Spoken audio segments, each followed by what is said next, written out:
Beautiful. Awesome. I would say that Haiti is Creole because it's a mixture of so many different things. Haiti is dynamic. Haiti is vibrant. Haiti is the future. Haiti is innovation. Haiti is inspiration. Haiti is passion. Haiti is power. Haiti is spice. Haiti is beauty. Haiti is opportunity. Haiti is revolutionary. Haiti is potential. Haiti is full of potential. Haiti is resilient. Haiti is resilience. Haiti is strength. Haiti is dynamic. Haiti is soulful. Haiti is electrifying. Haiti is love. Haiti is love. Haiti is. Welcome back, everyone. Day 2 of the Haiti Tech Summit, 4th annual edition. We're so excited to welcome you all back to this iconic summit featuring 100 global speakers. We are so excited to welcome you all today. And of course, before we kick off, we just want to give you guys a warm welcome surprise. Let's kick it off for a short break. Let's get you guys ready, get you in position, and then we'll get started. So welcome back, welcome back. Tell your friends that we're live, that we're going to get started in 5 minutes. So let's get started with a video and get started for the day. Thank you so much, guys.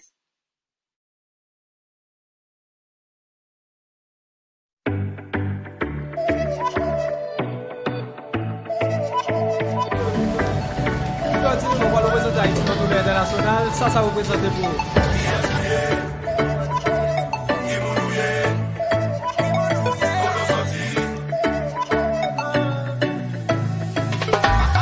Haitiano, Haitian, Haitien, Afrique natale pour bien comprendre.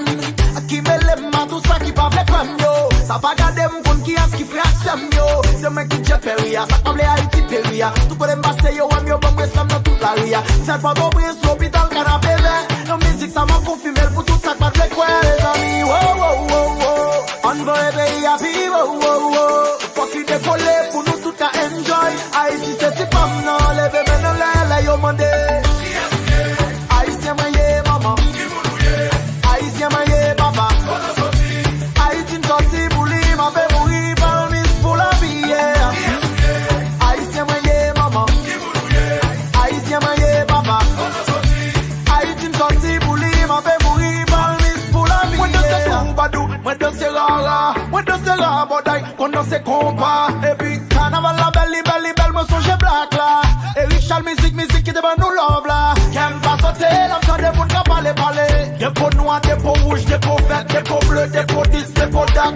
Des peaux gains Haïti sous Kéan ou c'est haïtien. Les amis, wow, wow, wow, wow. On va réveiller happy, wow, wow, wow. Faut que les décoller pour nous tout qu'à enjoy. Haïti c'est pas non, les bébés dans l'air, yo mandé. Haïtien maye maman. Haïtien maye papa. Haïtien sorti pour lui, m'a fait mourir par le mis pour la vie. Haïtien maye maman. Haïtien maye papa. Haïtien sorti pour lui, m'a fait mourir par le mis pour la vie.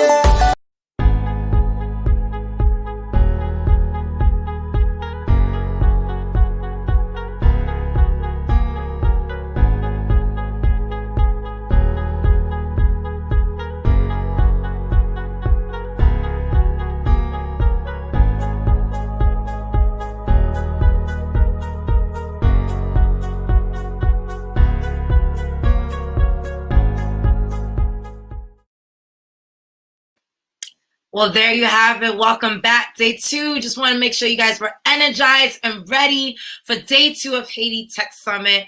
What an amazing welcome back moment. I just wanted to give some flashbacks to yesterday. Yesterday, we had such a firestorm of speakers and partners and guests from all over the world.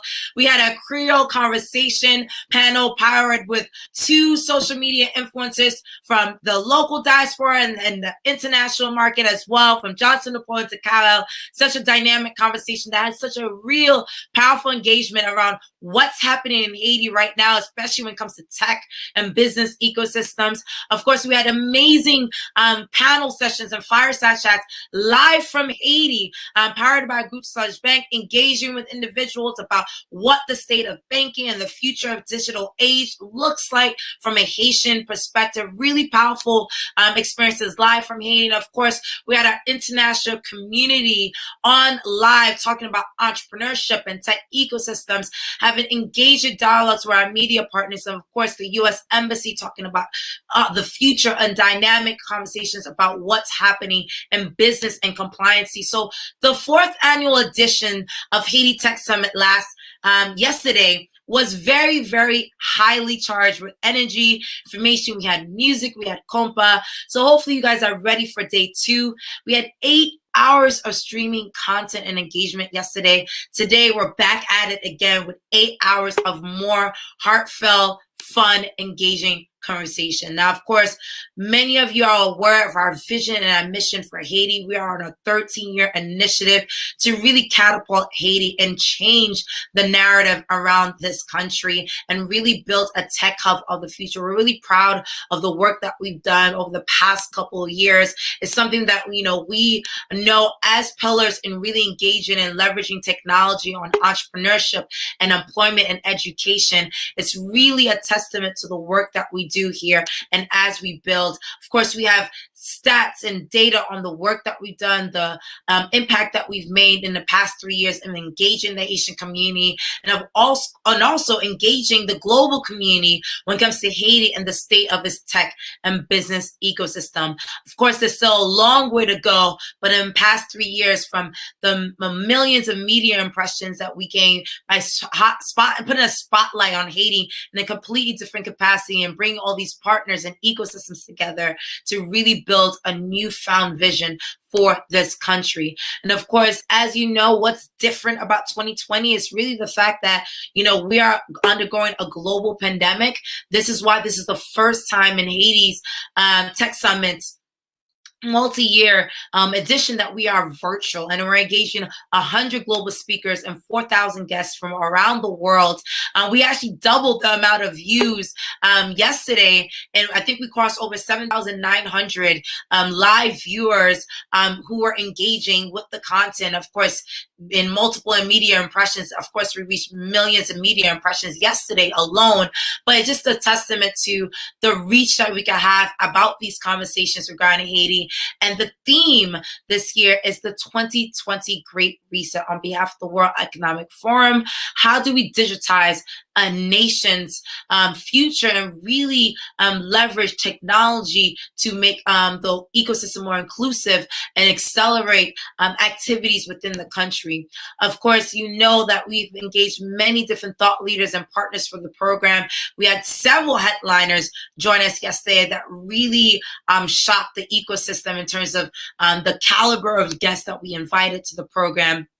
And as you know, our agenda is always packed with activity. But to have 100 global speakers speak on this summit is a testament to the many stakeholders, both from across Haiti and around the world, that are engaged in this dialogue. Of course, we've had many headliners previously speak at Haiti Tech Summit, including His Excellency, the President of the Republic of Haiti, Jovenel Moise, who's spoken at the summit every year, billionaires and investors like Jack Dorsey, the founder of Twitter, to celebrities from Orange is the New Black, Vicky Judy, to real big media moguls like Jay Perry. We've had a dynamic lineup of speakers before. And for this year, our headliners are still rocking the boat, from, the community engagement lead from Google, the mayor's office, to the CEO of IDB Lab, to the CMO, the chief marketing officer of MasterCard, to essentially the head director of Salesforce, to the chief diversity officer of NYU, to the VP of marketing at SS Magazine.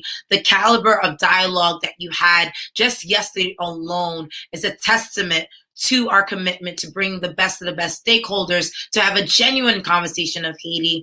And one of the iconic fireside chats of yesterday was one with Ben Horowitz, who is an avid, person who truly admires Haiti and its history, who has a book that came out where he talks about one of our Haitian figures, Toussaint Louverture, during the slave rebellion, and his leadership style and how it impacts culture.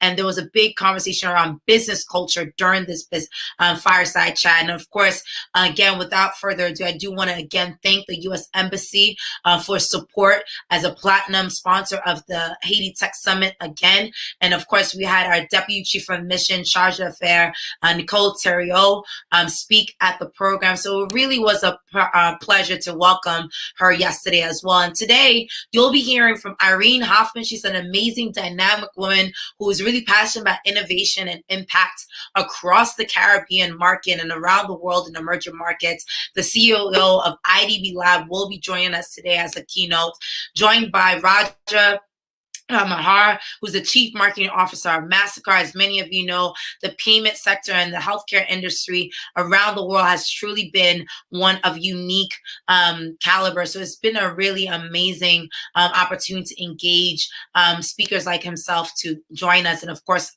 a huge thank you to our partners for being a part of this summit. I want to give a special shout out to our sponsors, from the U.S. Embassy to Songe Bank to Bible Corps.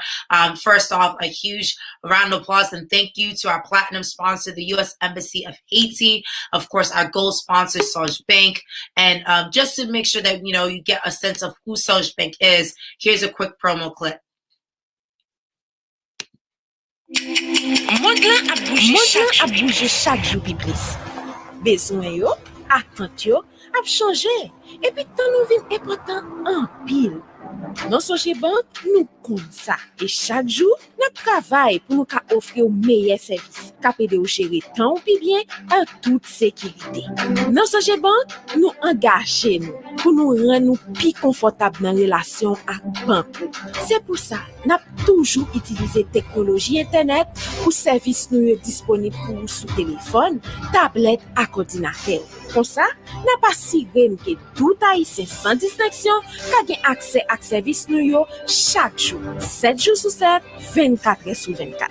Songe Bank n'a changé la Songe Bank, toujours bon côté.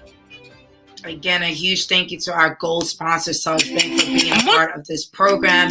And of course, another big thank you to our silver sponsor, Bible Corps, who also was a part of this summit and supporting this program as well.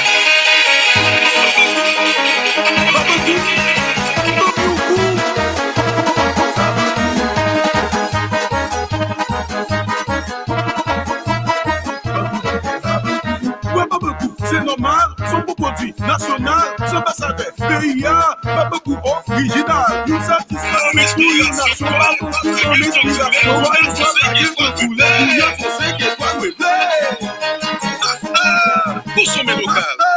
consommer local, c'est tout à fait normal. And of course, I want to give a huge shout out to our exhibitors who also supported the summit. You're going to hear more about them later on, the support of the summit. And of course, some acknowledgments to our VIP guests who supported the summit as well. Please, a round of applause to all of our partners and ecosystem enablers who made this summit possible. It truly was an honor to work with them to support us for this event. Now, of course, I do want to engage all of you for really a testament to the experiences here at Haiti Tech Summit and just understanding the purpose of this program and event. And I think when I think of the theme of this year, the Great Reset, many of you are aware of the fact that we obviously are undergoing a global pandemic of magnitude proportion, one that we were not prepared for, that we did not know or see coming. And it's really important that we think about how technology is driving that. We're all working remotely from home.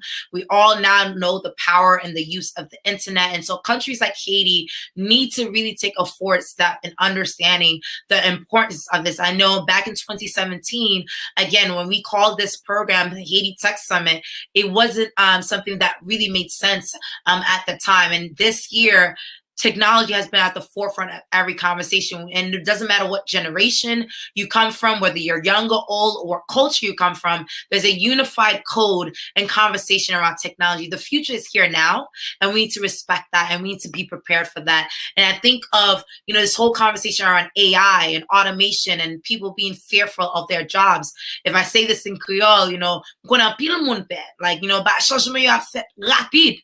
Nou pa konen sa ka fait, nou pa konen sa ka promet demain, but c'est un bagay qui vraiment important pour nous wè sa, right? We have to understand the power of technology in doing this. And one theme that was discussed yesterday was the future of employment. How do we make sure that people are prepared for the workforce of the future? And LinkedIn has always been a huge proponent partner of GSC and all of our global programs. And so we're actually going to kick off today's session with some remarks by Ty Heath from LinkedIn, where she's going to share a little bit about data and stats of what they're seeing on LinkedIn. LinkedIn is, as many of you know, is the world's biggest professional community networking platform. And this is a platform where many of you, if you are building your career and building your personal brand, LinkedIn is an important place to start. So she's going to go over a brief 10-minute keynote around how to optimize yourself on LinkedIn, how to optimize for yourself for your career, and really think about how the future will change in the next couple of years. What jobs are going to be available? What jobs are being lost during this time? This conversation is going to take place during her keynote. So I'm looking forward to introducing Ty Heath and our conversation regarding this topic, because it's one that many of you should definitely take notice of. It's a really important conversation. So here we go. Let's get engaged and welcome from a previous recording, Ty Heath. Thank you so much for the community that you all have created. This has been a wonderful day, listening in and connecting with everyone. So here to talk about the future of work and LinkedIn's economic graph. So at LinkedIn, we believe in creating economic opportunity for the world's professionals. And at this time, this conversation is more important than ever. So as we navigate the challenges created by the coronavirus pandemic, we're so mindful that there are so many disruptions and challenges to everyone's health and wellness and to our economic opportunity. So LinkedIn's economic graph team is working to keep tabs on that disruption. And my goal today is to present you with some insights to help you navigate this unprecedented time. So what do these jobs have in common? Well, these are jobs that didn't exist 10 years ago, but over the past year, these have been some of the most searched for jobs on the internet. So 10 years ago, the world was a very different place. Tech and business. Can you still hear me, everyone? All good? Yes, we can. Loud and clear. Okay, perfect. So tech and business advances have really transformed the way that we work. And if you think about it, 10 years ago, WhatsApp didn't exist and Instagram just an idea on paper. So we are really living through a fundamental transformation in the way that we work right now. And so we are just beginning to understand the impact of the coronavirus pandemic on the world. So we're just beginning to understand that, but it's clear that we're living through a fundamental transformation. What we're starting to see is small business and small business workers being impacted. And as we look at the longer term, what we're looking at is what could be a really transformational structural change in the way that we work, learn, and also connect with each other. So these disruptions threaten to disrupt our economy, but most importantly, they threaten to disrupt you and I, all of us, our workers. And we already were facing pressure from rapid development in the space of AI, genomics, biotechnology, robotics. We've heard about these things in the conversation today. So now is not the time to sit back and wait for those events to unfold. To be prepared for the future, it's important that we actually understand it. So at LinkedIn, when we want to understand what the future holds, we start by looking at the present, looking at the data that we can get from our platform. So LinkedIn's economic graph is a digital map of the global economy across 6 dimensions. So we look at members, companies, open jobs, skills, schools, and updates. And with this information, we're looking to provide an informed public discourse about where opportunity lies, where people can plug into access. And so our hope is to use this information to help the entire global community stay connected to where opportunity is, even in the face of the challenges that we're up against. And it's incumbent on all of us to understand how we meet that change. So we are using LinkedIn data, looking at hiring rate, we're looking at skill gaps, and we're also looking at real-time migration. And with this information, we're working with organizations right now, like the World Bank and the World Economic Forum, and they're using these insights because this allows them to see trends in ways that they weren't able to see before. So for all of us, how can we use this type of information to adapt to a new world of work? Well, I think we can use this information to, first of all, take on a challenge that is right ahead of us with the coronavirus pandemic. Also, we can then use the trend to continue to stem the tide of negative things that will happen and accelerate positive trends, because we want to create the type of environment where 8 billion people can thrive. So that's the way that we want to use this information in this community of leaders that we have. So I want to point out a couple things. So one thing we can't lose sight of is the fact that women continue to be underrepresented in the workforce of the future. In times like these, it's not time to take a step back on diversity and inclusion. It's a time to take a step forward, because women have 2/3 economic opportunity of men. And when we are in uncertain times like this, there's a risk for the gender equity gap to be exacerbated and perpetuated. And that goes the same for other underrepresented groups as well. So we have to think about the intersectionality and other underrepresented groups at this time, especially now. So what we're looking at the hiring rate in particular, LinkedIn is looking at countries that have been impacted.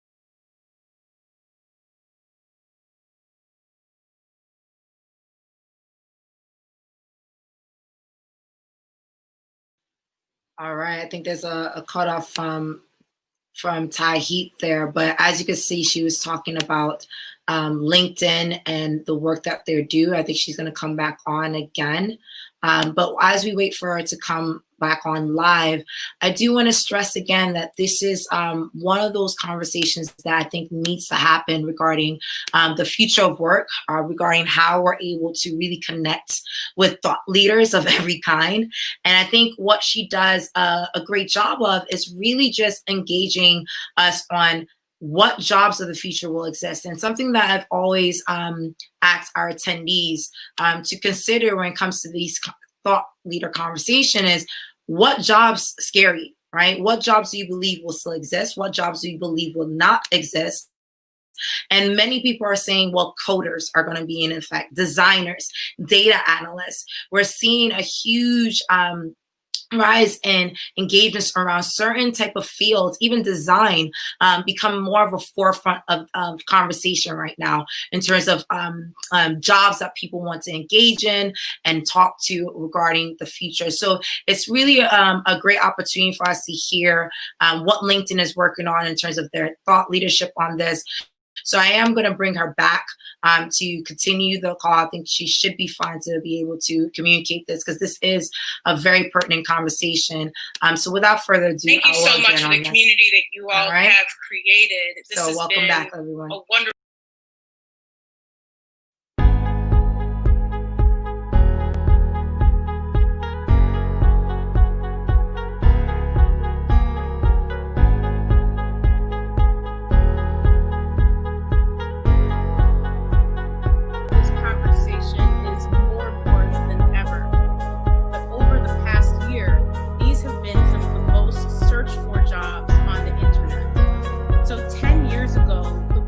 a very different place.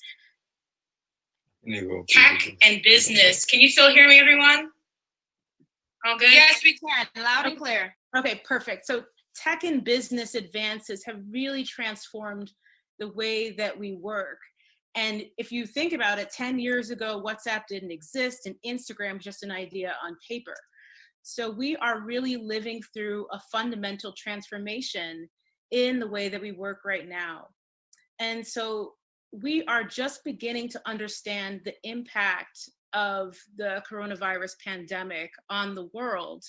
So we're just beginning to understand that, but it's clear that we're living through a fundamental transformation. What we're starting to see is small business and small business workers being impacted. And as we look at the longer term, what we're looking at is what could be a really transformational structural change in the way that we work, learn, and also connect with each other. So these disruptions threaten to disrupt our economy, but most importantly, they threaten to disrupt you and I, all of us, our workers.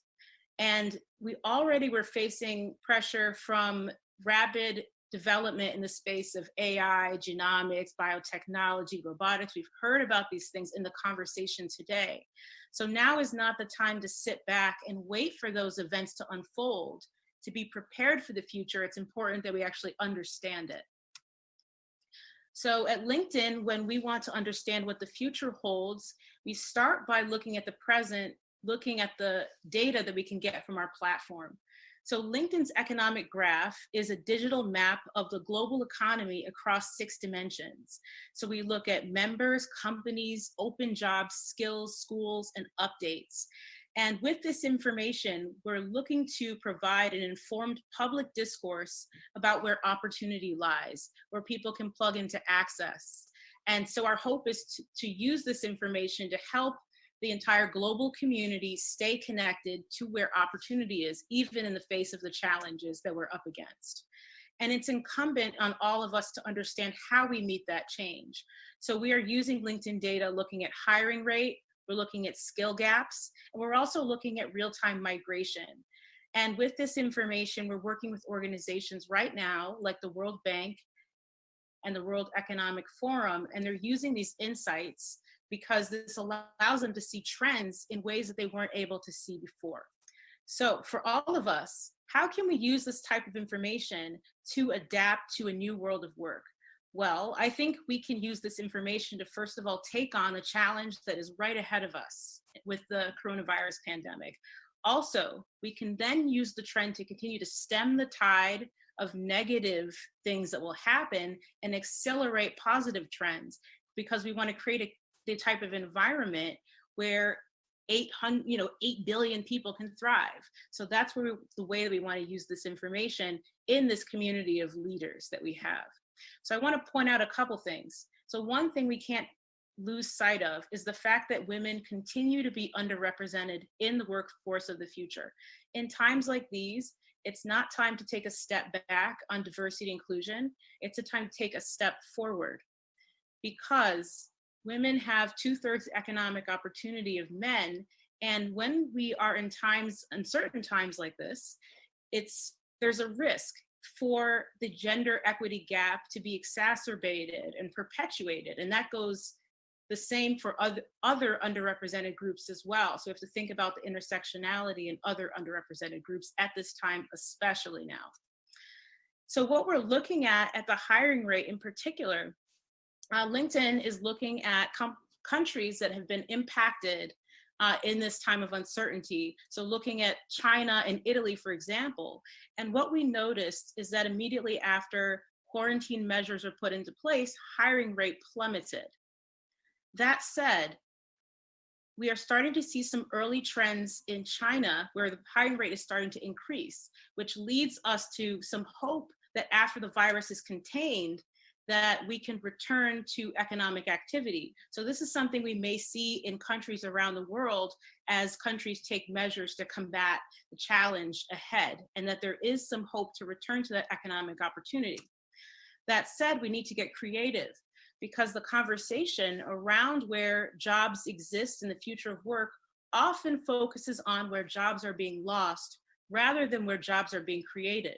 So one of the things we're doing at LinkedIn is shining a light on where there is opportunity right now.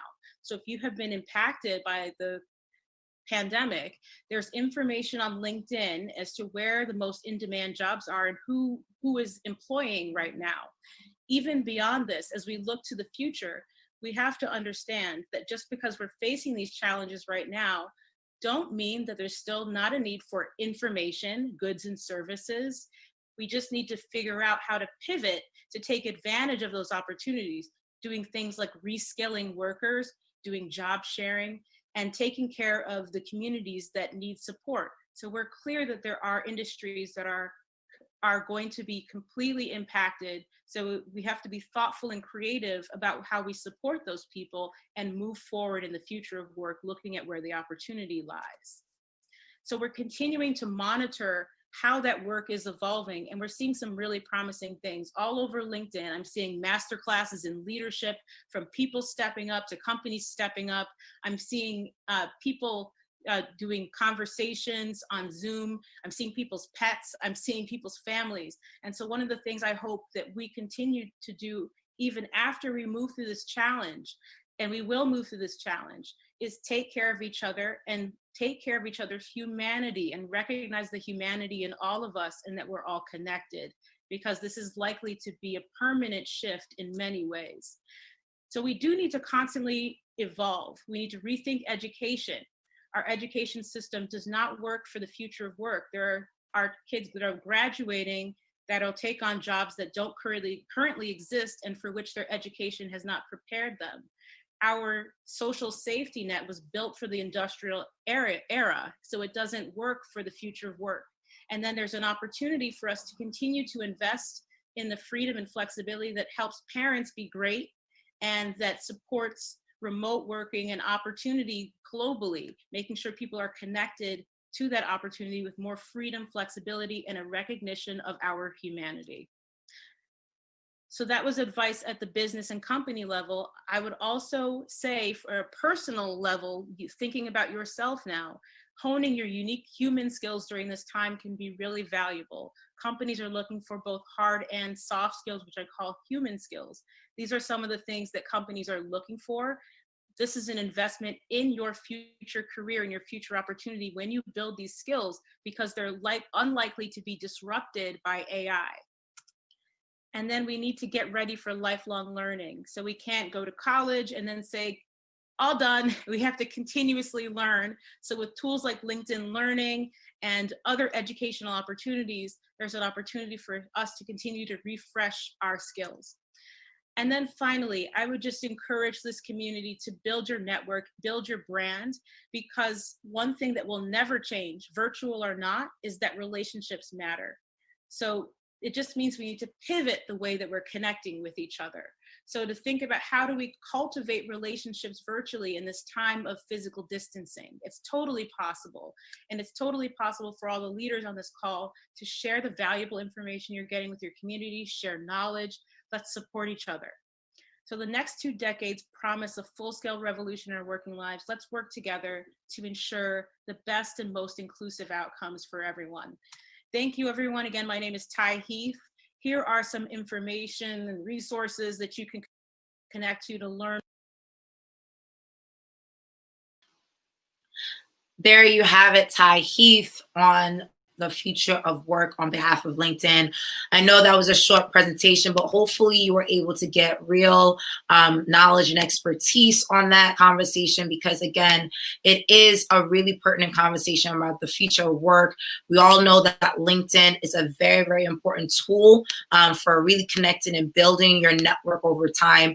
So hopefully that was a very useful conversation. And as I continue on this conversation, I'm going to transition on a very, very popular topic that many, when we're thinking about, the digital age and this future, how do we as individuals really not just monetize our personal brands, but optimize our personal brands in the digital age? And one thing that I'm truly, truly a big proponent about, if you follow me on LinkedIn, I talk about this tremendously, about the power of building a personal brand in the digital space that not only gives you access to opportunities, but also helps you build traction in your community and bring value to the networks that matter to you most. And so I'm going to do a brief presentation. It's a very popular one. And again, just to introduce myself again, my name is Christine and Tim.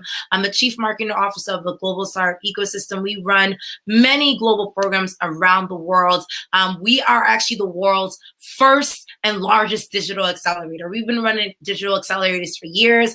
I never would have thought in this year, 2020, would be the year that we've been vindicated, because again, back at, a couple of years ago when we started this idea of a digital accelerator, the concept was people want to network in person. Yes, people do want to connect with each other in person. That's something that will never go away. We're human beings. We're social creatures. We want to make connections live. But I believe in the digital space. I've always been a pioneer in the tech ecosystems. And I knew that there will be a time where we as a society need to embrace the digital connections that we will be having. Here we are this year with this global pandemic. And we've worked with many organizations. We've had summits around the world in the work that we do. We have had 75,000 people join us at our tech summits around the world last year. This year, we were supposed to double the amount of influencers gathering across the Middle East, Africa, and the Caribbean.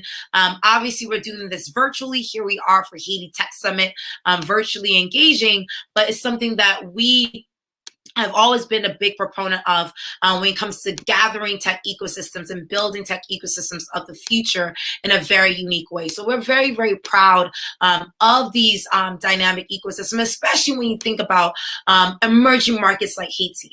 There's this bad perception that, you know, countries like Haiti are not prepared for the future. But I actually believe emerging markets are the future because we're such resilient communities. We're very entrepreneurial, right? To all my Haitians who are the like chaque monde get a side job, chaque monde get a side hustle. There's a big entrepreneurial spirit that is very much part of the emerging market ecosystem, and so proud to have been a part of building these tech ecosystems globally through the work that we do.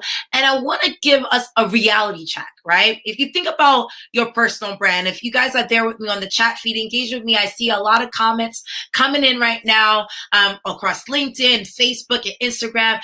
Give me some thoughts. Give me some engagements. When you think about personal branding in the digital age, how does that look like to you? Do you believe it's something where you're marketing yourself? Do you believe there's an actual obligation, a value exchange that you're providing? And how does that look when you think about automation, AI, how you're able to automate communication? Many of you are using dashboards to automate your social media. You're using tools to automate conversations. How does personal branding look like in the digital space? And so I want to talk about, you know, the reality check around monetizing your personal brand and building your brand, because nothing is certain.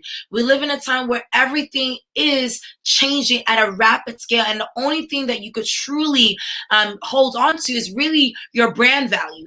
What people say about you behind closed doors in terms of your value, your contribution to your community is a huge proponent of how you will be able to navigate this landscape.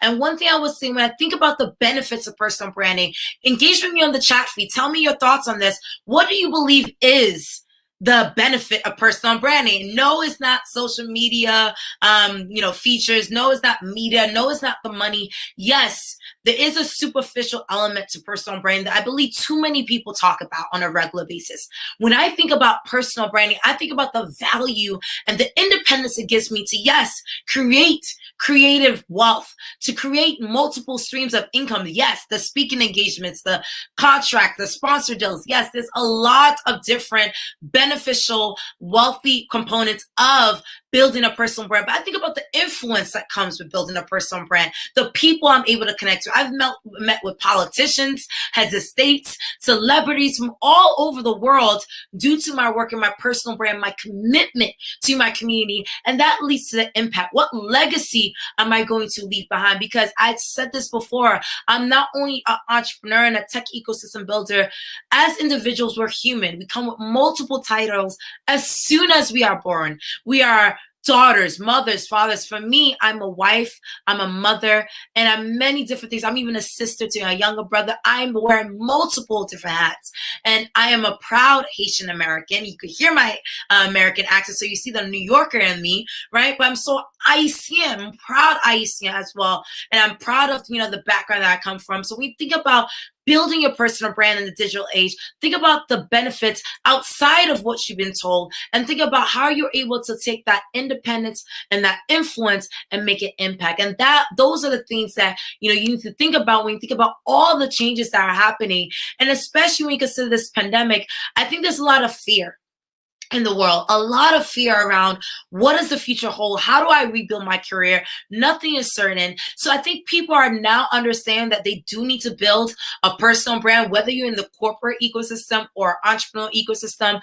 And I want to start with a definition, because I do believe that not everyone knows the true definition of a personal brand. I think, by definition, personal brand is the practice of people marketing themselves and their careers as brands. The same way a McDonald's or a Google or a Facebook, people also have brands and value behind what they do, right? But for me, I look at personal brands as a story. I believe that we evolve. Like, who you are today might be very different than who you are tomorrow. So I do believe that we all have a story, and your personal brand is the evolution of that story of value you provide to your community. If you look at your personal brand in that sense, you don't have the same concept of personal brand that you've been told. And so it's very important that you have a clear definition and understanding around personal branding and what that means when it comes to engaging your community with value. And I think there's certain triggers, several triggers that people have experienced this year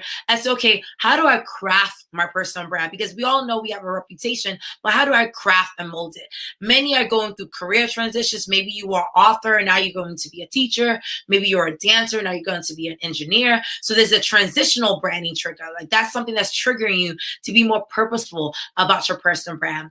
Another trigger could be like you work on multiple projects. Maybe you're an entrepreneur, a dancer, and music artist all at the same time. How do you combine it so it makes sense? Because we all know people who are busy doing multiple things does not come as someone with a sound mind and a sound sense. So how do you envision combining all the aspects of the work that you do and all the aspects of yourself in a brand that makes sense?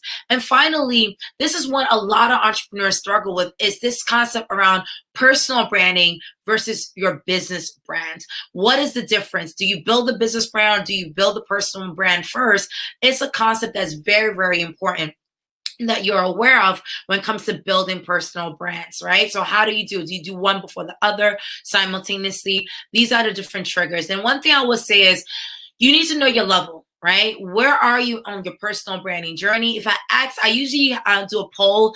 So tell me on the chat feed, what level do you think you're at when it comes to your personal brand? Tell me on the chat feed. So I'm seeing people from Facebook, from LinkedIn, from Twitter, Instagram, from all my social media influencers who are around the world. Give me some engagements. What level do you think you are in your personal brand? Are you at level 1? Are you level 2? Are you level 3? Tell the truth. Give me some comments on the chat feed. What level do you believe you're at when it comes to building your personal brand? Do you believe you're a thought leader? Do you believe you're just getting started? Some of you might even think you don't have a personal brand. So what is the level of engagement that you have? And one thing I would say, for those of you who feel like you don't have any levels, I'm here to say that we actually all have a level, and we all start at level 1, which is essentially a reputation. Whether you crafted that reputation or whether you are aware of it, everyone has a reputation. It's called your reputation, right? So what people speak about you behind closed doors, what people feel, word of mouth, your digital footprint. It's not just, your social media pages, right? It's sometimes how you write an email. It's how you write text messages. We have a bad perception that our reputation in terms of our digital footprint is your Facebook, LinkedIn, and Twitter pages. No, it goes beyond that. It is also how you craft an email. Oh, this person is very short with their messages. How you send text messages. How you engage people on posts on social media. That is all part of your reputation. So it's very important that we're aware that word of mouth and digital footprint is a clear understanding that everyone's at level 1. I think the point is, how do we get to level 2 and level 3? How do we get to centralizing and packaging our value? This is where you start to see people are doing podcasts, webinars, summits, and programs, and packaging these thought leadership conversations, because anyone, and I mean anyone, can record themselves, their thought leadership on any given content and sell it or provide it as value to the world. Very, very important that you're aware of that. right? And so how do you centralize and package? That's called exclusive position. You position yourself in either a domain or a category so people are aware of that. And of course, finally, is public popularity. This is one where you're a speaker, you're a thought leader, you're writing books, you're getting repeated notoriety. I'm a Forbes list member, so I speak at close to 40 conferences a year. I actually have to slow that down now, right? But it's one of those things where you see the popularity and the thought leadership that people respect and go to, that anytime someone engages me in a conversation, they know they're going to get real valuable content out of that conversation. So those are the levels of personal branding.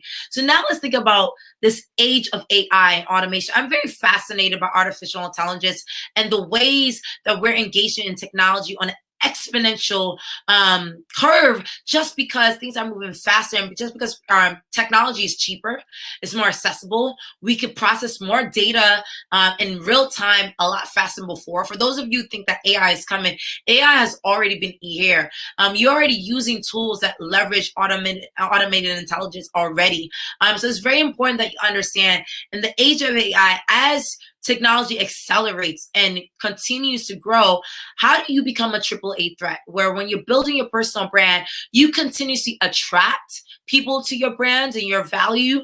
You automate your processes because now you have to engage your audiences in real time in a dynamic way. And how do you amplify your message continuously? Because it's all about how do you get your message out there, attract, and keep that cycle going, attract, automate, and amplify it. So how many of you believe you're a AAA threat? Tell me on the chat feed if you believe you are a AAA threat today when it comes to the value you provide to thought leaders in your community. Do you believe you're a AAA threat? And you'll know you're a AAA threat if you have this cycle in sync where you know how to attract people. So for example, a lot of people know me as a tech ecosystem builder. They know I'm a tech influencer and a visionary, and that I talk a lot about building tech ecosystems. So I attract a lot of partners. Look at this summit, 100 global speakers from around the world. You see the caliber of speakers associated with this program. That's me attracting amazing thought leaders and partners to this program. And how do I automate? We've been engaged throughout the year. What systems am I using to automate my message and amplify? What tools and resources and networks am I using to amplify the message of Haiti Tech Summit? Here you all are right now. I'm amplifying the message of Haiti Tech Summit through social media. So we have thousands from around the world joining us right now socially in real time, right? So this is a live case study example of me leveraging this digital age and technology to become a triple threat, where I track and automate and amplify my message to the world about something I care about. I'm passionate about Haiti, and this is where it goes, right? So one thing I would say, how do you attract? And I'll now wrap it up and provide some examples. You attract people by understanding that marketing is a reality. Everything that you do when it comes to the work that you do, if you tell and share the narrative and the story of the work that you do, people will connect. I have a TED Talk called The Pattern of Small Moves. You're welcome to go Google my TED Talk. And it's something where I talk about, the power of looking at the small decisions that you make in your life to really build your future in ways that you never imagined, right? So attraction. And of course, my story is one that many people don't know, but as someone who grew up in Haiti, I actually was born in the States, grew up in Haiti. And when I think about the genesis of my experiences in entrepreneurship, it starts with 2010. And many of you know that in 2010, that was the year that the world was shocked to find that 250,000 people's lives perished in Haiti during the earthquake. And I'm sad to say that this year marks the 10th year anniversary of this tragic moment. And I hope that you guys understand that Haiti has not been the same since, right? Many people are saying that from 2010 to 2020 has been a lost decade, that we have lost something in the Haitian community, where 2010, even though it was a catastrophic loss of life and purpose, that it was a time for us to reset the nation on a different path, on a different course. For those of you who are live on the feed, you could tell me the conversation you had with people about Haiti during this time. Billions of aid flooded the country during that time. People thought that this was the time for Haiti to take a whole nother direction. And we could debate about what Haiti is right now and where we're going, I do believe that this decade of digitalization that is coming, I'm actually extremely hopeful for Haiti. I'm going to say Haitian, we are resilient.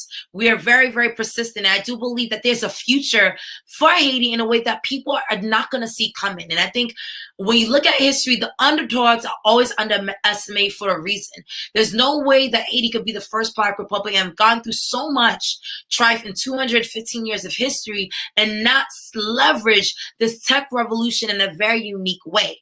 And so for me, when I look at these stories, I think about that image that you saw of a street vendor.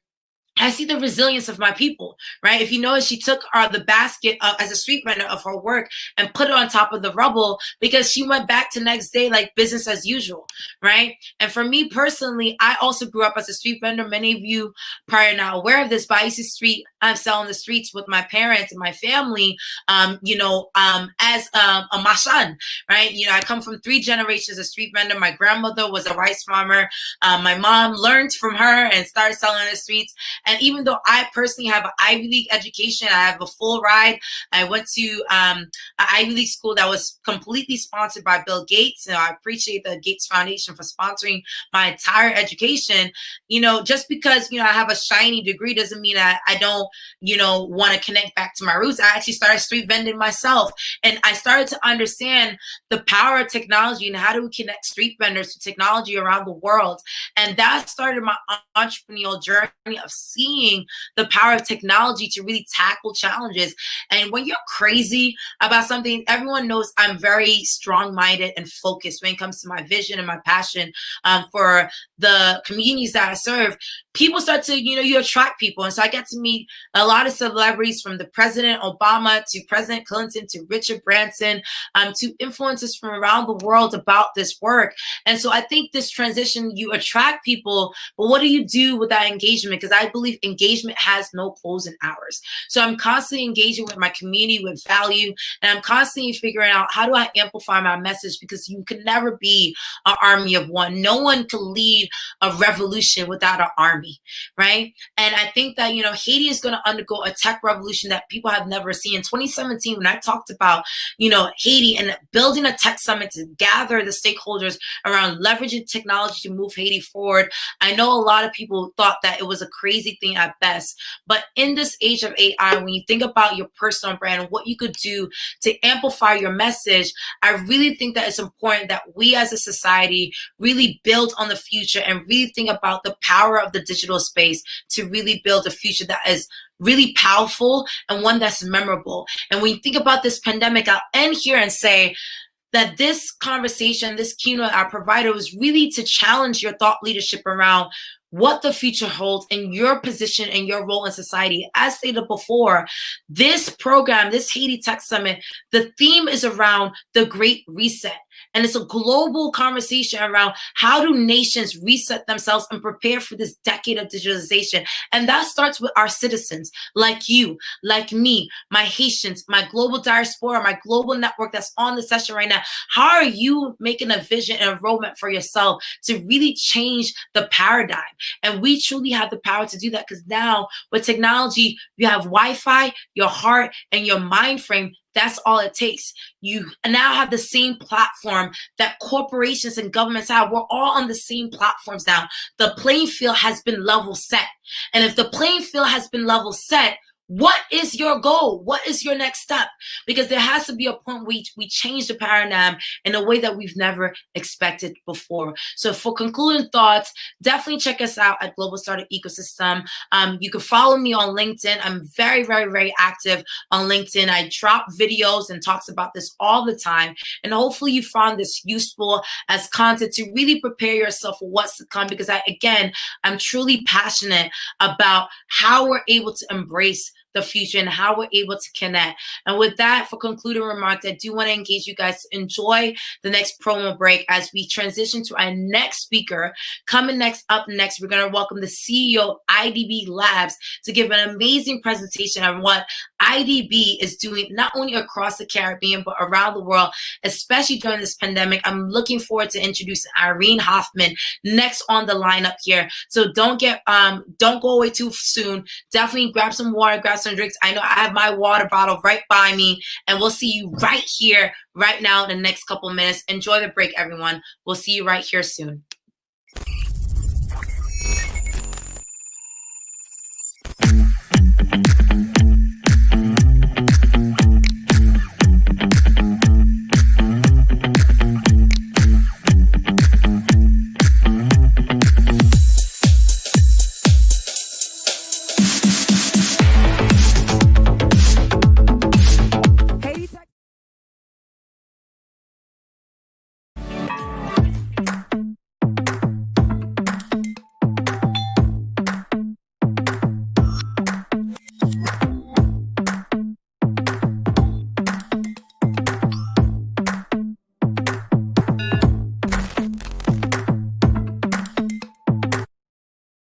What is your theme? That theme drives you. That theme moves you.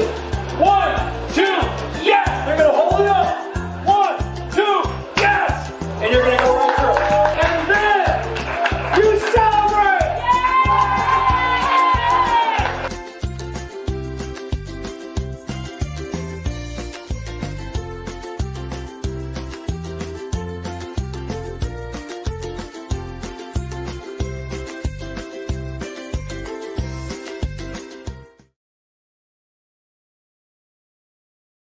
All right, ladies and gentlemen, so excited to welcome the IDB next up. I know you guys are back from break.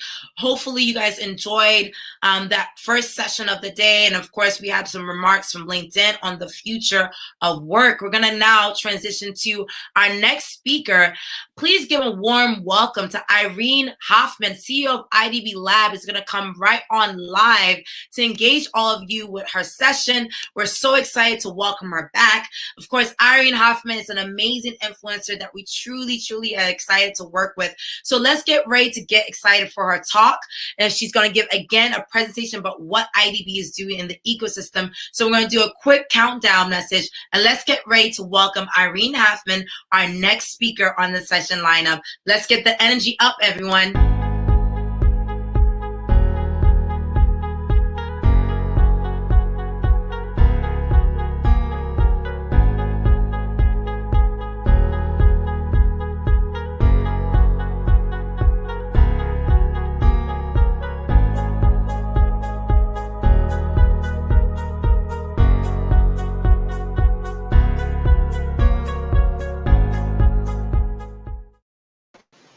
All right, ladies and gentlemen, without further ado, I'm so excited to welcome Irene Hoffman, the CEO of IDB Lab, to Haiti Tech Summit 2020. Irene, welcome and thank you so much for joining us. Thank you so much, Christine. What a great way to start the day or to continue the day. I'm really happy to be here with you and all of you listening here. Thank you so much. I'm going to pass over the mic to you. Thank you so much again, and the mic is all yours. Thank you, Christine. And thank you so much all to be here with us. We're gonna share a few thoughts about what the future brings us, and we're gonna do it. And I'm speaking on behalf of the IDB Lab. It's the Innovation Laboratory of the Inter-American Development Bank Group. And I'm gonna do it from the lens of the kind of society that we really want to have in Latin America and the Caribbean. And that's a society that is more inclusive, more prosperous than it has been. And so that's why I wanted to start with this thought. Inclusion is also digital inclusion, because we are faced with a digital emergency. We've seen in the last few months, those of us who believed in the power of innovation and technology for a more inclusive region, we already believed and worked on that, but we've seen an explosion of how that can become a reality in the last few months with digital health, digital education, etc. What is so important now is to make sure that these solutions are indeed inclusive and they don't create a much wider digital divide. And taking a step back and reflecting on what Christine just shared with us earlier, the point at which we are today is not entirely new, but it has accelerated. What do I mean? think about this phrase here. In a constant state of destabilization, the new kind of stability has to be dynamic stability, like riding a bicycle. Humanity has to learn to exist in this state. This is a phrase from a storyteller from Alphabet X from years ago. And you could think it was written yesterday for today's reality. It has become even more real. The accelerated pace of change is something that everyone is getting used to. Now, because many of us that are here today are involved in entrepreneurship, are involved in coming up with those new ideas and putting them in motion, I think we are probably the best hope for the region, because we are more prepared to feel in our comfort zone in such a state of destabilization and used to this dynamic stability. If I think of my own team at IDB Lab, it's full of those what if people that really are looking for those new solutions. And so let's take advantage of that. Let's bring the power of that and create sources of growth. It's more necessary than ever, because the pandemic, as we all know, is not democratic. COVID-19 has hit far worse those with lower levels of education or in positions where they could just not leave their job and they could not be in confinement, and therefore were much more exposed to the virus. And therefore, what we see is that people with less than secondary education, for example, have exponentially higher rates of death from COVID than everyone else. And so it has not been democratic, and it really calls for this call to action to address particularly the situation of the poorer and more vulnerable population in our region. What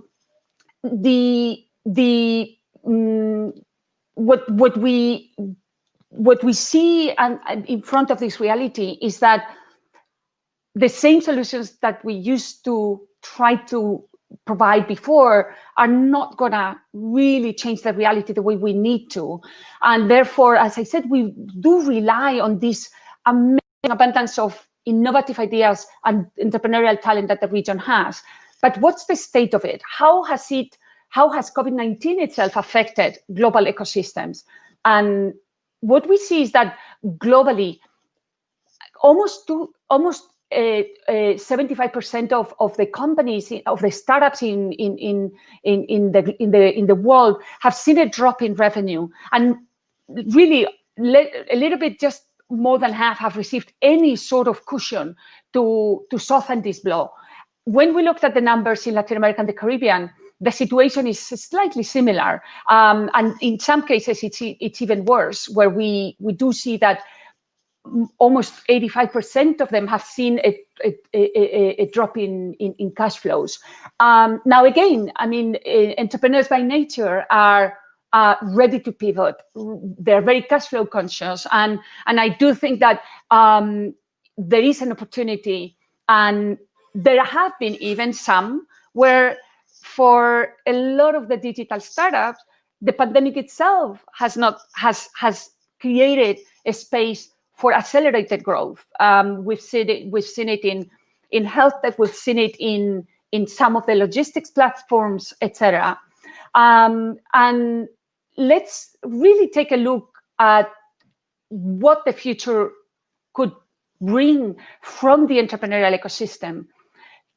It's massive. Look at the startups that have raised more than $1 million in Latin America and the Caribbean. 121 of them. They have generated almost $250 billion in value, and most of it, 85% of it, in the last 4 years.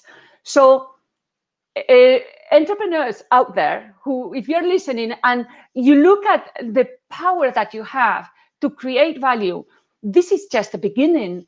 The funding that we have seen in Latin America and the Caribbean for venture capital has doubled in the last couple of years to more or less 4.6 billion last year. And it's still a fraction of the possibilities. It is not unthinkable to believe that by 2030, we could have a 100 billion VC market in Latin America and the Caribbean. Now, here is a but.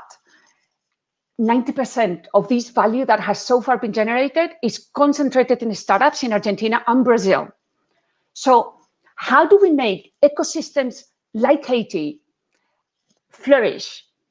And our conviction is that each of these emerging ecosystems has some advantage, has some power that no other ecosystem has.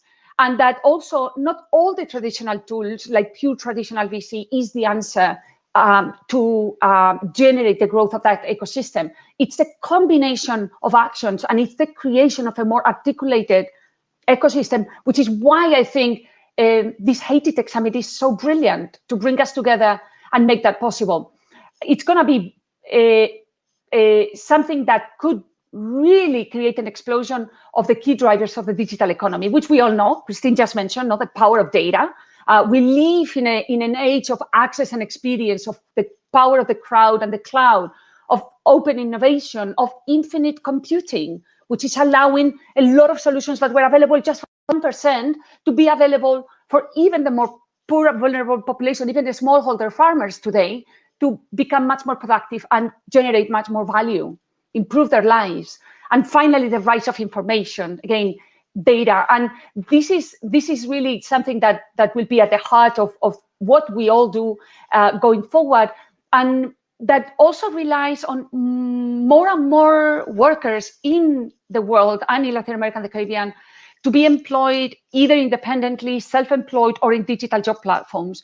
And we have developed a work stream called Worker Tech, because it's not enough that there is this growth in this type of job. You really have to think how to prepare for the unexpected, how to make sure that these independent workers also have, through digital solutions, access to a pension plan, access to a health plan. So Worker Tech is there for that. And it is part of the theme that we started with. Inclusion is digital inclusion. Now,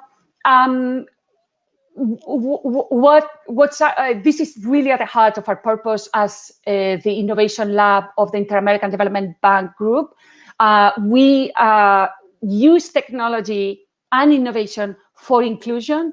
In fact, that started even by the creation of our own name. We are 27 years old, but we went from being the Multilateral Investment Fund to the IDB Innovation Lab a year and a half ago. And Sebastian, who's here in the picture, who has Down syndrome, was one of the graphic designers who helped us create our digital identity, our visual identity of IDB Lab. And so we kind of walk the talk. It is part of our DNA. And we are so happy to be sharing this with you today. We want to serve the region and all of the entrepreneurs and ecosystem and global ecosystem community with three things: financing, knowledge, and connections. And doing this, it's really key, as I said, because we need specialized teams like the one we have at IDB Lab within a larger organization to think differently, to be able and more comfortable taking early stage risk in companies that don't have yet a proven model.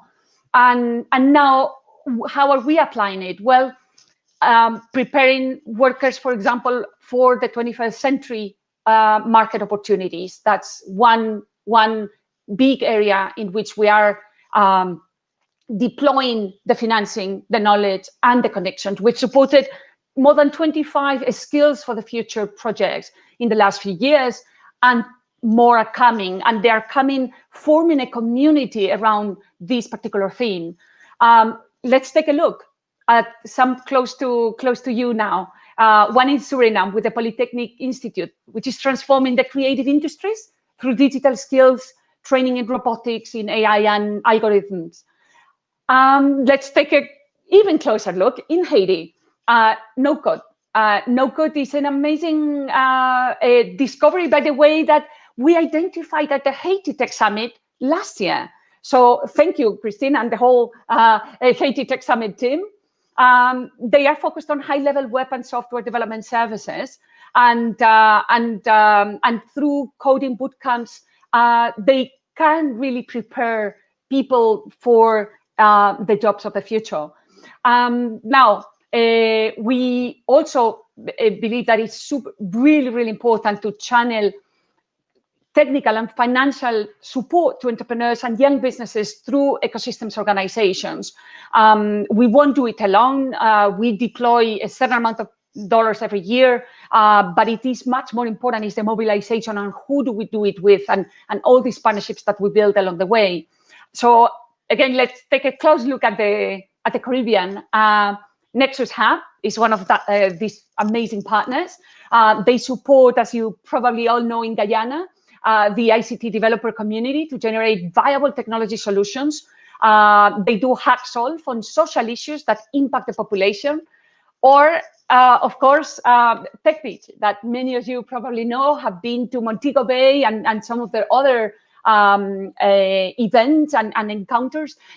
This is a great partnership to connect regional entrepreneurs into global networks, because most of the more successful entrepreneurs today in Latin America and the Caribbean, and most of the ones that emerge outside of those big hubs that I mentioned earlier, they are born global with a global mindset. So TechBeach plays a great role in doing that.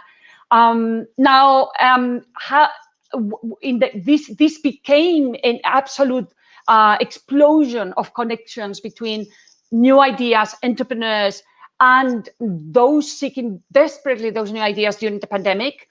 We mobilized the ecosystem.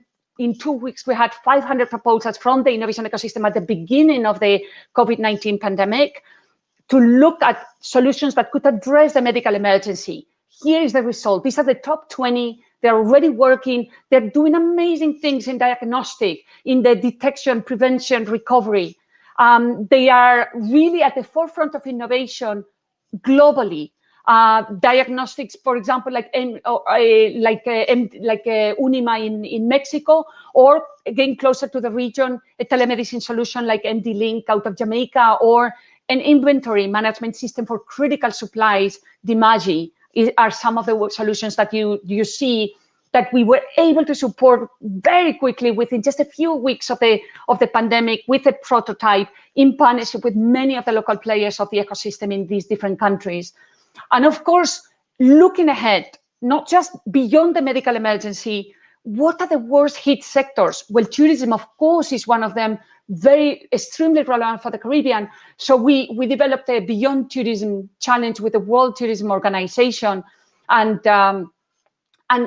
this is critical, as you know, for the countries in the Caribbean like Barbados, Jamaica, and so many others, where 33 to 52% of the total contribution to overall employment comes from this sector, and that has affected particularly women. And so the results are out, and we'll be announcing them soon. And these are amazing solutions that have come out of this challenge. So I want to just finish going back to the title of this presentation and invite you to reflect and think the future is digital and must be inclusive. And inclusion, therefore, requires all of us to work together so that it also is digital inclusion. Thank you so much. Thank you, Christina, and everyone at the Haiti Tech Summit. Thank you so much. And I don't know if you have time for questions at this time, because there are a lot of questions on the chat feed. Yes, I can stay. I'd love to hear from everyone. Yes. All right. So, ladies and gentlemen, from the chat feed, from across social media, just share with me any questions that you have. We have the CEO of IDB Lab. Very powerful presentation for you to see examples of what's happening across the Caribbean. And for those of you across Haiti, there are obviously examples from Haiti as well. So I've seen a question from Henrietta from Facebook. And her question is, thank you for the presentation. What is the best way to apply for IDB programming and support? Well, please do connect. You can reach us in the contacts that we showed at the end. We can put them on the chat as well. We'll put them right now, our contacts. We do have our doors are open. We also have specific challenges, open challenges for certain topics, like the example of Beyond Tourism. But we are also, of course, very, very happy to hear from you throughout the year on other topics. So we'll leave our contacts on the chat and look forward to hearing from you. And like Christine said as well, LinkedIn is also a very, very dynamic community. You'll see a lot of the things that are coming up through that and through Instagram or other social media, and we'll keep you posted that way as well. And I have another question here coming from LinkedIn, actually. Maneta, her question is, can you share with us how can one build a case study for Haiti or for the entire Caribbean? Not a lot of examples of Caribbean startups. Is there a problem with visibility with tech companies in our region? That's a great question. I think it goes back to that astonishing number, right? That if you look at the value created by startups in the region, so much is concentrated in just a few countries. But I think what it requires is that it's again identifying those trends in the emerging ecosystems and building resources and networks that can connect more rapidly entrepreneurs with global opportunities. Because when you think about like anyone who's going to bet on an entrepreneur, they typically want to know that there's a big opportunity that they are addressing, that they are going to be able potentially to reach with that solution massive amounts of people. And now location is less relevant than ever. You do need to understand the local context to adapt your solution in different places, but you can do it pretty much from anywhere. And so I think this type of platform, like the Haiti Tech Summit, is great in order to build those global connections. We can help serve as a platform to continue build those connections, not just across Latin American and Caribbean countries, but also with other global ecosystems. We're very active with the Startup Nation Central in Israel, very active in Korea and other markets across the world. So if you are an entrepreneur, look at what's your competitive advantage and also think, is your solution addressing a massive need, and can I think global from the beginning? Again, look forward to engaging. If you have good ideas, please let us know, and we'd love to engage with you. All right, we'll take just 2 more questions in the interest of time. You're getting a lot of feedback. I don't know if you see the social media. I am. Yes, thank you. Thank you so much. The next question is coming here from Gregory. How can IDB support a social enterprise involving in education? Great. Look, so this is an area which is going to be probably one of the highest growth, right? If you think about what's happened in digital health, the same coming up for edutech and new solutions in education. The connection with the local context, if your solution is linked to scalability by the public education system, is critical. If your solution is in Haiti, again, would love to look at your proposal and see if this is something that we can help you connect with other solutions around the globe, and also with adapting it to what we have seen work. We've seen incredible growth in the last few months of companies dedicated to this sector, and people that are reaching millions of users with online education, and we'd love to share those examples and support good ideas in this field. Last question, Irene. Can you share with us how can IDB support a social movement involving the craft sector in Haiti, please? I think this is a great question, because it is such a strength of the country that you can leverage, and we've seen it in other regions. We are very, very active at the IDB Group in creative industries, and you probably have seen how we have tapped into that, even to apply it for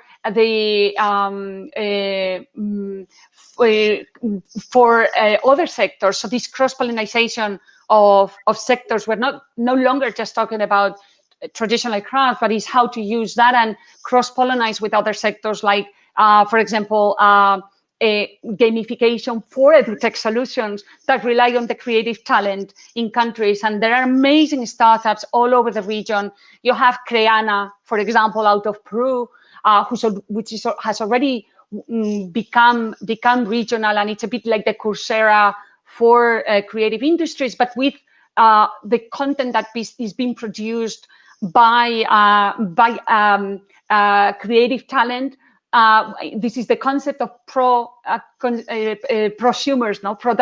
You can produce the content and also consume it on that platform. So there are many ideas that can leverage creative talent like this one and could have exponential growth.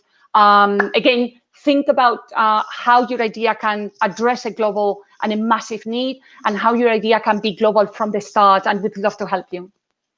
Thank you so much. There's so much engagement on the chat feed. Ladies and gentlemen, I'm sorry for the interest of time. We do have to let Irene go, but Irene, it's always amazing to have you. Thank you so much for your presentation at Haiti Tech Summit. Thank you, Christine, and look forward to seeing the rest of the summit. Thank you so much. Ladies and gentlemen, another round of applause. The CEO of IDB Labs, Irene Hoffman, Haiti Tech Summit 2020. Thank you again. Thank you. All right, ladies and gentlemen, that was a lot of engagement. I know that there was a lot of love on the social media. So keep engaging, guys. We will show them seeing feedback. I'm so grateful for this presentation and great speakers. Haiti is doing amazing things. I will be showcasing today some of the live feed engagements that's coming up here from the community. So let's keep the engagements there.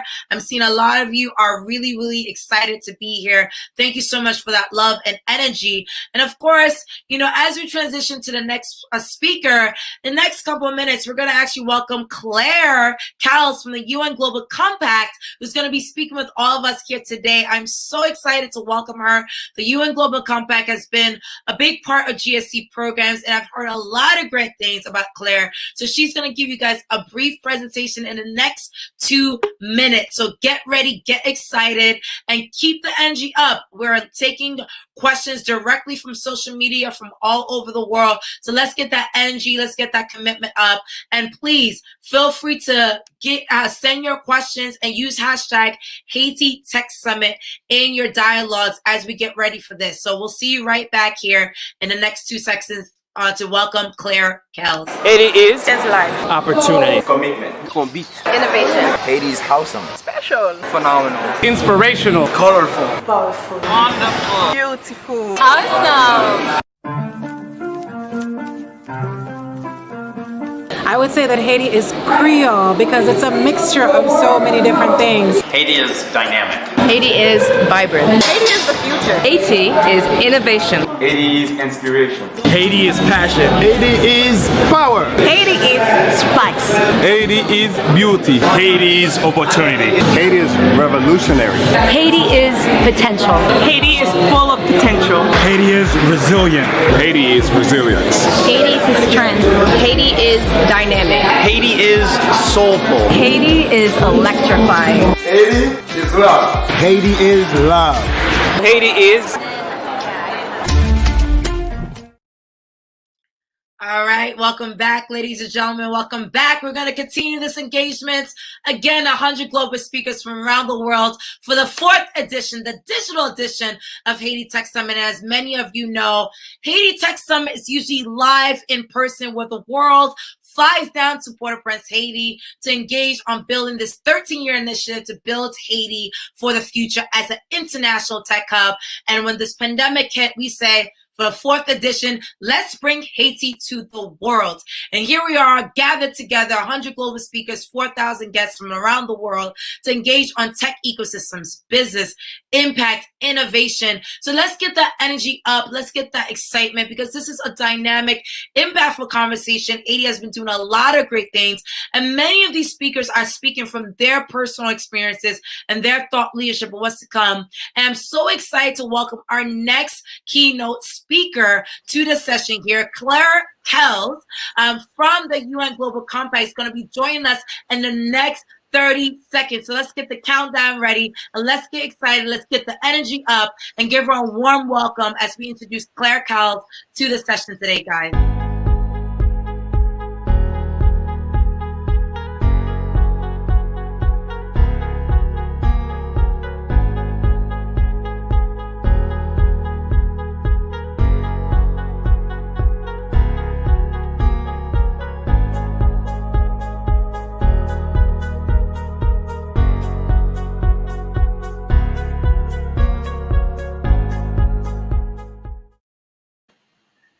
Welcome, Claire, to Haiti Tech Summit.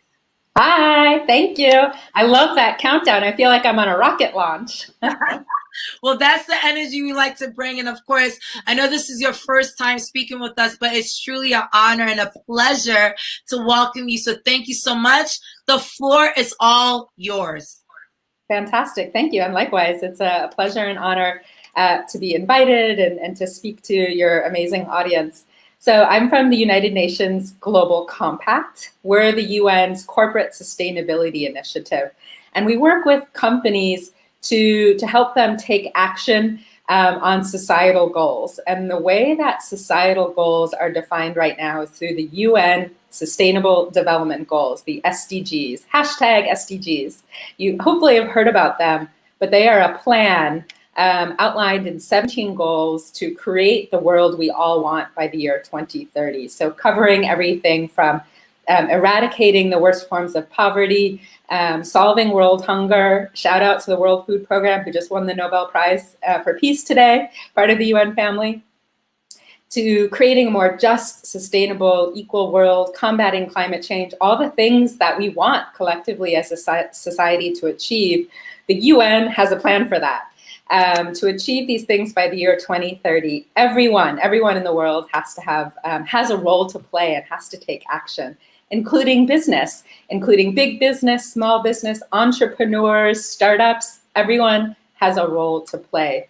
And I think, for big business, it's really about embedding principles into their strategy and operations, really for any size business. It's about embedding principles, ethics and values into strategy and operations, and then setting business level goals about reducing carbon emissions, paying a living wage, achieving gender equality, setting business level goals for the business and working to achieve them. And these goals then, right, you can imagine everyone sort of laddering up, and then we're on track to help the world achieve the Sustainable Development Goals.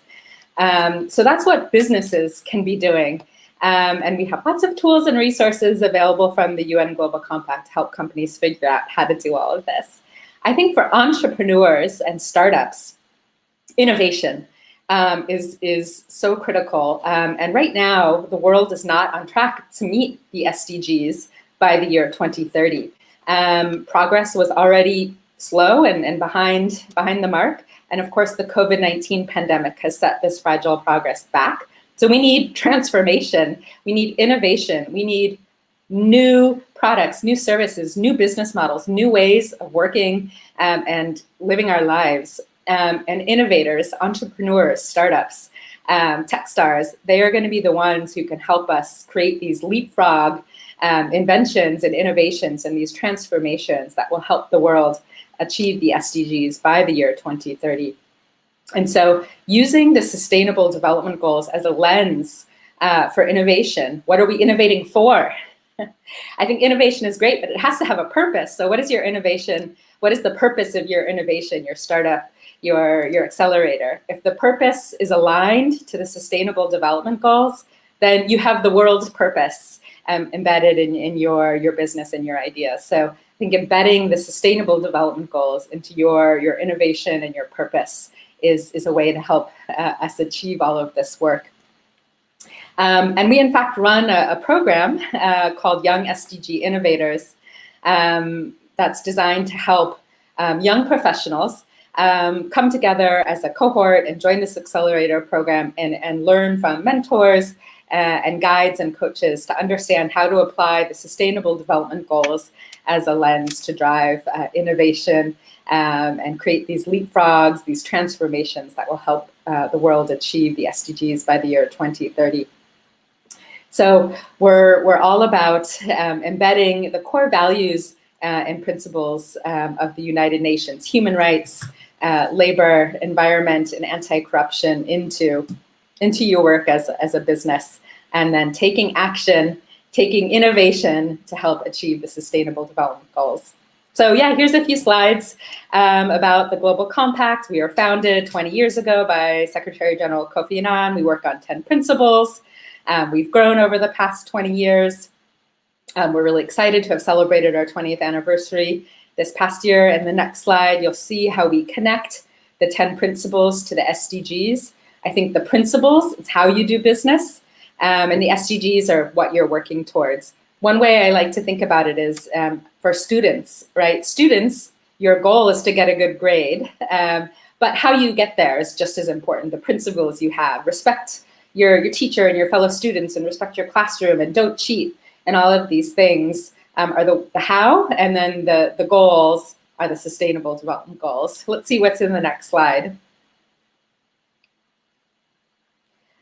Next slide. I mentioned, the state of the world is that we're not on track. Here's some really critical stats that show that gender equality and the pay gap between men and women. Apparently, it's going to take 257 years to close that gap. I don't know about you, but I think that's unacceptable. So there's a lot to be done here, and business entrepreneurs, startups have an incredible role to play. In the next slide. And we can see here that companies are taking action on the SDGs, but they need that action to be more focused and impactful and action-oriented. So whether that's aligning their company actions to the SDGs, aligning their business strategy to the SDGs, or designing business models to the SDGs, more needs to be done. And the next slide. This is a tool we have. It's called the SDG Action Manager. It's freely available. I'll try and drop the link into the chat later. But the SDG Action Manager is a freely available virtual tool that your business can use to understand what are the leading practices in the world related to the SDGs, and how you can take action to adopt some of those into your own business. And moving on. These are some of the programs I mentioned, Young SDG Innovators. These are available to businesses that are participating in the Global Compact, but they're super exciting. So if you want to learn more, let's be in touch. Young SDG Innovators is the innovation accelerator I mentioned that's using the SDGs as a lens to drive innovation through business. In the next slide. SDG Ambition is another one of these tools or programs that for business, is your change actually having the impact that you want? So, for example, if your business wants to try reducing carbon emissions, is it reducing carbon emissions in a way that the Earth will even notice? So we want companies, and we work with businesses to have really ambitious goals related to their sustainability, to their corporate responsibility. So our SDG Ambition program is a way to help businesses do that, and it's a really exciting program, just getting started right now. I already mentioned the Young SDG Innovators. Here's some pictures of the innovators from 2020, and we're rolling out the program for 2021 as well. So next slide, and keep going. So I think, of course, any business person will ask, how does this help my business? And I think there's the short-term aspect of, operational efficiency, employee engagement, brand, marketing. There's so much that being an authentically sustainable and responsible company can do. But long-term, you're creating your company, your business in a way that it's future fit. So is your business going to be around in the next 10, 15, 20, 30, 50 years? If so, it has to be fit, adaptable, relevant for that future world. And sustainability is one way to help your business be relevant for the future. And so that's a way that, building in sustainability now can have long-term returns, return on investment for your business and society. And I think that might even be my last slide, but no, there's one more. I think it's important to note also that business leaders really see the opportunity here, not only now, but again in the future. So it's really important to see, and really heartening and encouraging to see that CEOs really are understanding the importance of sustainability for their business. I think in the old days, CEOs used to say, oh, sustainability, that's for the nonprofits, that's for government. But now they realize that business has a role to play, and business has to step up. So it's great to see some data on that. And what's next in the slides? And investors are listening too. That's really important, especially in the startup ecosystem. to know that finance investors signals from the market are really strong that sustainability is good for a business, and we're seeing increased capital and investments going to businesses that can demonstrate through data, through reporting, that their business is performing on sustainability metrics. So it's really great to see that as well. And supply chain. I know many small businesses also, perhaps in this audience, are part of a supply chain or a part of a value chain of bigger companies or in their industry. And so sustainability and corporate responsibility and the principles of the Global Compact have a noticeable impact on supply chain sustainability and performance, and that can really help companies sometimes in their bidding for contracts as part of supply chain. So an important thing to note that I've talked a little bit about things that perhaps bigger businesses can do. There's a lot that small, medium-sized enterprises can do as well. What's up next?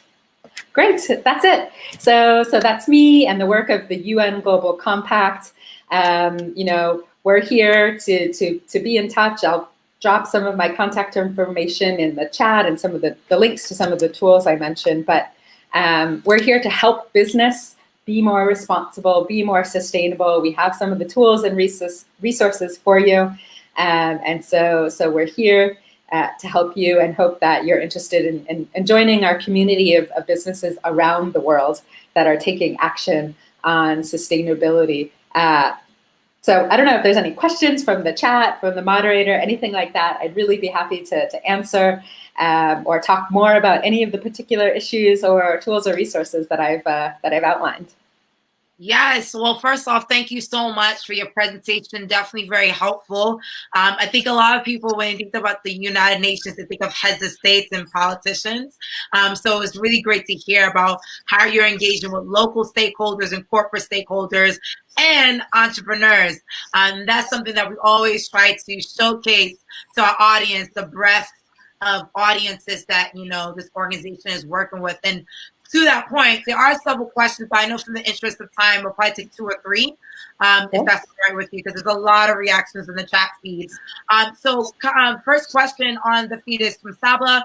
Can you share with us a little bit more about how the Global Compact got started? I had no idea it's been around for over 20 years. Really great question.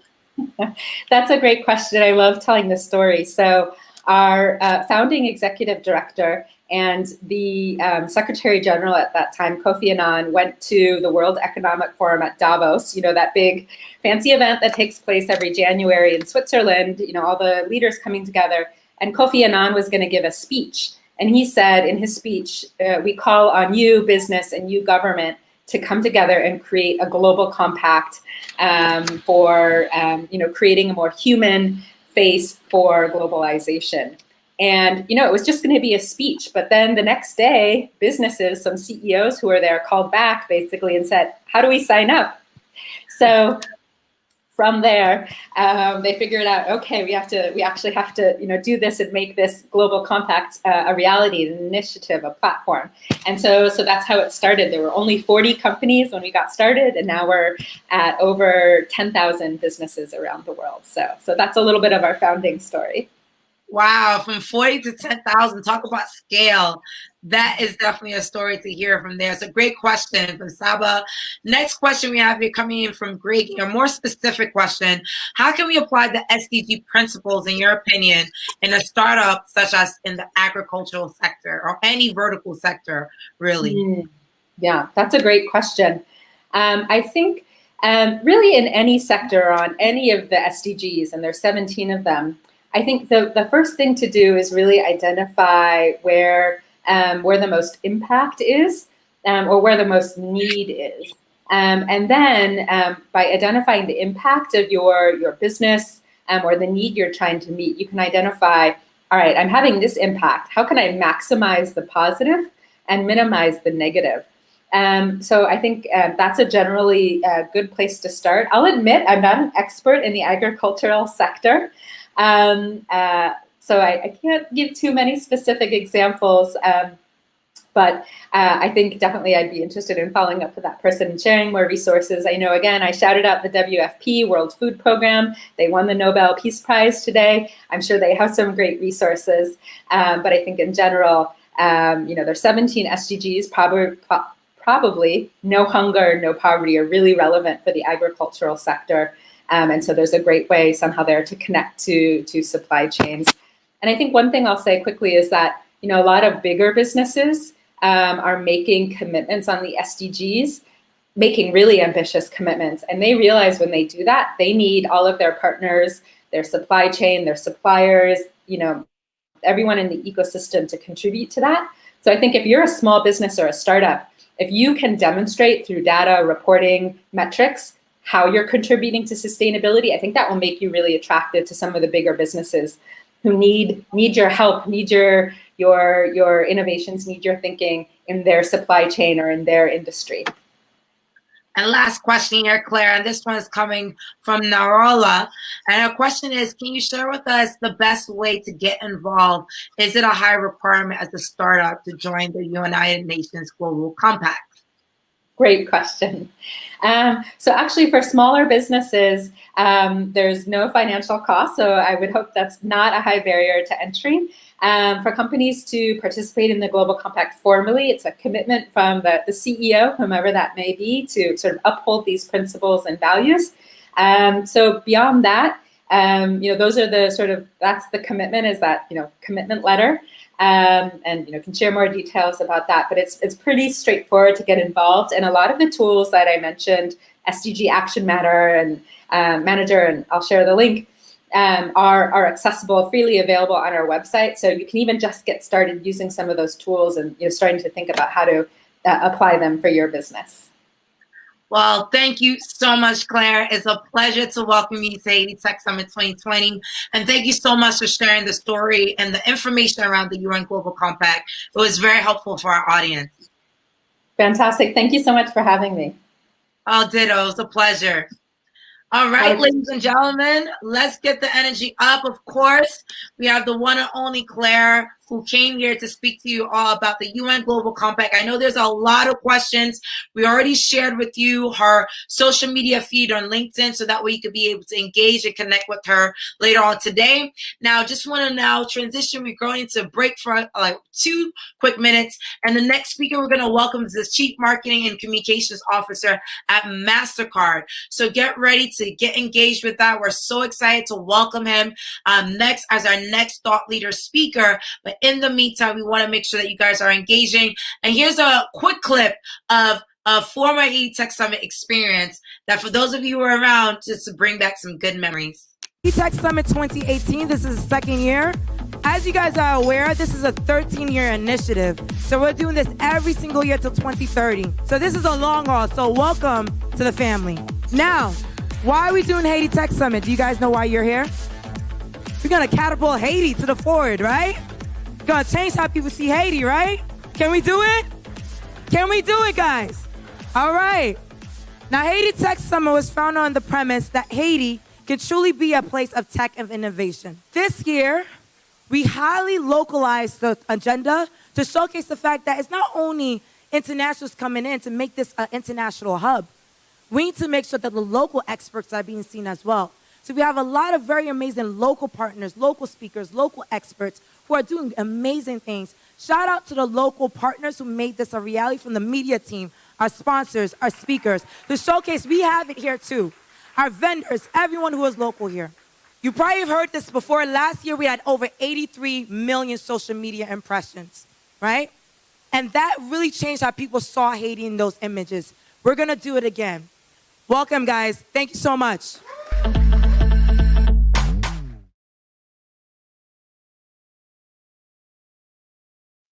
All right, welcome back. I told you it was going to take a really brief 1-minute recess. I'm so excited to welcome our next speaker to the session. Hopefully you guys are excited. He's spoken at a previous summit of ours, and he truly, truly is an inspirational individual. We track him on LinkedIn all the time is thought leadership when it comes to marketing, communications, and also impact. And I think it's a really, really great honor to welcome Raja, the Chief Marketing and Communications Officer at MasterCard, and of course, the President of the Healthcare Business. And so please give a warm welcome. We're going to welcome here on the countdown in 30 seconds. So let's get the energy up as we welcome Raja in the next 30 seconds. Let's get ready and get your energy up for this next headline speaker.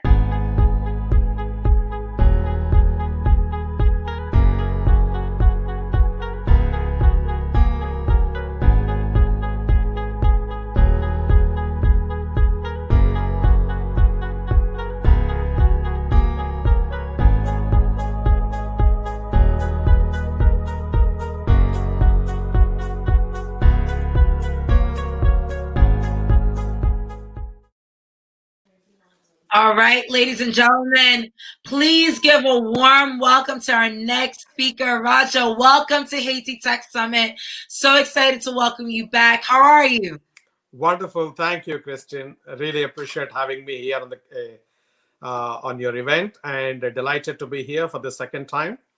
I felt very inspired the last time I was here, and I was looking at listening to some of the speeches at the time, and I said, wow, this is truly world class. So I'm delighted to be here for the second time, and thank you so much for inviting me.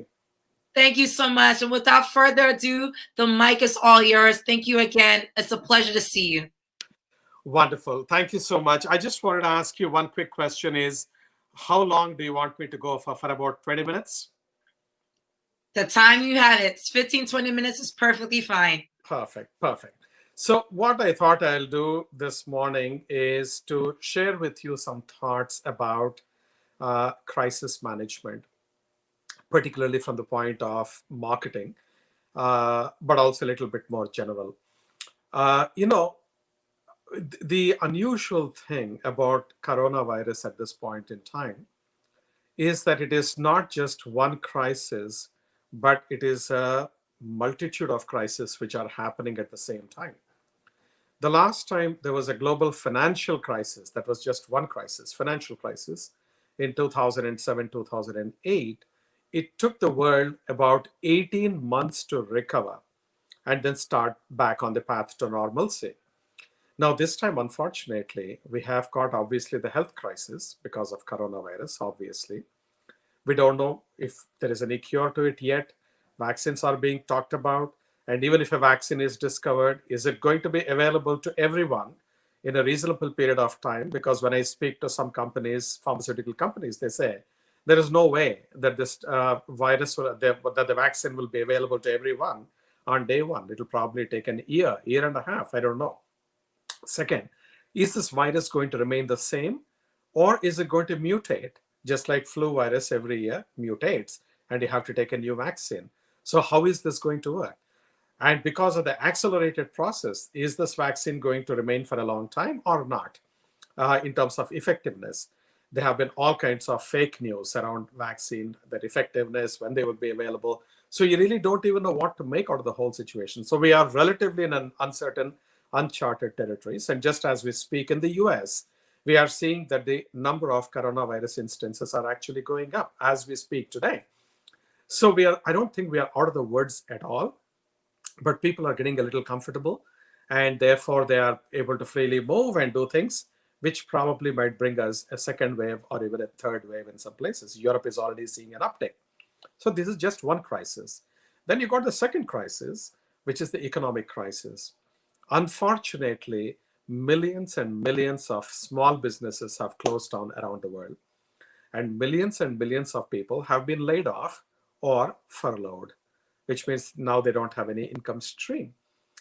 And that is going to be a huge distress, not only to themselves and their families, but even from the pure effect that it will have on the economy, because when somebody is not having a job, their propensity to spend will be lesser.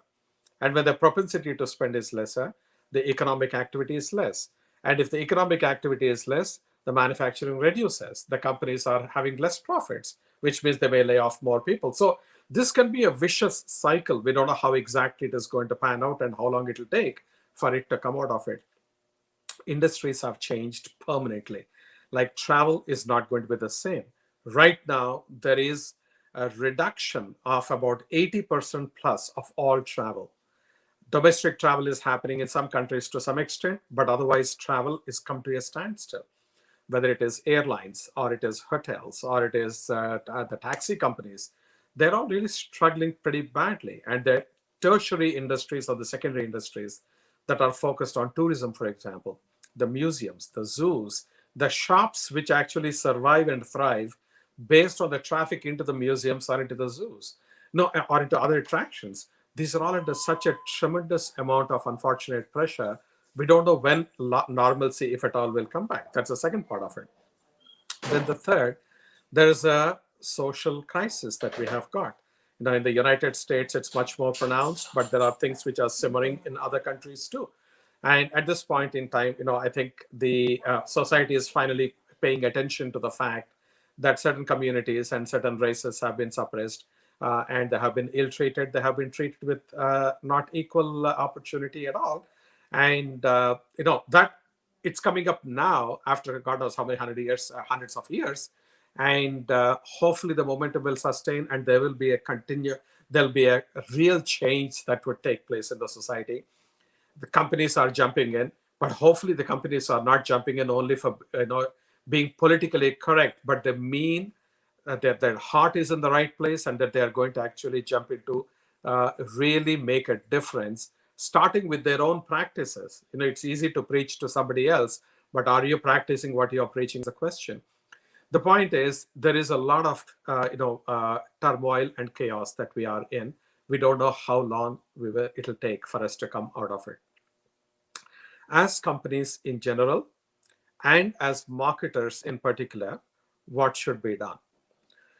So first and foremost, when the crisis is there and the sales and revenues of companies are under pressure, there is a natural tendency to cut expenses. One of those lines of expenses is marketing. It's very critical for companies and marketers to bear in mind that you should not go dark at the time of crisis. You should be visible, you should be present, you should show up. Number one. Number two, there are times that you would want to really sell, which is probably around the year for all the commercial organizations in particular. But a crisis is not a time to sell. It is a time to serve. Companies have to genuinely and sincerely approach with an attitude to serve, not to sell. It's also very easy when somebody is vulnerable, when somebody is in a distress, to exploit them. Companies and marketers should never, ever exploit.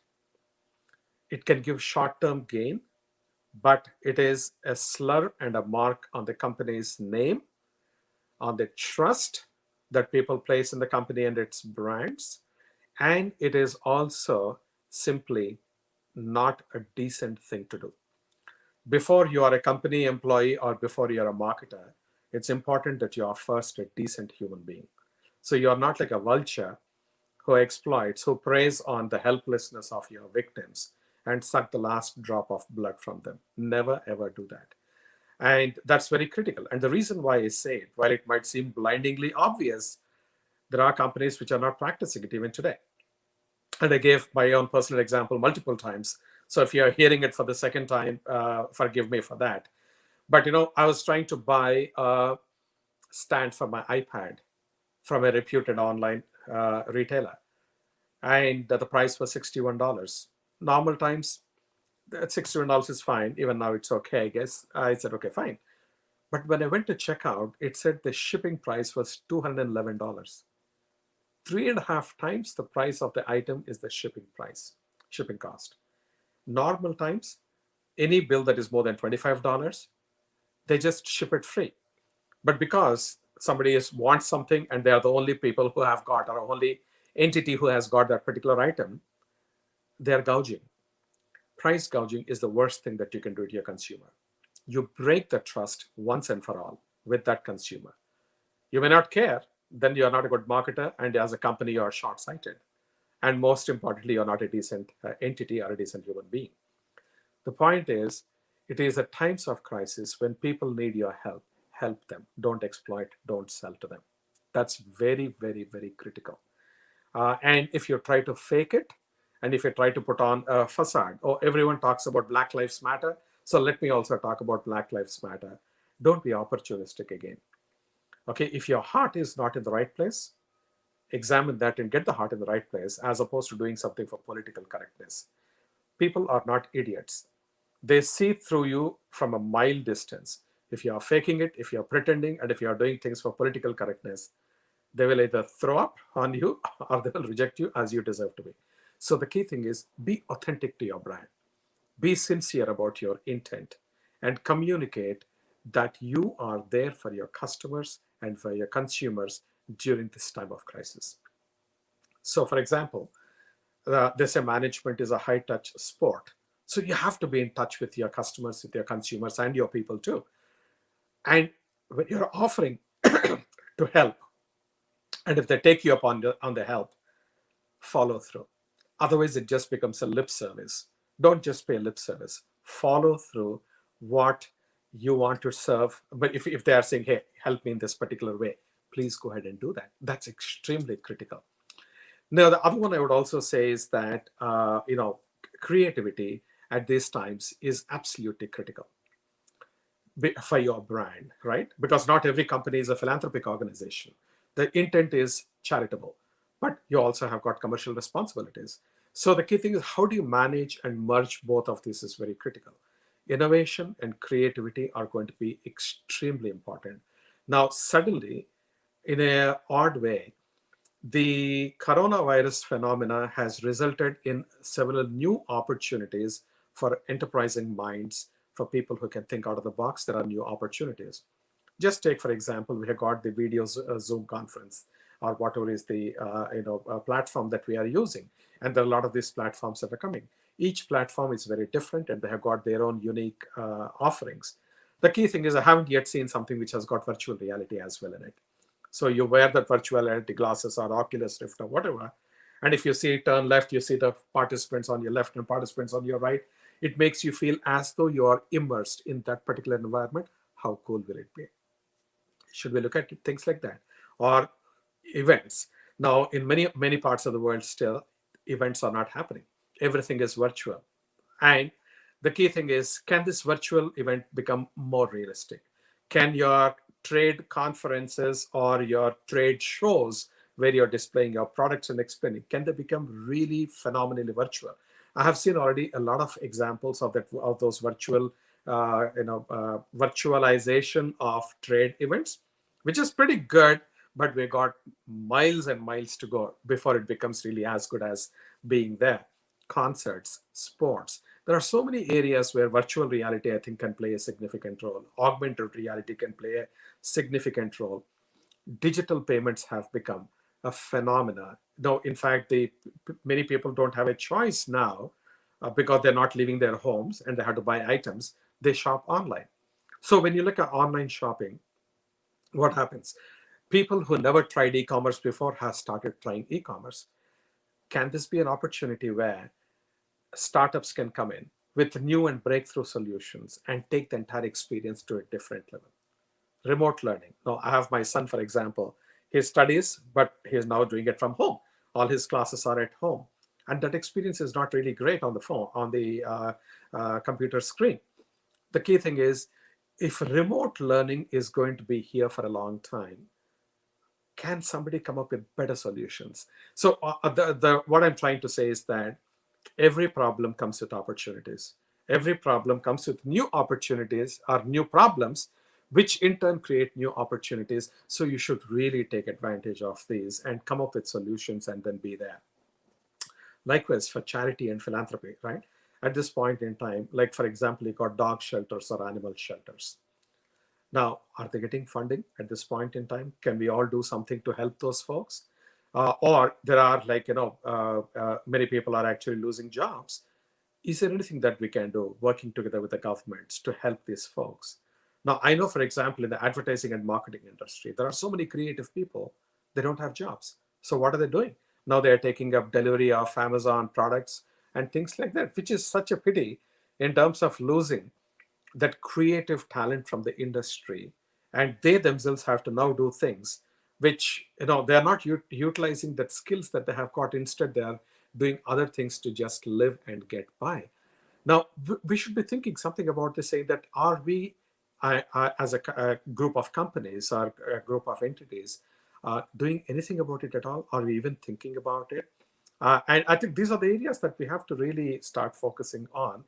I think this is a wonderful wake-up call for the entire society to say, your job is not just to make money for your company, but to truly do something that is meaningful to the society, to other people or animals. It just doesn't have to be people, and do something about it. And I think when you look back, you'll realize that this has made a difference. It'll be deeply, deeply satisfying and gratifying.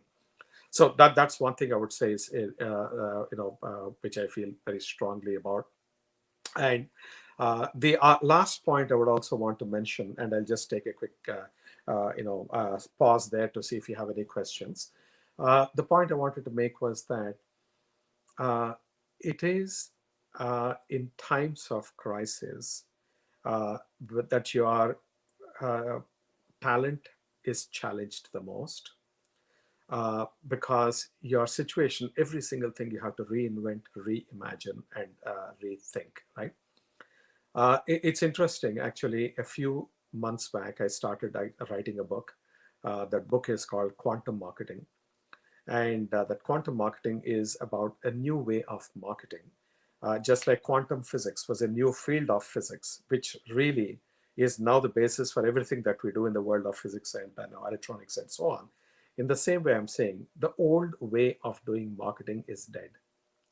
You have to reinvent marketing. You have to reimagine marketing.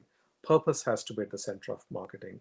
Things like advertising, I feel, are actually going to be dead, if not already dying. Things like loyalty are going to be totally reimagined. They are not really at all loyalty programs the way we have them today, but hundreds of billions of dollars are spent on them. Every facet and every theory of marketing, the way it is being practiced today, is going to fail tomorrow. You need to reinvent, reimagine, and reconfigure your entire marketing. So that's what this book is called, Quantum Marketing. And those of you who are in the marketing field, I hope you are in the business areas. I hope you'll have a chance to read and then understand what I'm saying, and then it'd be delightful. For me personally, as an author, it is my first book, so it's very special. And it's going to be launched, I believe, on the 9th of February. And it was quite a cheap thrill for me when I saw it already featured on Amazon.com and a few other sites for pre-order. But overall, I felt very, very, very good about it. And just wanted to share that with you all. That's one effective and useful, productive way that I have used my time during COVID to write a book. So with that, let me just take a pause and see if you have any questions to ask, and I'll be happy to answer. No, absolutely. That was amazing. And again, this is the reason why we asked for you to come, because I think, especially when you talk about from marketing during a crisis and just having basic business acumen, ethics, and sense, there was a lot covered in what you just said. And there are a lot of comments on the social media feed here, and comments coming from all over. So ladies and gentlemen, if you have questions, I'm going to start taking them from the live feed. Now we have time for about 2 questions, if that's all right with you. So the first question that's coming in from Giovanna, can you share with us what has been a case study or an example of a company during COVID that you believe marketed themselves and supported their mission correctly? Right now, it seems like every company is marketing themselves to get money out of it and not being sincere. I think that's a brilliant question. So if it all becomes about self-serving, attitude and approach, that's exactly what I'm saying companies have to really guard themselves against. Now, some of the companies I really thought have done a fantastic job was Patagonia, right? And in terms of their living the reality of their purpose and mission exceptionally well. Really, really, really well done. And that's one example that comes right to the top of my mind. Then you have got companies which are, some companies like, for example, Unilever, have done some amazing work in this space. collaborating with other partners and doing some significant game-changing initiatives, right? And closer home, I feel very grateful at MasterCard. We had done some very interesting things, including it's not just about throwing money at an initiative and say, oh, we contributed X billion dollars or whatever it is, but to really do something. So for example, we have taken the issue of small businesses. Small businesses, particularly women entrepreneurs in that we have seen are suffering disproportionately. And so we have actually set up a complete resource center for these women entrepreneurs. We are highlighting through our campaigns about the plight of these women. We are doing free cybersecurity solutions for these people.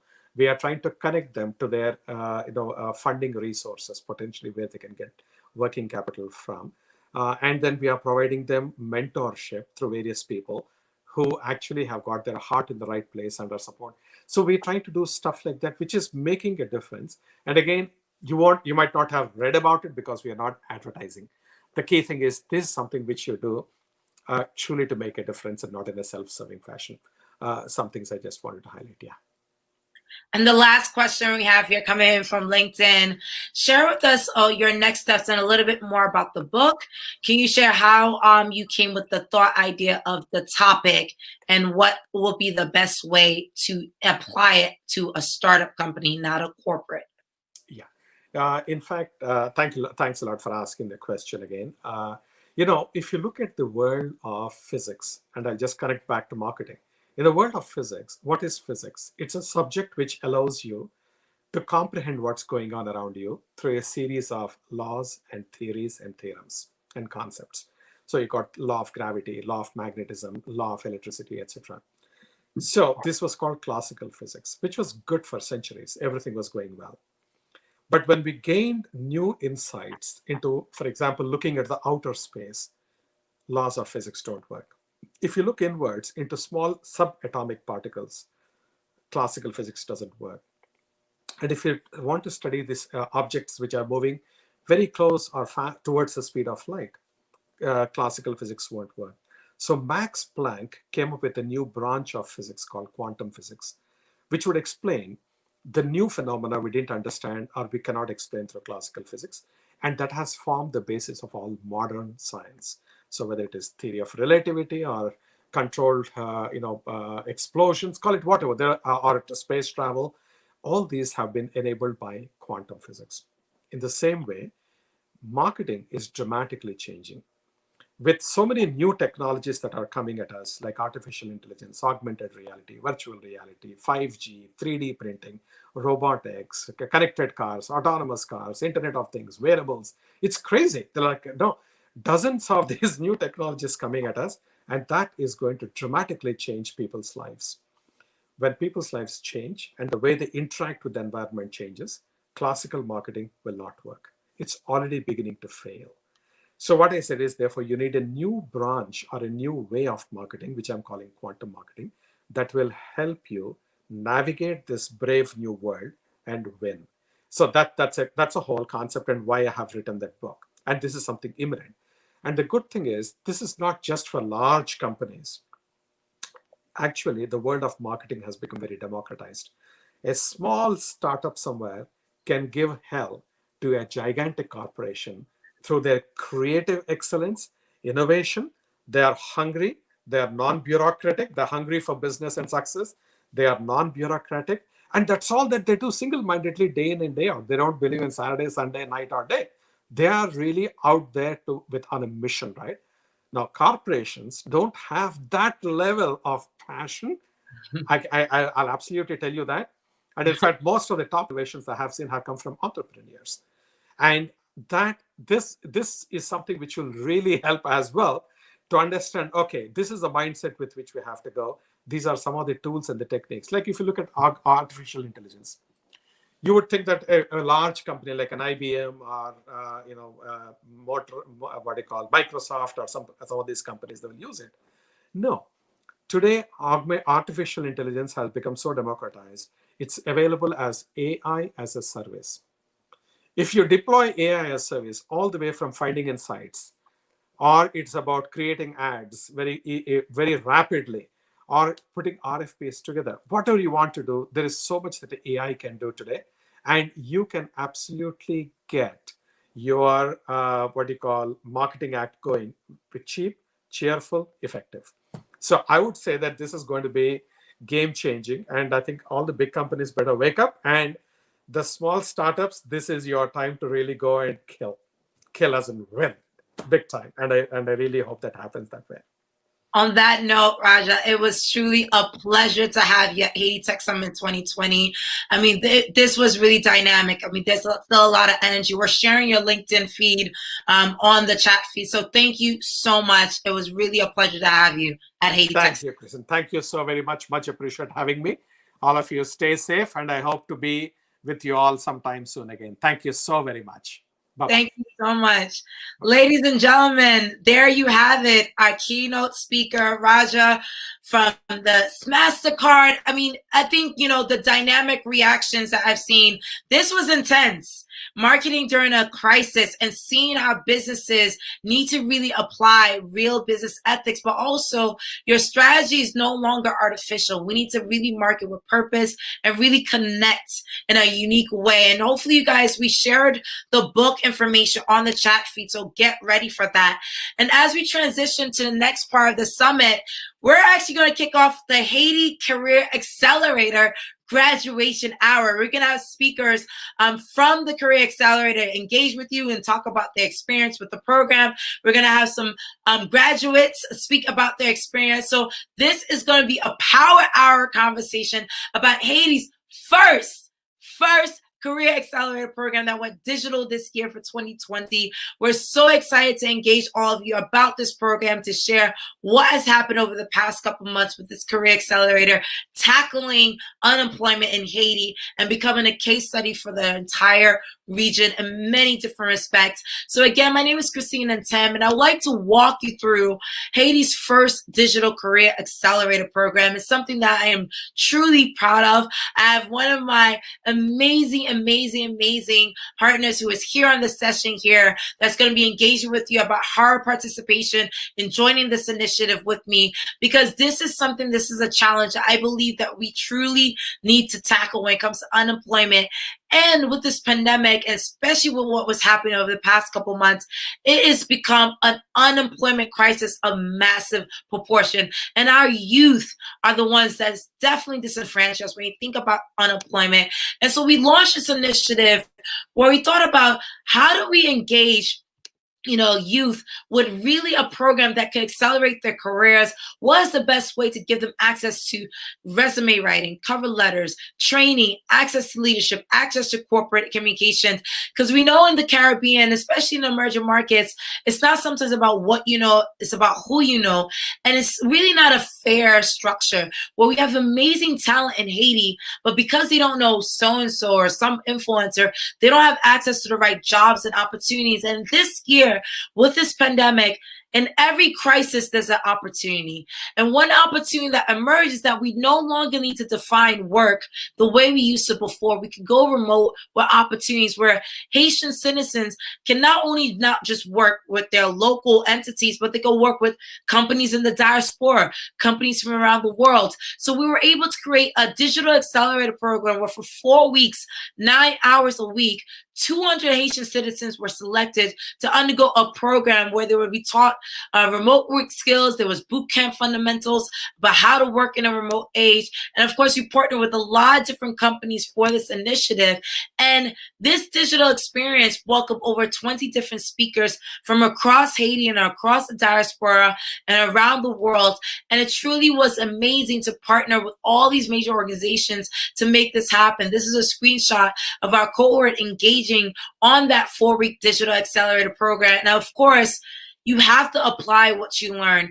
And one thing that we did, we went beyond teaching and providing fundamentals. Out of the 200 Haitian citizens, we selected 55 of them to be able to work remotely for different companies online, virtually. And I might add, we were only able to place them into remote jobs thanks to the leadership of the community. Yes, the community stood up and helped us with this accelerator program, because this entire 3-month program was free. We did not charge any of the participants for this program. This is a program that was was crowdsourced on behalf of the global startup ecosystem. And we crowdfunded $5,000 from the community to be able to put 55 interns into these 20 different corporations. And I want to give a huge round of applause to these influencers. And we also, one thing about Haiti, I believe, is a case study for many countries across the Caribbean to learn from. We talked about this case study at the Caribbean Future Summit earlier this year, where we talked about how do we tackle unemployment and how do we look at the Caribbean future digital economy and how do we build a digital workforce. This is the time for the Caribbean, a tourism hotspot, to really leverage remote work and digital tech to build a digital workforce where people could tap into the talent of the Caribbean in unique ways. And we welcome speakers from across the region to talk about these challenges, about looking at this decade of workforce digitization. I'm so excited that, we really have made Haiti a case study of conversation, and we're actually launching the world's first digital national career service in the Caribbean, starting with Haiti. You're going to hear more information about this initiative soon enough. But this is something that, started in Haiti with a conversation around how do we employ and work to help our youth find jobs, find access to resources, to build a career of purpose and of passion. And we're so proud that we're turning these tourism hubs into tech hubs. Haiti Tech Summit, as many of you are aware, is the largest tech summit in the Caribbean, not just in Haiti, but in the Caribbean. Because of the caliber of speakers, the number of media impressions, and the number of participants, we're the biggest. And as a result, we went from building the tech ecosystem for entrepreneurship, and now we're building the tech ecosystem for employment. We continue to do our work in entrepreneurship, but entrepreneurship and employment is very much tied. So how do we diversify the Caribbean economy and really turn the tourism hubs into tech hubs of the future through this initiative? And of course, how do we leverage the Caribbean diaspora? Many of you are diaspora who are passionate about Haiti and your Caribbean native islands. And how do we turn remittances, us giving money back to our communities, to remote work? Many of you are diaspora companies. If you want to engage with me, there's my contact information. Let's partner and get you actually employing local Haitian citizens or local diaspora, really working with their respective countries to employ local tech talent. So I'll end by saying this is a powerful case study of what's to come. This is only the first year. We're going to be doing this program every single year for the next decade. I am announcing once again here, this is a 10-year commitment that if you see we started it, we're going to finish it. So every single year, we're going to do this program where we're going to select Haitian citizens locally from across Haiti. We started this year with 200 Haitian citizens. My hope is that this program grows exponentially, where eventually we're onboarding thousands of Haitian citizens from across the country to get featured and get access to not only this accelerated program and training experience, but actually world experience and work remotely at these companies. And so without further ado, I want to kick off the Career Accelerated graduation with our first speaker from the program. And of course, this was a dynamic opportunity for many of these companies to work with us. And so without further ado, I do want to welcome our first speaker on this session. She is probably one of the most dynamic and sincere people when it comes to really promoting Haiti to the world, but also making opportunities available to local Haitian citizens. The one and only Daphne Charles is here on the session. So please give her a warm welcome as we welcome Daphne Charles, who was a facilitator, an amazing local ambassador and pioneer for Haiti's first Career Accelerator program. So please welcome Daphne Charles. Welcome, and please share your story and also your feedback and your amazing thought leadership on this initiative. Thank you very, very much, Christine, for having me again. And huge congrats to the GSC Career Accelerator 2020 class. You guys made it. You should be very proud. I remember how challenging it was for some of you. And thank you, Christine, for having invited me to be part of this experience. That is something that is very close to my heart. Indeed, lifting people up professionally for me started back in 2008 when I was in my second year at college with my first ever training on how to write your CV and to succeed your interview. This was with Voila. This company no longer exists. Gen Haitien kapte de nou sou diferent platform réseaux sociaux. Nou konnen ça c'est bagay longtemps parce que Voila was sold by to Digicel recently. And the company doesn't even exist. That was the first time ever in my life as a young Haitian that I was in front of training and session about your career and how to lift up yourself professionally. So I love so much when I learned during that session I had with Voila that I kept the slides that were shared with me. And again, each time that I was asked by a friend about personal development, I went to this slide and shared some of the things that I've learned with them. Later on, I took a job at Help as a career coordinator, and then I was coaching people to prepare them for the market. I started to receive so many requests that was not available at Help that I created a WhatsApp chat that is called actually Job Connect, and where I until now share opportunities about internship and jobs to people in my community. And even though I'm still doing organizational development for Help with fundraising, but I'm still, and I really love coaching people on personal development when asked. And I've been doing so many training sessions for them. But this program, the GSE Career Accelerator, was the first time for me to really learn about the remote work as a whole. I am myself, after this program, I can say that I am myself better prepared now to assist my community in that specific aspect of professionalism and career development. And I am very proud, Christine, for what we have accomplished together in this program. I remember the 400 applications that I had to go through to select the 200 trainings that we had for the program, and the more than 50 interns that were selected in this pandemic chaos where people were worrying about getting a job. We were able to place 50 interns with local companies and international companies. And I could say that there are three things that I'm really proud that we've accomplished in this program. And the first one is the practical and useful way of using technology that we taught people and how they can leverage that to cope with current challenges. This program that we had is a testimony of what we've been preaching to people since 2017 with the Haiti Tech Summit. Our partner experienced it. It was a challenge for them, but now their eyes are surely open for the great opportunities of remote hiring. The second thing that I'm really proud from this program is, and that's something that I also learned, and I'm also sharing in our Haitian community. This program show to people that even though the challenges, we know all of them already, we have power challenges, we have internet challenges in Haiti, yes, these are challenges that we have to cope with, but there are still tools that are available, and the little power that we have and the little and the internet that we have made program like this possible. So my message to them is stop bringing the excuses, but instead start using what you have handy and what you have available. This cohort, the members of this cohort, they were able to follow each of our sessions, and we were never lower than 150 of them participating daily from the 10 departments from Haiti.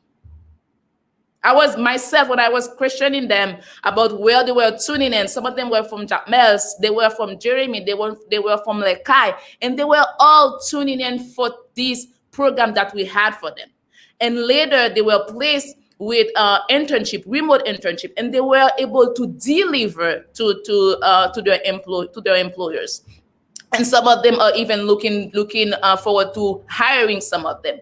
So this is a really testimony for us to say, yes, we have the challenge, but how can we work around these challenges? How we can overcome these challenges and to really take advantage of technology. The third thing that I would like to conclude with, and this will also include a special shout out to you, Christine, from a Haitian diaspora perspective.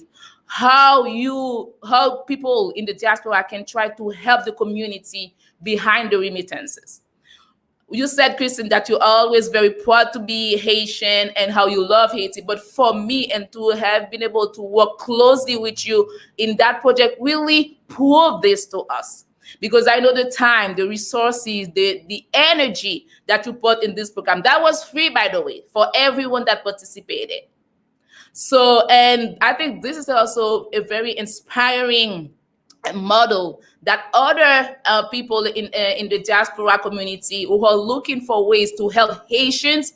This is a great example how you can do that concretely. Because I know my Haitian people, we like talking, but as people say, talking is very cheap, but doing is one of the most luxurious assets that is not accessible to anyone. So this is my words about this program that I was really proud to be part of, and to have been really able to interact with all these young talents and all of our partners. And again, Christine, thank you very, very much for this great opportunity. No, honestly, the pleasure was all mine. I mean, I remember the hours and the time. I mean, it definitely, and we were learning as we went. But honestly, like I already said it, once we start, we got to finish. So we got a couple more years of this to go, and I hope that it gets bigger and bigger. So this is way, but ça pas facile même. I parle aussi créole because c'est Haiti Tech Summit on nous mélange ba. Like, you know, I think c'est on va qui pour moi-même qui vraiment saisi. You know, talent qui gagne Haïti avec technologie, en plus nous ça pas gain internet, moun pas ka faire programme ça, moun pas travailler bien, moun pas faire ceci. En pile moun saisi. Yo ouais get talent dans Haïti, gen pile fois on moun pas comprendre ça qu'a fait Haïti, yo servi avec internet ça yo ouais ça qu'a fait. So that's what they le m'attendait à diaspora sous col là. That ou pas seulement travailler avec moun qui dans India, Pérou, tout le pays ça n'a pas le nous haïtien qui local nous ka servi avec eux pour nous travailler pour business nous. So ça sont pas m'ta souhaiter en pile monde parler sur ça, ba nous you know, Balloon Squad will give us feedback about this program because it wasn't an easy one to kick off during the pandemic.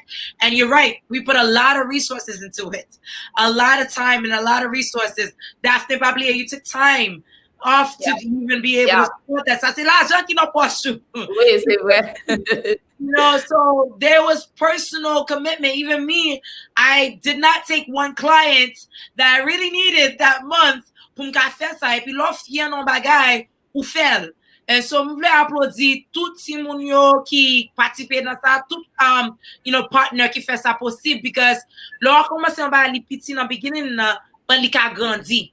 And so I really think that, you know, Nkone mind the African, he's from Ghana. That's how I learned about the National Career Service. So I think we can bring this concept to Haiti. So I'm very much looking forward to it.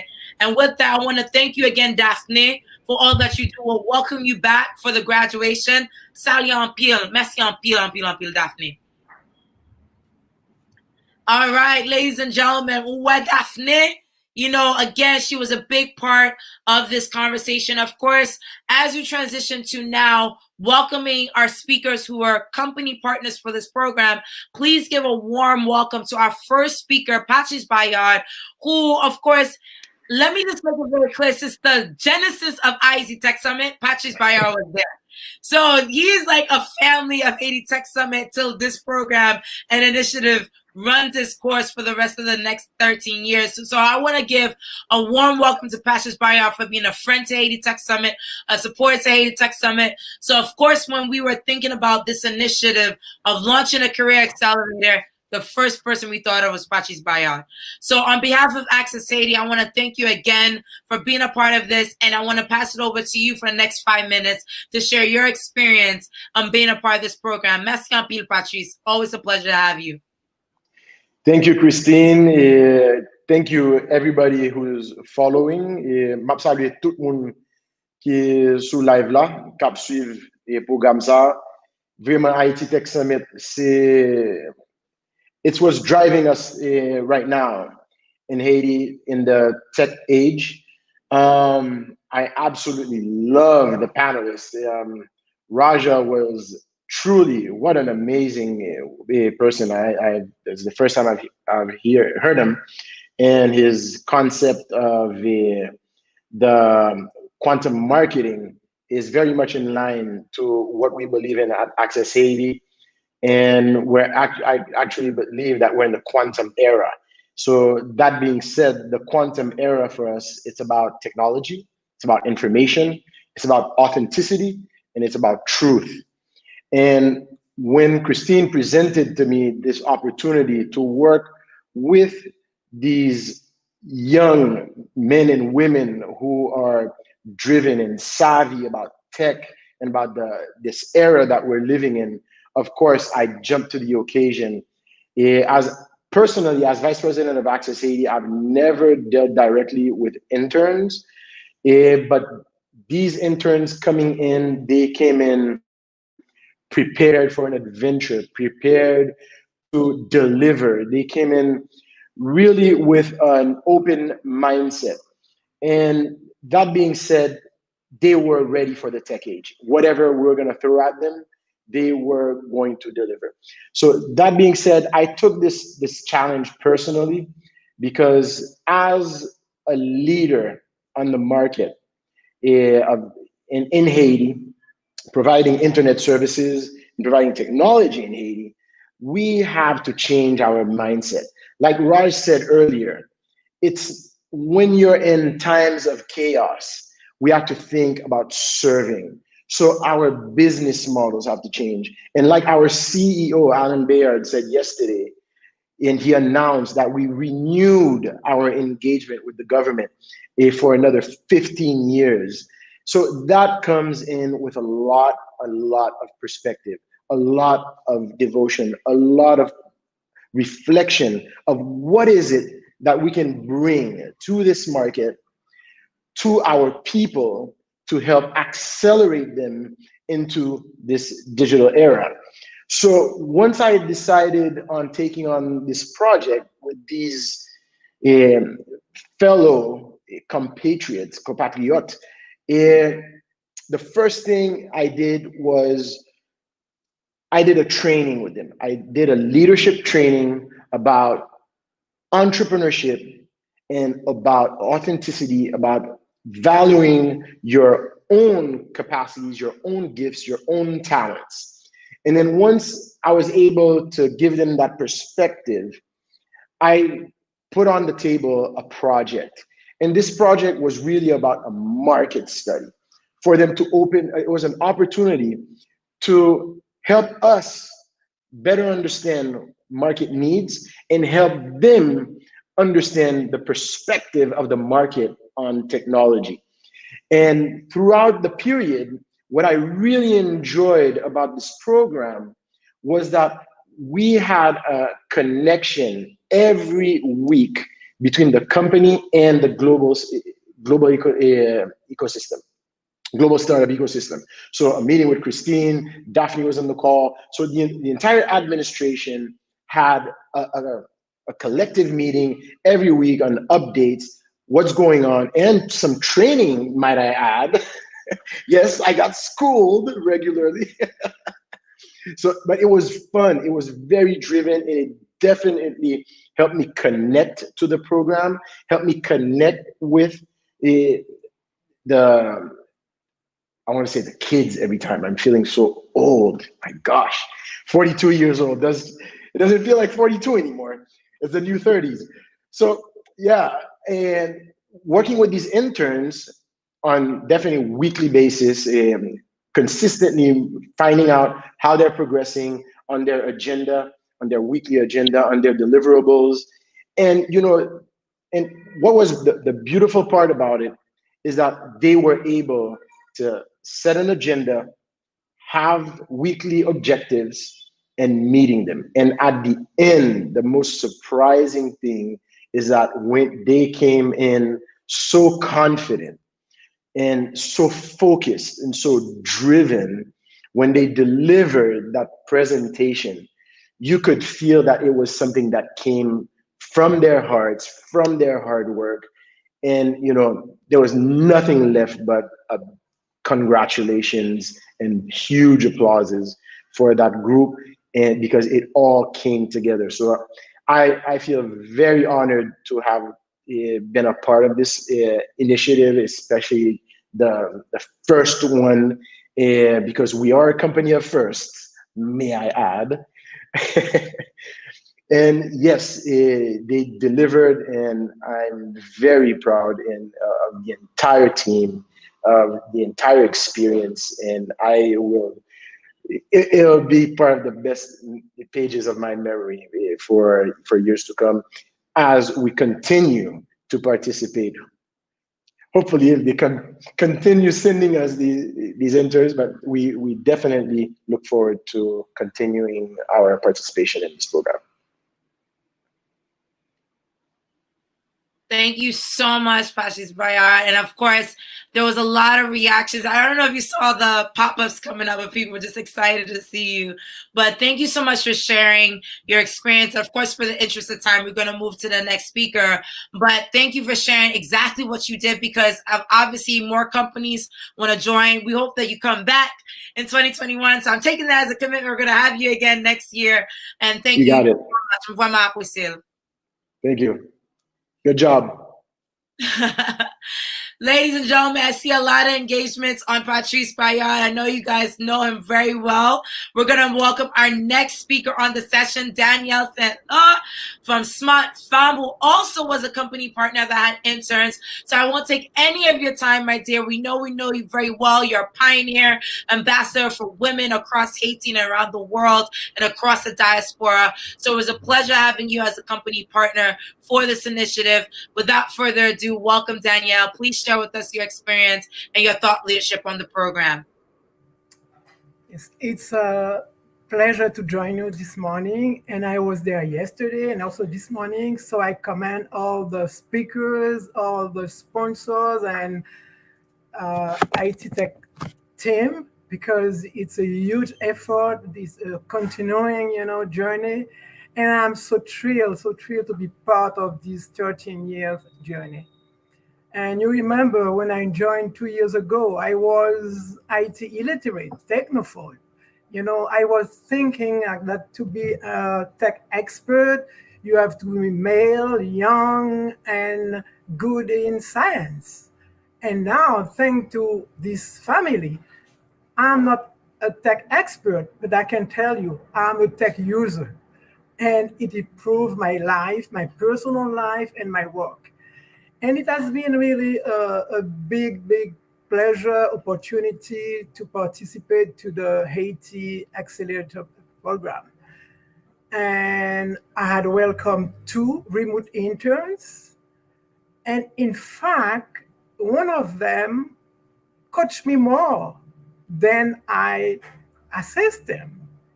And because when they joined, I was working on a collective effort. Is an effort of a network, a coalition of networks of women organizations across the country that want to address a major problem that we are facing right now with the COVID-19.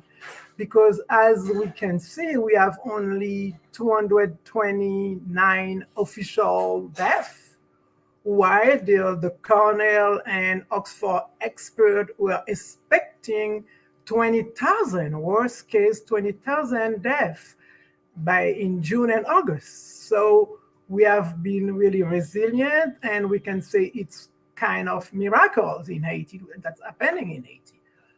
But the major issue that we have, it's about women that are expectant women and newborns. Because with the COVID-19, women, they are scared to go to health centers and hospitals for pre- and postnatal care. So they are having their kids at home, and it's a real disaster. And we have prior to the COVID, we had the highest mortality rate of the whole hemisphere, like 4 women, 4 mothers, and 20 newborn died every single day in Haiti. So when the women networks across the country told me, Danielle, we need to work on this, I said, my hands are full. And they said, we have no choice. We have to mobilize the international community. We have to advocate for this. So let's launch an initiative for that. So I said, okay. But I have to tell you, the network of women I'm dealing with, I've been dealing with them for the last 20 years. They are baby boomers. You know, being on Zoom, it's a big affair for them. So now I have to lead this effort. And it's like the two interns came like angels. So they develop a strategy, and one of the focus of the strategy, they develop a whole marketing strategy. And they propose to celebrate, to give an award to Naomi Osaka father as an example, a model of responsible fatherhood. Because as we know, in Haiti, 40% of families are led by single mothers. So they develop a whole strategy to reach out to the family of Naomi Osaka and to have a special event on her father's birthday, which is December 2. So they said we can have it on December 1 first or 2, because December 1 is Giving Tuesday. So I have a four-page strategy ready to be implemented. So I'm really thanking IT, the whole team, but especially those two interns, those angels, I'm calling them, because they think beyond the box. They anticipate your needs. And I can say that we are ready to launch this operation that's called Opération Catherine Flon. So I really need support to be able to hire those two interns to be my staff, the staff of this coalition of women networks, because they will be able to work with the 15 networks across the country, because they are really, really savvy and can write in English, French, and English. So thanks a lot. Merci en pile, Danielle. Thank you so much for sharing that. And also sharing a really unique project that you got them on, because a lot of times when people think of internships, they don't think about the cool, exciting things that they could be working on. So thank you so much for sharing that. And you guys heard her call to action. She wants you to help her to engage with them as staff. So definitely on the chat feed, just engage with her via social. Merci en pile, Danielle. And thank you for being a part of this. Thank you. All right, ladies and gentlemen, without further ado, let's welcome our next speaker, Jacquille from the Haiti International Film Festival. Very, very dynamic individual in the creative industry. So without further ado, welcome. Please share your thought leadership on the program. It's a pleasure to have you. Thank you so much, Christine and Tim. This has been a tremendous experience. I'm the executive director of the Haiti International Film Festival that has been in existence for 5 years, a nonprofit organization. And the reason that we started the nonprofit is to change the image of Haiti. Because a lot of times after the earthquake, I saw a lot of negative images, and I did this short film called Haiti's the Nation of Artists. Then I realized traveling to Haiti, throughout the Haitian diaspora, that we needed a film festival. So, but this was our goal before COVID, to actually expand to Haiti, and having these two interns was great to actually have them work on. They're actually helping me with a marketing campaign for 2021. And I have to say, like, they've got me like information through Haitian organizations in, actually in Haiti that I couldn't find on a Google Doc. And just they've really taken the mission as their own, and I really enjoyed them just giving their 100%, and I definitely want to work with them in the future. It's just been, and this is my first time having the remote internship experience, but we've communicated at least twice a week. They've given me data. Next year, we're planning to have the film festival expand to Haiti in November. And they even told me it should be in the first 2 weeks of November. So they've definitely been partners. And what I love, both of these women were entrepreneurs. So from day one, they're like, what do you need us to do? And they were really instrumental into the growth and me seeing how the Haitian diaspora can actually work with young Haitian professionals. So, hello. Yeah. So, we just want to just continue to grow, and we definitely want to work with more interns. And it's been a wonderful experience working with these interns. So, and it helps us change the narrative in Haiti. And I think the thing is to actually work with the Haitians in country and the Haitian diaspora.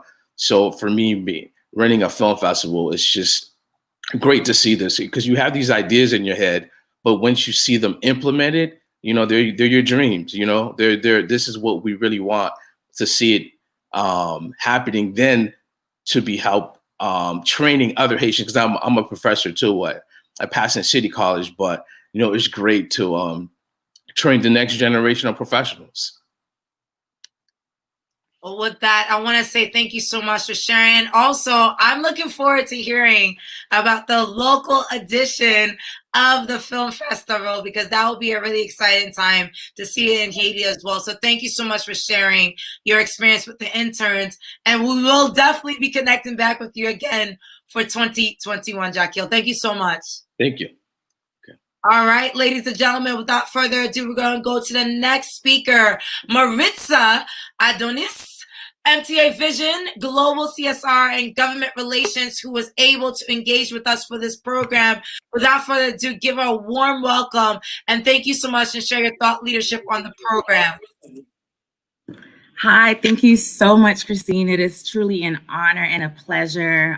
Before I begin and introduce myself, I'm new to the community, but I've been watching you guys from afar for a couple of years, and I have just been so proud of the work that you're doing as a fellow Haitian American myself with descendants and roots in Dominican Republic. I share that same passion about being intentional, about not just only going back and giving back to Haiti, but bringing them with us as part of the process. A lot of times, organizations will go in and say, here's what you need, versus collaborating with those on the ground to work together with them. And so kudos to you, kudos to Daphne, Leticia, Onam, the entire GSE Haiti Tech Summit family who provided all the support during this inaugural program. And again, thank you for the honor of serving as one of the companies to support. Thank you so much, Maritza. And I think, I really do appreciate your feedback. I think you were one of the companies that was giving us real-time feedback during our weekly Monday calls of training and feedback sessions. So it was a pleasure to work with you. We hope to work with you again in 2021. Thank you so much for being a part of this. Really, really appreciate it. Definitely. And I just wanted to share with you guys to highlight the interns. I think what's most important for me is to share a little bit of what they were able to work on today. And so let me know if you can see my screen. If not, I'll just go ahead and talk a little bit about what they did. But as I'm bringing that up, if you can't see that just yet, just wanted to share some of the great work that they did. And he talked about this throughout the past 2 days in terms of the amount of talent that we have in Haiti. And so the opportunity for us to kind of go in and give them an extra opportunity or integrate them with some of the work that we're doing is essential. And I had the honor of being able to do that. I had 2 fantastic interns. Thank you again for placing me with 2 interns that aligned directly with MTA Vision's Global Corporate Social Responsibility and Government Relations firm. We had Mr. Cadet, who was working on our corporate social responsibility projects, looking at the streamlining of keeping Haitian companies accountable and ensuring that they integrate social responsibility practices into what they're doing in country, and vis-a-vis looking at what the country of Haiti can do as it pertains to writing laws, including regulations, to ensure that companies that are coming in are intentional about doing good. Mr. Cadet did an amazing job with that, similar to how my colleague previously talked about. It's difficult when we're not on the ground and we're limited to the phone call that we can make to Haiti or Google. Jimmy went above and beyond, going to actual places to get the information that we needed, and we were able to bring build databases of chambers of commerce in Haiti, contacts within the Haitian government so that we can work on social responsibility and business practices moving forward. Something else that was really important for me was that not only that they're working on projects internally, but it was very important for them to work on something that they were passionate about. Because beyond just a 1 month experience, I wanted to make sure that they had a program or something that they could take back home to in-country in Haiti that they can grow. One of Jimmy's passions was youth entrepreneurship. And so we connected him with MTA Vision's Society of Global Impact Entrepreneurs to help provide over 20 Haitians on site who are interested in entrepreneurship, providing them with how to start up, how to get funding, what does it mean to integrate CSR. And just in a couple of weeks, Jimmy was able to recruit over 20. And I'm definitely going to be following up with them to make sure they go ahead and put on this programming. And I myself at MTA Visions provide the support. Our other fantastic intern, Sophia Joseph, she works more on our HR functions. She already had a vast amount of experience in HR. And so we said, with your special project working with us, we're not going to bore you with any admin or paperwork. We're going to put you on the ground and running. So she had an opportunity to actually interview some of our incoming fall interns and provided us with amazing cultural competency feedback in terms of what she's seen on the ground in Haiti, working for her own global companies in Haiti, and vis-a-vis some of the intern applicants through MTA Visions that she had an opportunity to interview from India and so many other countries. And so it was great to have that additional insights. And then on her major project, her interest is HR. And so we found ways to integrate both corporate social responsibility and HR. And so we started looking at how do we help improve the employee experience. And both Jimmy and Sophia, all the work that they did included with research in Haiti and abroad. And so they each selected 7 countries. So as they were doing research, as they were creating programming, they were looking at the comparative view of what this looks like in other countries to ultimately help build and bring the best practices in country. Again, this is an awesome experience. Thank you again for this opportunity. We look forward to hopefully working with them in the near future. Chapeau bas to you, Christine and family. Merci, Pierre. Time. We're moving off the next session, but I do want to say again a huge thank you.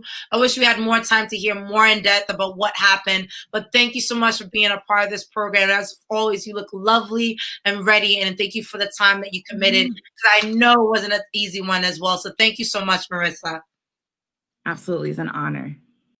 All right, ladies and gentlemen, now let's transition to our graduate speakers. We selected 5 of our interns to share their experience. They each have about 1 minute to share their story and their experience with the program. So without further ado, I'm going to start with Evans to share his experience with the program, to be able to share his story, and then we'll be followed by Mary Najin, who's going to share her story of leadership. So please, let's get excited to welcome Evans to the session. Welcome, congrats, and please share your experience with the career program. Good afternoon. Thank you so much, Christine, for this opportunity. I'm so very excited. I can say the initiative of Global Tech to work about this kind of thing will increase me a lot about my capacity to learn and to be very effective in my study. So we'll appreciate the programs. So I learn a lot, and then I share this activity with many other people around my country, and we have some training that we make for the accelerator programs that you make the best as possible to do as possible the same thing that we learn from you. We share it with others, and I will appreciate the way that we make it. And we can say this is an excited program for us, and we were very happy to be part in this and that. Thank you so much. Thank you so much. It was a pleasure to have you, Evans. You are one of the great ones. And of course, let's definitely stay in touch. And we'll come back again for the Career Accelerator for the graduation. Thank you so much, Evans. You were amazing. Thank you so much. Really appreciate your right, Christine. Thank you so much. Merci un peu, chérie. So let's transition to our next pair. We have Marie Najin. I know she has 1 minute to share experience with the program. You look lovely. Please share your story with us. Thank you, Christine. So I work with YMCA. My internship was with YMCA, and it was really a great experience because I work in the development sector. So it was for me this opportunity to actually learn about what the YMCA was doing in Haiti, what they were doing globally. I got to talk with the Carlos Sanji. I got to work closely with DJ, and then in the end, we actually work on a funders database to know how the YMCA can help during the time of COVID, and also how in the end the YMCA is actually working and impacting the SDG goals. So for me, that was really a great opportunity, and this is something that I'm gonna keep in my career and my CV to move forward. Thank you so much, my dear. It was a pleasure to have you. And that's an exciting organization, over 175 years. So congratulations to you again, and we'll welcome you back for the graduation portion later on. Thank you so much, my dear. Thank you. All right, let's welcome our next speaker. Amano is the next speaker that's going to be going on live on the stream to share his experience with the program. Nice to see your lovely face, and welcome. Thank you so much.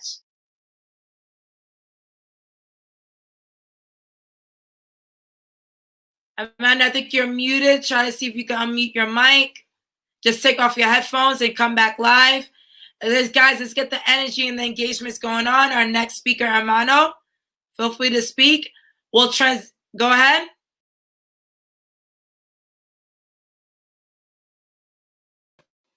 All right, in the meantime, we're going to transition to our next speaker. We're going to transition to Finetti as we wait for Amano to get on live. Amano, are you ready? Yes, I'm ready, Christine. Thank you so much. Hello, everyone. It's a huge pleasure to be with you today to sharing my experience from the AD Accelerator Program and my internship at Global Startup Ecosystem. My name is Finetti Gerson, Project Manager, Data Analyst, and last year student in Quantitative Economics at the best AD college, CTPEA. 4 months ago, a global startup ecosystem launched the first AD Career Accelerator, and I was selected for this intensive program. From amazing speakers, I learned a lot, or it is important to shift into this new world where everything is doing online. And the speaker also shared with us the requirement for remote work and useful insight to succeed in your career journey and personal branding. And in addition, I did my internship with Christine at GSC, and I know more about different stakeholders in startup ecosystem and how to create a database.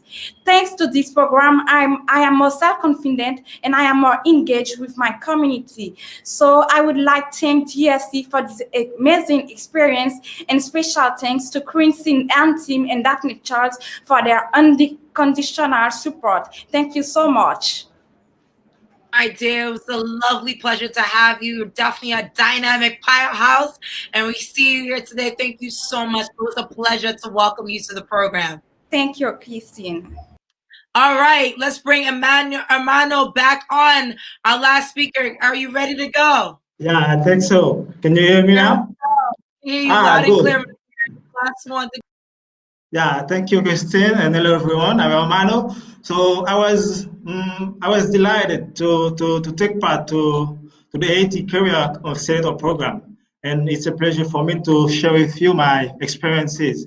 So it was a very rewarding program for me, and between prepare for the remote work, prepare your resume, prepare your presence online, especially on LinkedIn, and other interesting topics such as entrepreneurship. I can say I am very enriched myself, both professionally and personally. And the icing on the cake is the happy privilege of practicing my skills and other that I've get from the program with an internship with Daphne Charles.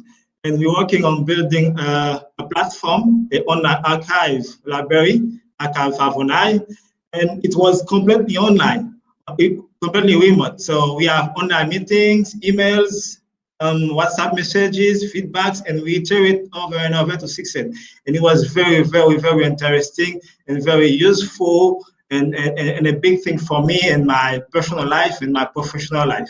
So it was very rewarding for myself And I think others like me, other young people should have this opportunity to learn, to practice the skills that I have the opportunity to get. So, and I want to thank everyone, Daphne, Christine Antin, Makale, Khaled Pei, Johnson Napoleon, and Ryan Follen for everything they bring to me, for everything they bring to us in the program, and I continue to apply them in my life, and especially in my professional life. Thank you, Christine, and thank you for. Amazing. Thank you so much, my dear. And then we'll come back again for the graduation later on. It was a pleasure. And I wish I will. Yeah, thank you. All right. Last but not least, let's welcome Nelange is on the call today. Welcome, my dear. You're the last speaker for this session. Share with us your experience. It's a pleasure to see you. Thank you, Christine. Thank you. I'm Nella Cecilia. I'm very happy today, very honored to talk about my internship experience in AD International Film Festival. So thanks to GSA, I have the chance to start my first remote internship in marketing and research with AD International Film Festival. The experience was very amazing. It was amazing for three main reasons. First of all, because through this experience, I have the chance to reinforce my skills to work in team, because I worked with another participant in the GSC, and then we never met, but we were able to collaborate together so that we can help the AD Festival film succeed.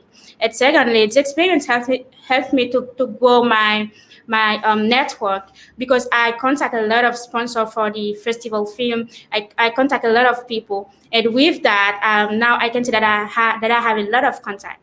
And the last one, the most important thing, is that this program really helped me to become more professional in my planification and organization. And I'm sure now that all skills that I earned, this experience will very helpful for me in the future for my professional career. So I'm very happy, and thank you for this amazing program, for the AD Career Accelerator program. I'm very happy, and thank you a lot. Thank you so much. It's a pleasure to have you, Nelange. And of course, we'll be engaging with you for the graduation as well. Great job. Thank you. All right, there you have it, everyone. Our thought leaders and speakers who are part of the program, making it happen. Of course, also our participants. And of course, a lot of them, shared some positive messages about the Career Accelerator program.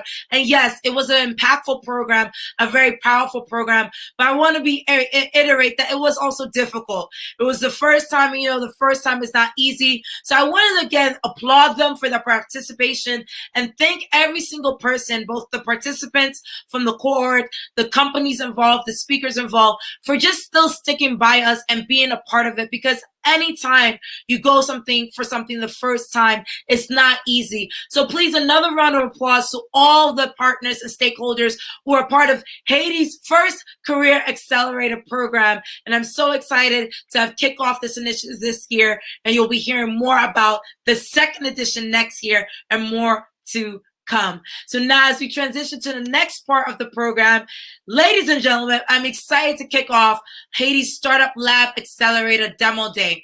As you know, at Haiti Tech Summit, we do a lot of impact initiatives in the country, both with building tech ecosystems, engagement with stakeholders and local partners.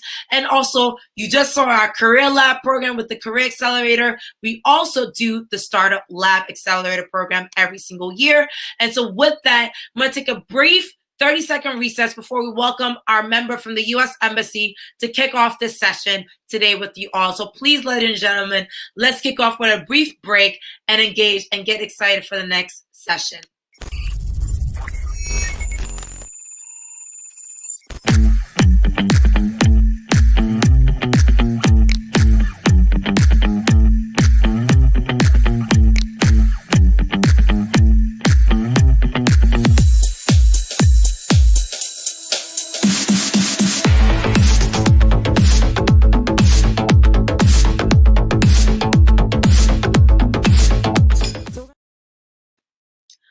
All right, we're back from that brief break. Again, I want to engage everyone. This is a part of the Startup Lab Bootcamp Accelerator program that we were able to complete, again, in partnership with the U.S. Embassy of Haiti. They are a proud sponsor of this program. We could not have done this Bootcamp Accelerator and making this accessible for entrepreneurs without their support. So please give a warm welcome as I welcome Andrew from the U.S. Embassy in the next 30 seconds as he shares with all of you his remarks regarding the program and why the U.S. Embassy is a part of empowering entrepreneurs from across Haiti for this session. So let's get excited on the 30-day.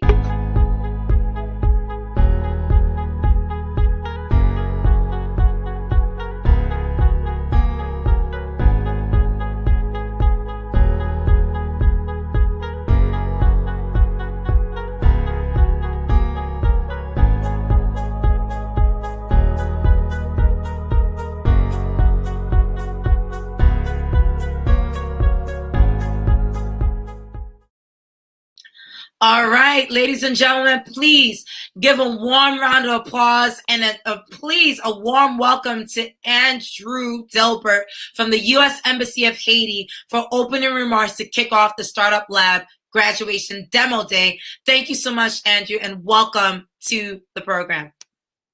Thank you so much, Christine, and it's my great pleasure to join you here today. So I'm really excited to launch the Startup Lab session in this part of the summit today. I'm so impressed by the incredible sessions that we've seen today and yesterday, and I'm particularly impressed by the stories from our Haiti Career Accelerator graduates. Thank you so much for sharing your stories and your success. I'm especially proud to bring in entrepreneurs from Haiti to build skills in the Startup Lab and to hear their pitches today. So why does the Embassy and the United States government support entrepreneurship? We support entrepreneurship because we believe that new opportunities for investment and partnership and collaboration come from the ideas that you bring to your communities. You as entrepreneurs are the ones who can bring sustainable growth to your communities and your country. We believe that economic development and promoting a stable environment for growth are top important items for the advancement of the Haitian economy. So remember some of the tools that we talked about earlier. Don't forget about the tech and tools for responsible business practices that our session spoke about yesterday.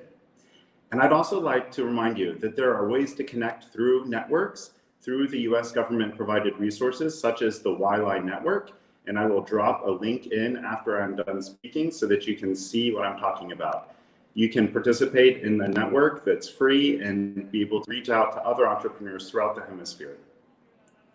So you've built meaningful skills in trade, in product and business development, fundraising, marketing, and technology. And I'd also like to comment that I can relate to you because I actually come from a family of entrepreneurs myself. My mother, my spouse, and my sister are all entrepreneurs, partially online as well, doing tech entrepreneurship. So I've personally done this. I've built inventory, I've worked on business plans, I've seen my family looking for investors, trying to pitch their own ideas, move forward on collaboration. I've also worked on the nitty-gritty of distribution methods, trying to find tech platforms, syncing websites with inventory shipment platforms, and it's a lot of hard work. Everything that you do, it builds your future, and you put all of your heart and soul into it. I've spent weekends and weekends of my free time inside warehouses counting product. So I can definitely relate, and I encourage you to work hard on reaching your dreams. I'm particularly impressed with the Startup Lab participants who come from multiple sectors: agriculture, health, entertainment, and apparel. So you might know that since 2018, the US Embassy in Port-au-Prince has supported Haitian entrepreneurs across Haiti to pitch and receive mentorship from tech influencers, top industry experts. So I'd like to end by just giving 3 tips to our Startup Lab pitch participants today. Whenever you speak to a group, it can take a lot of energy. So take a few big breaths before you speak. When you take a big breath, it slows down your heartbeat. It gives you air to speak, and it helps you convey your ideas. Always remember to smile and be proud of your accomplishments. Remember that everything you've done thus far today has brought you to the success that you will have tomorrow. The Embassy is proud to support the Haiti Tech Summit's fully virtual format this year. And to continue our commitment to the Haitian entrepreneurs, that empower and lead during a time of crisis with resilient entrepreneurship and technology. Again, much appreciation to Christine, Onem, Letitia, and the whole team of Global Startup Ecosystem for your colossal efforts. Thank you so much, and I wish all the best of luck to our participants. Thank you.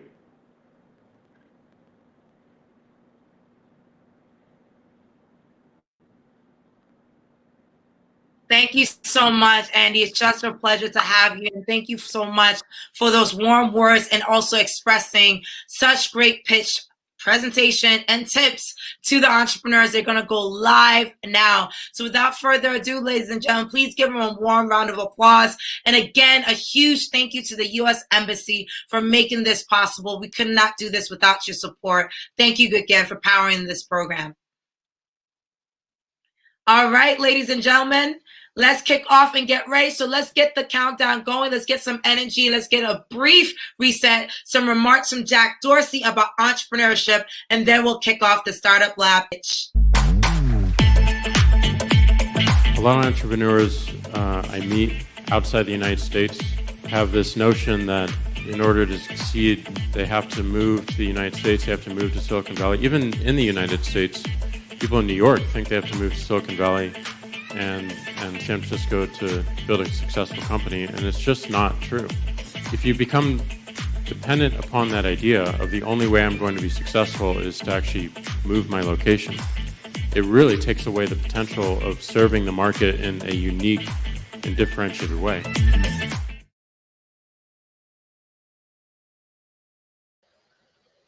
All right, ladies and gentlemen, I'm so pleased to now kick off the Startup Lab Demo Day.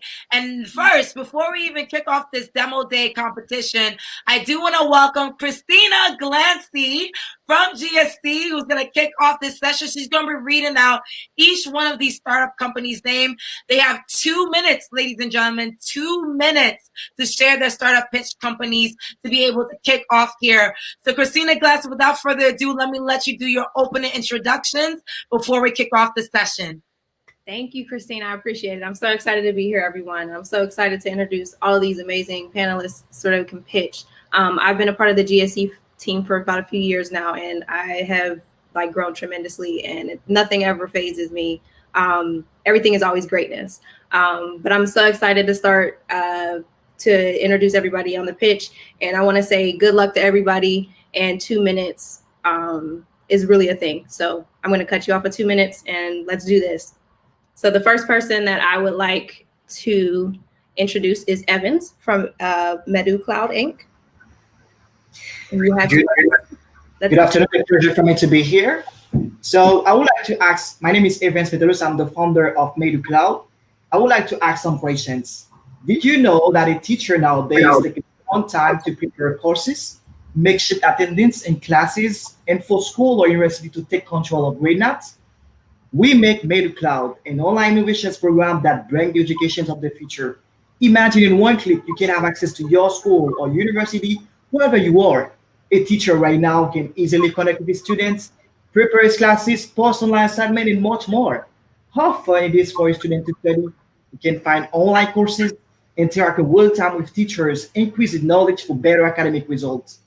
Generating daily report become faster and fascinating for school owners and educations.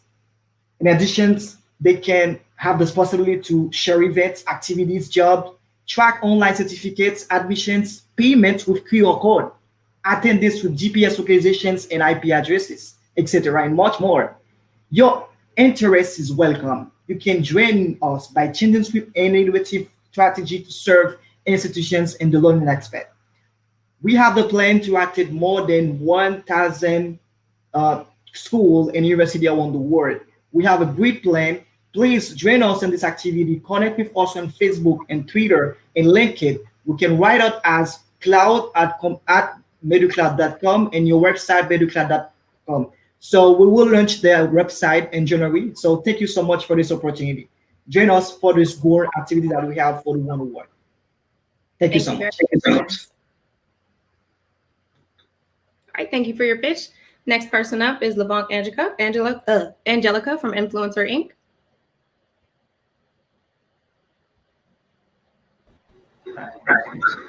Hi, My name is Angelica Leblanc, CEO of Influencer Link. This platform was created to facilitate the connection between brands and influencers. I launched this startup to support young people in rebuilding their image on social network to generate capital, make more positive impact in their communities, and to look for the most impactful strategies of influencer marketing for companies. We are mainly focused on educating influencers around the country on how to handle social media, and we help them rebrand themselves to look more professional to attract more businesses opportunities. We make sure the influencer marketing campaign is executed because when businesses reaches out to them personally, they often take the money and don't do anything. In other cases, they do the work and don't get paid at all, which has been my case before. Another key aspect of our company is to educate brands as well on popularity versus real influence. When choosing an influencer, to not go for any random celebrity or expert who will pose with their product for money. Influencer marketing is a powerful strategy that promises a huge return on investment.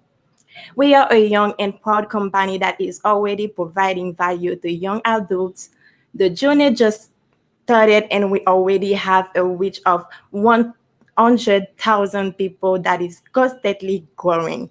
We are having more and more opportunities with the fast-growing wave of globalization to start a profitable activity with just the access of internet.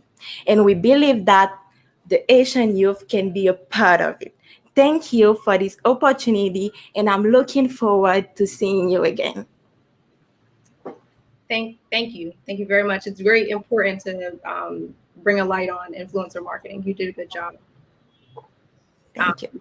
You're very welcome. The next person is Kovar from Haiti Compost Business.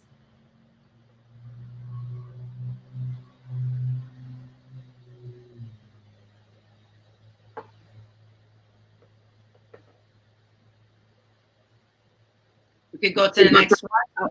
All right. Next person is Marie from Blue Nest Solutions. Welcome, welcome. Hi, everyone. So I'm here to talk about Blue Nest Solution. 2020 has been a very awful year. Because of the pandemic and the civil unrest in Haiti, my mother lost her job in education. I had travel plans that got canceled, and my friends and family started suffering from isolation. So that's when my co-founder and we saw that there were these problems, that children in Haiti did not have access to classroom and basic education, and that's worldwide also. People are developing mental health issues, and it's very difficult in Haiti right now and reliable to find a service professional. So the solutions that we propose is to have a one-stop shop which offers CareCube, an online tutoring service for children, the venting machine, which is like an informal place for people to talk about mental health, and Recommend Me, which is going to change the word of mouth kind of idea to put the database connecting community recommended service professionals to households. Our target market is like children from middle school that have access to internet or phone and or a smart device, parents and households. Our competitors are actually like the other tutoring services, the schools, the other online platforms that offer mental support like BetterHelp or the word of mouth. And our strategy is actually because we're using an online platform, it guarantees safety of your children. We offer a price range that's way below what is being done at the market at the moment, and we offer a formal way for people to connect and find reliable service professionals. So we can be reached on our website, Blue Nest Solutions. We're 3 co-founders, Marie, Mike, and Viola. Please get in contact with us. Thank you. Thank you very much, Marie. That is very important to have care at the touch of your phone. So I appreciate you changing the world. Our next person up is Rudy from Mike Safe Taxi.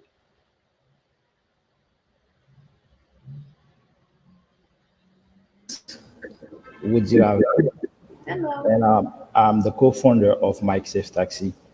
So we started the business in October 2018 to solve to provide some solutions about how we people take taxi in Haiti, because if you are living in Haiti, you know what I'm talking about.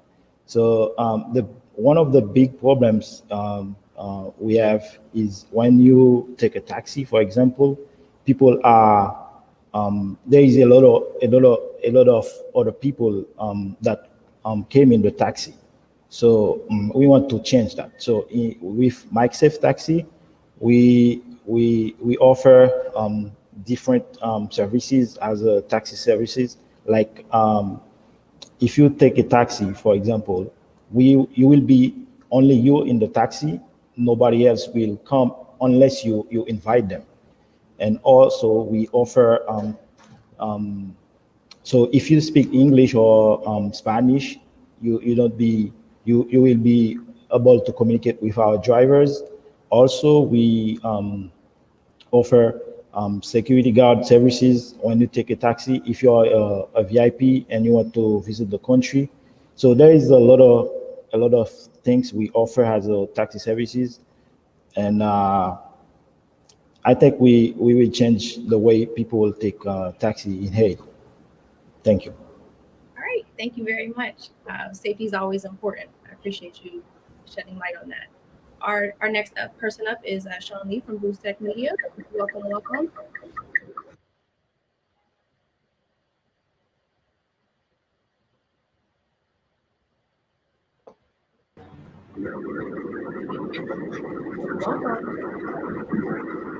Okay. Hello, everyone. Hello, everyone. My name is Sean Lee Bonnell Laguerre, and I am the founder of Boss Tech Media.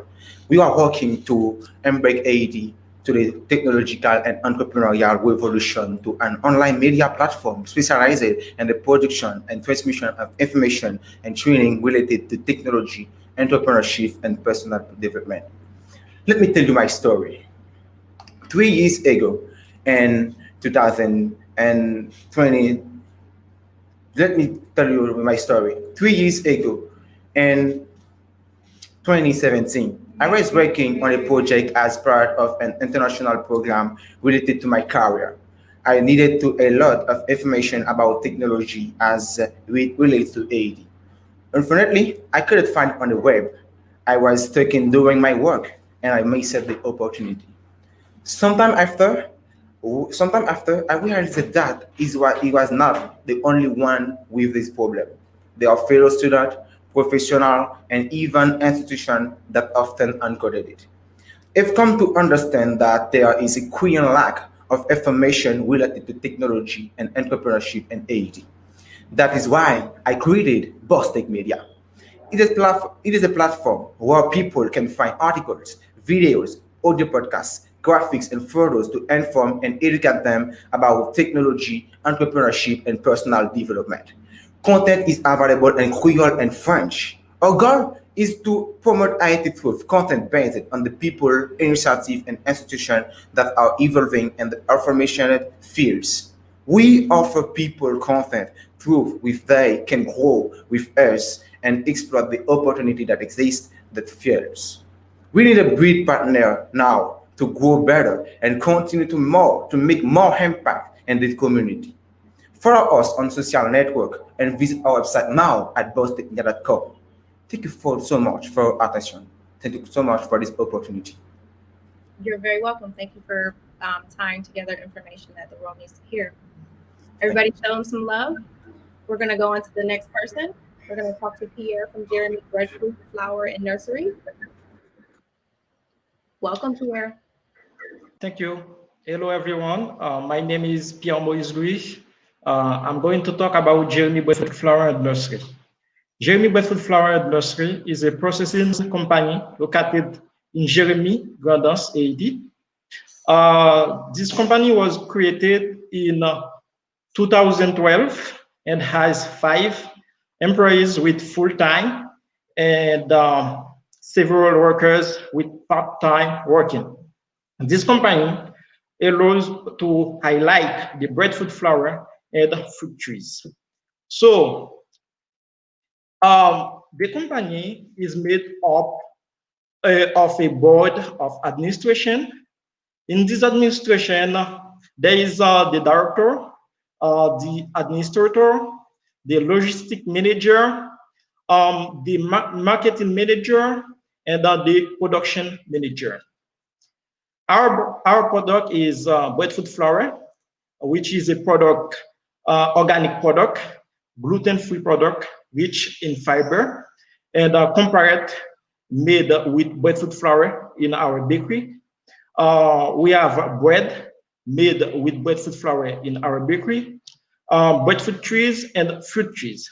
As you know, in Haiti, we usually use wheat flour to make bread, to make comparate, which is a product typical in Jeremy. But now in bakery in Jeremy, several bakeries make bread and compare it with breadfruit flour. Marketing and sales, we form a group of farmers to collect breadfruit for us, to buy breadfruit from peasants, and then to come in the bakery to sell us the breadfruit. It is important because we need to have a structure to produce a very good product. And we have cooking school for women. After their graduation, they will open their own business where they will buy our breadfruit flour. And then we have breadfruit flour in the market in Jeremy, in Okai, in the West. And we have trees, breadfruit trees for in the future to have breadfruit available. The benefit of breadfruit flour is to increase local production. Thank you very much. All right. Thank you, Pierre. I appreciate you connecting sustainability and community. Good luck. Our next speaker is going to be Melissa from MLIT Organic Tea and Spices. Welcome, Melissa. Let me share my screen first.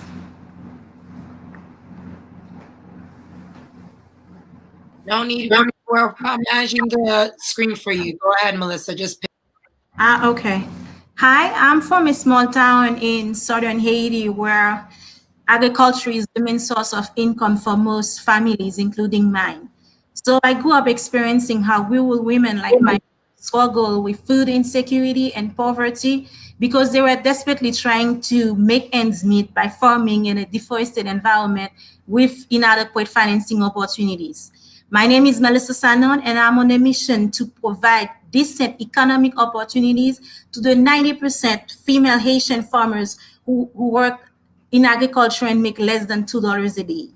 With MLIT Organic Teas and Spices, we are partnering with female farmers to develop an agricultural value chain of herbs and spices in Haiti and create value-added products like herbal infusion, herbal teas, and spice butter and gastronomic condiment. Our business is grounded in values like fair trade, eco-friendly production and packaging, and social entrepreneurship. Since 2017, we have sold 12,000 tea bags and made over $42,000 in revenue.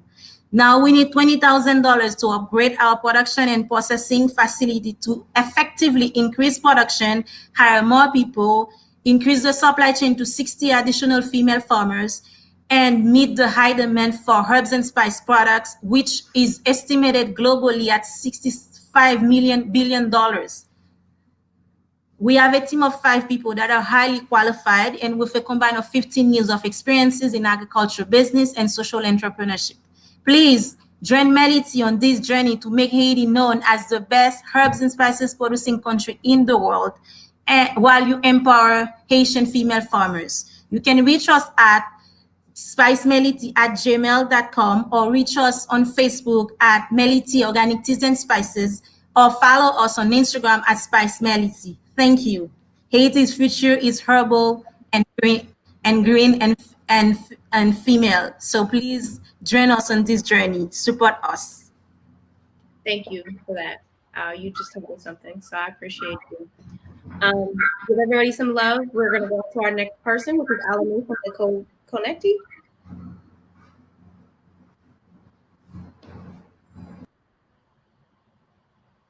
All right, while we wait for him to get on, we can show everybody some love on the chat. Everybody's doing a great job so far. We go to the next one. All right, we are gonna go on to Alex from GigPam. Welcome, Alex. Go ahead. Hello, everybody. I'm the co-founder of GigPam, which is a freelance marketplace that I created for Asian beat makers in Haiti and across the globe, where they can sell the microservices that reflect the Asian culture locally and internationally. So GigPam become an idea after three frustrations that I have when I was a beat maker. So the most important one is ones that I sent a few beats to international artists, and one response which was Soldier Boy, and told me that the beats are good, but it's not reflect your origin, is not reflected your culture. So I'm looking for something new because I have a new project. So that was very frustrated. And then so we come with those problems. A few beat makers, a few producers are doing beat making for a living, and you guys already know there are mainstream beat makers in the Asian music industry. And then our music is acculturated, because now our beat makers are all reproducing beats from overseas. They are not producing beats that reflect the Asian culture. And then we have the COVID-19. You already know all the damages caused by COVID-19. So that reduced considerably the exchange between artists and producers. And then we have a gig palm become a reality. So this the solutions that gig palm bring to the Asian music industry, especially the Asian producers. Gig palm is available for all the producers, Asian producers in Haiti and around the globe. And we only accept beats that reflect the Asian culture. And all the services offered by our sellers, our beat makers, don't require physical exchange. Only everything is going through the platform. You place an order through the platform, you pay the order, you track your order. If I have any problem, you report it on GigPam. So the target market is,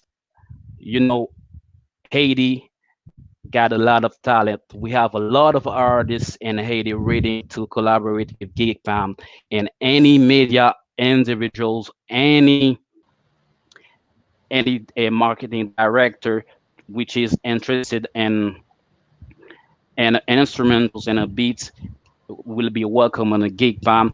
And internationally, we have a wide and artists and media individual.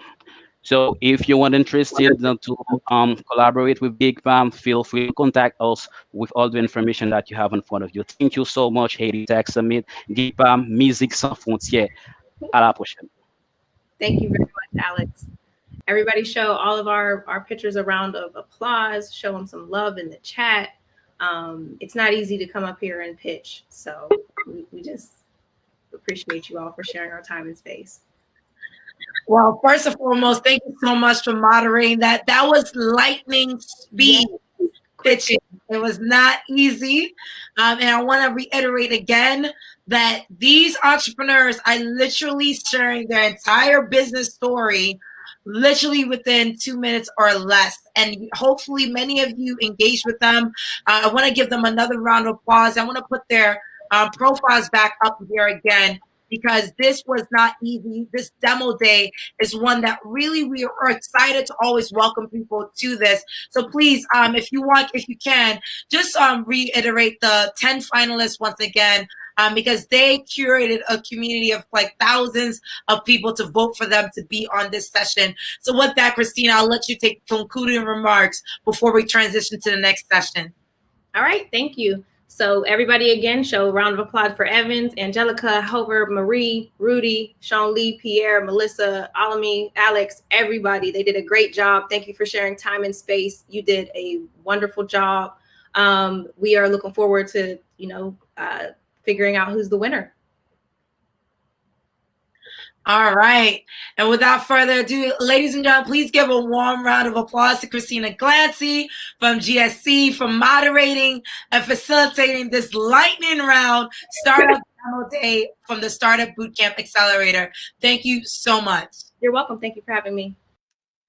All right, ladies and gentlemen, of course, this was Haiti Startup Lab Accelerated Demo Day, powered again by the U.S. Embassy. Of course, this was not a session that came lightly. I want to reiterate that the Startup Lab is an initiative that we do at Haiti Tech Summit every single year that is sponsored by the U.S. Embassy to make Haiti Tech Summit inclusive and accessible to entrepreneurs who are doing dynamic work.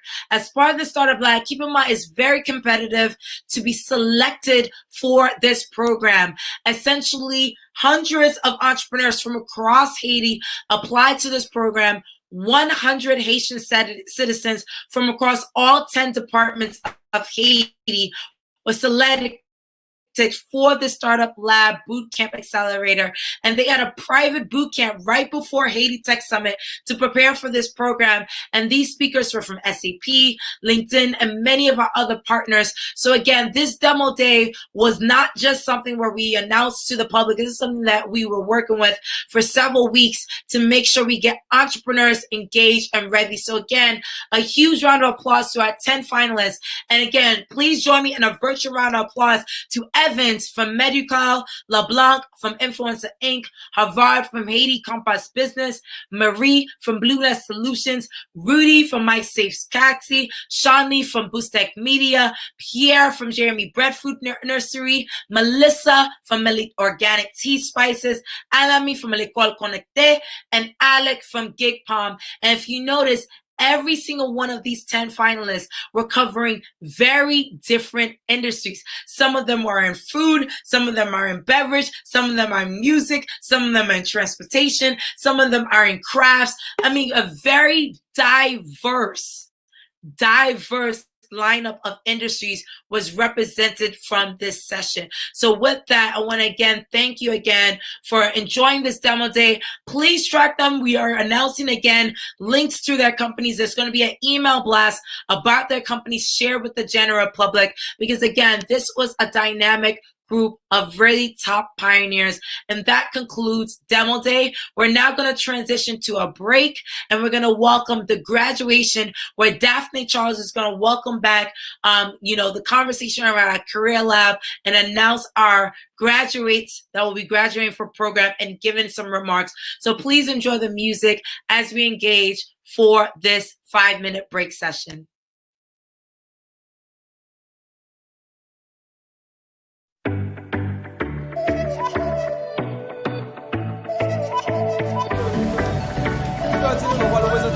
International, ça représente pour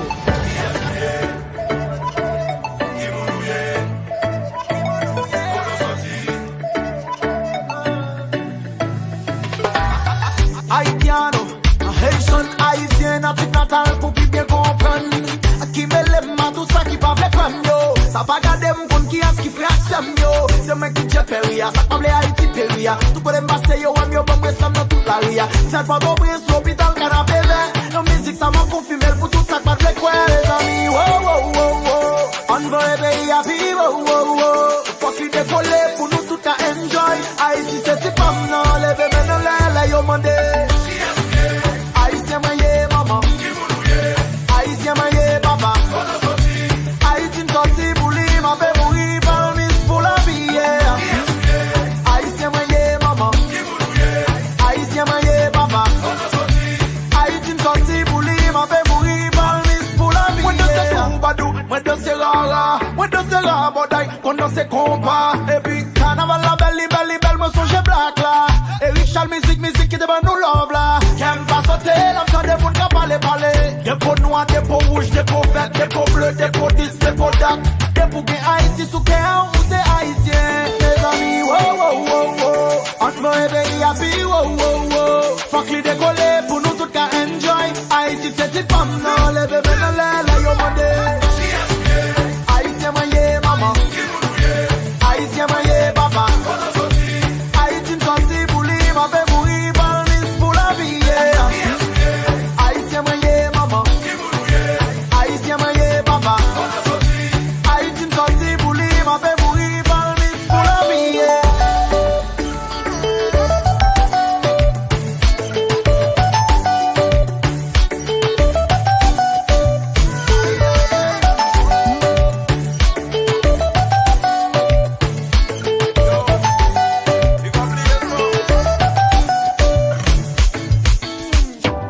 Moun poto preska païsien moyen.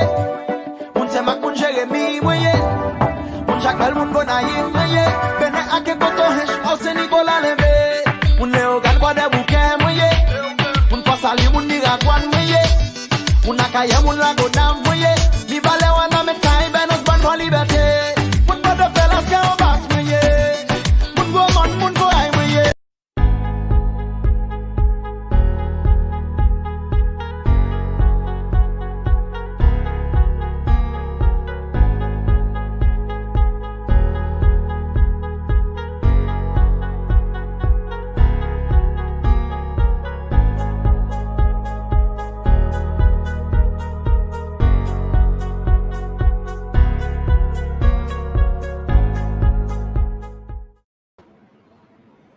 All right, welcome back, ladies and gentlemen. I'm so excited to welcome Daphne Charles to kick off the Haiti Career Accelerated Graduation, where she's going to be giving some concluding remarks, but also kicking off naming out many of the top accelerators for us. So Daphne, I'll pass it over to you. Thank you, Christine, and thank you everyone for continuing with the journey with us since this morning. Now we arrive with a very special moment in Haiti Tech Summit Day 2. We are going to present you our class, the 2020 cohort. So get ready. I'm going to transition and do this part in Creole because our participants, they are from Haiti. And also I know some people are following us in Haiti and they have some friends, they have friends who are watching so that they can connect with them. But I'm also saying any English speakers who knows the members of this class that we are going to announce in a bit, please make a shout out to them, comment their names in the chat or in the comments section on Facebook or on LinkedIn, or just tag them if you know them as we are mentioning the name, as we are calling them. So nous allons partir comme se dit, nous allons présenter nos classes pour GSC Career Accelerator Program que nous avons fait pendant l'été. Et nous, c'était vraiment 200 personnes, mais malheureusement, on ne peut pas présenter nous tout le monde. Nous prenons un modèle. It's like a sample that we took from the 200 for you. And c'est environ 50 moun. So, pendant qu'on dit non yo, si que vous connaissez yo, capable tag yo, vous commenter non yo, en bas, peu importe côté vous suivre nous, que ce soit c'est dans chat là, ou bien que ce soit c'est sur plateforme en ligne yo. Pendant qu'on dit tout, monsieur dame sa yo, un gros merci et puis gros félicitations pour participation yo dans premier accélérateur de carrière que GSC a organisé. So, nous parlons parti. Et pendant que nous sommes capables d'engager ensemble avec eux. Nous gagnons Anderson Trezilus, nous gagnons André Junior Lenné, Boaz Telfort, Cardin Scholl, Cindy Gaznor, Dashka Ridoré, Danny Augustin, que je connais lui-même particulièrement, il a possibilité de faire un stage, Dedeline Croiseau, Dimi Cadet, Diego Romain, si nous connaissons, pendant que m'a cité non yo, t'en prie, mentionné yo dans commentaire yo, enfin, mettez un bravo pour yo, engagé ensemble avec yo. Gagne Junior Saint-Florent, Hébert Jean, Hermano, Joseph, qui de travailler ensemble avec. Events Metellus, que nous à 2 reprises déjà dans sommet jeudi, Fanetti Gersin, que nous t'ai rencontré tout à l'heure, qui t'ai partagé expérience li. Georges Scholl, Abdonson Jean, Jacques Merzier, Jean-Bernard François, Jean Kinsley Figaro, que moi connais dans Help, qui a une possibilité de faire stage avec YMCA, Jerry Destiné, Jimmy Belliard, que nous vraiment songé, qui était vraiment engagé pendant toute période là, Johnny Alcimé, Johnny Fortuné, continuez mettre non yo, continuez féliciter yo, vraiment travail dur pendant toute période ça, c'est pas facile de faire des stages, nous jouons un bon feedback sur yo, continuez mentionner yo et féliciter yo.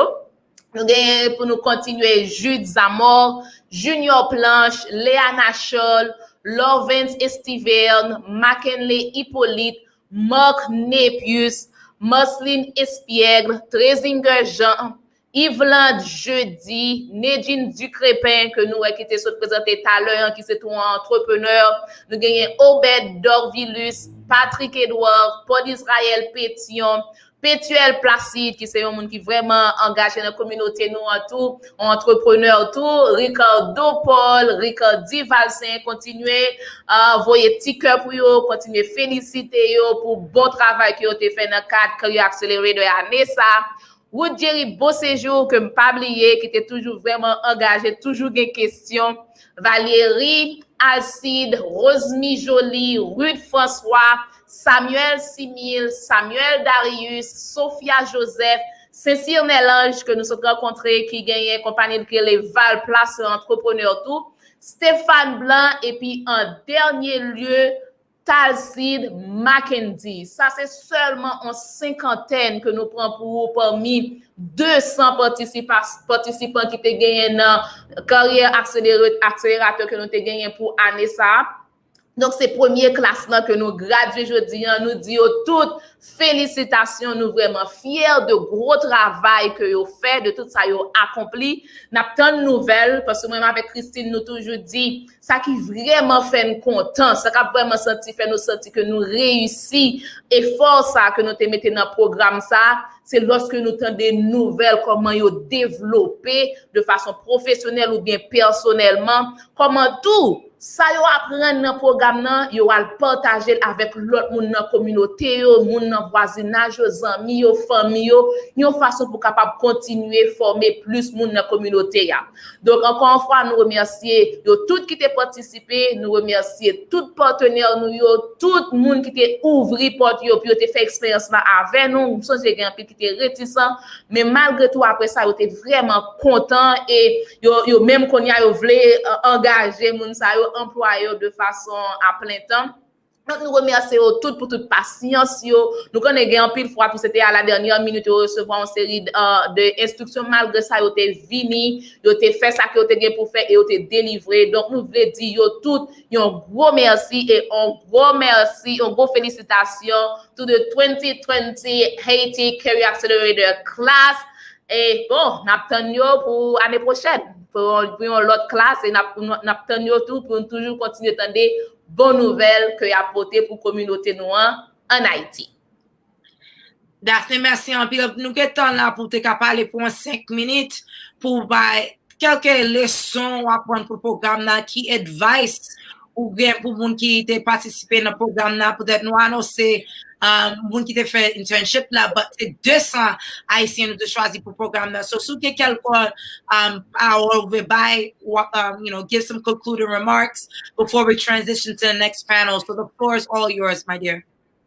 Thank you. Merci Christine pour l'opportunité ça. Oui, bon, en fait, tant qu'on nous dit, ça c'était premier nous t'ai fait, ça c'était premier Career Accelerator nous t'ai fait et nous t'es content de montrer moun yo lorsqu'on a parlé de technologie en Haïti, c'est ça nous voulons dire. Nous pas voulons dire seulement faire moun qui gen renom vinn parler en Haïti, c'est pas ça.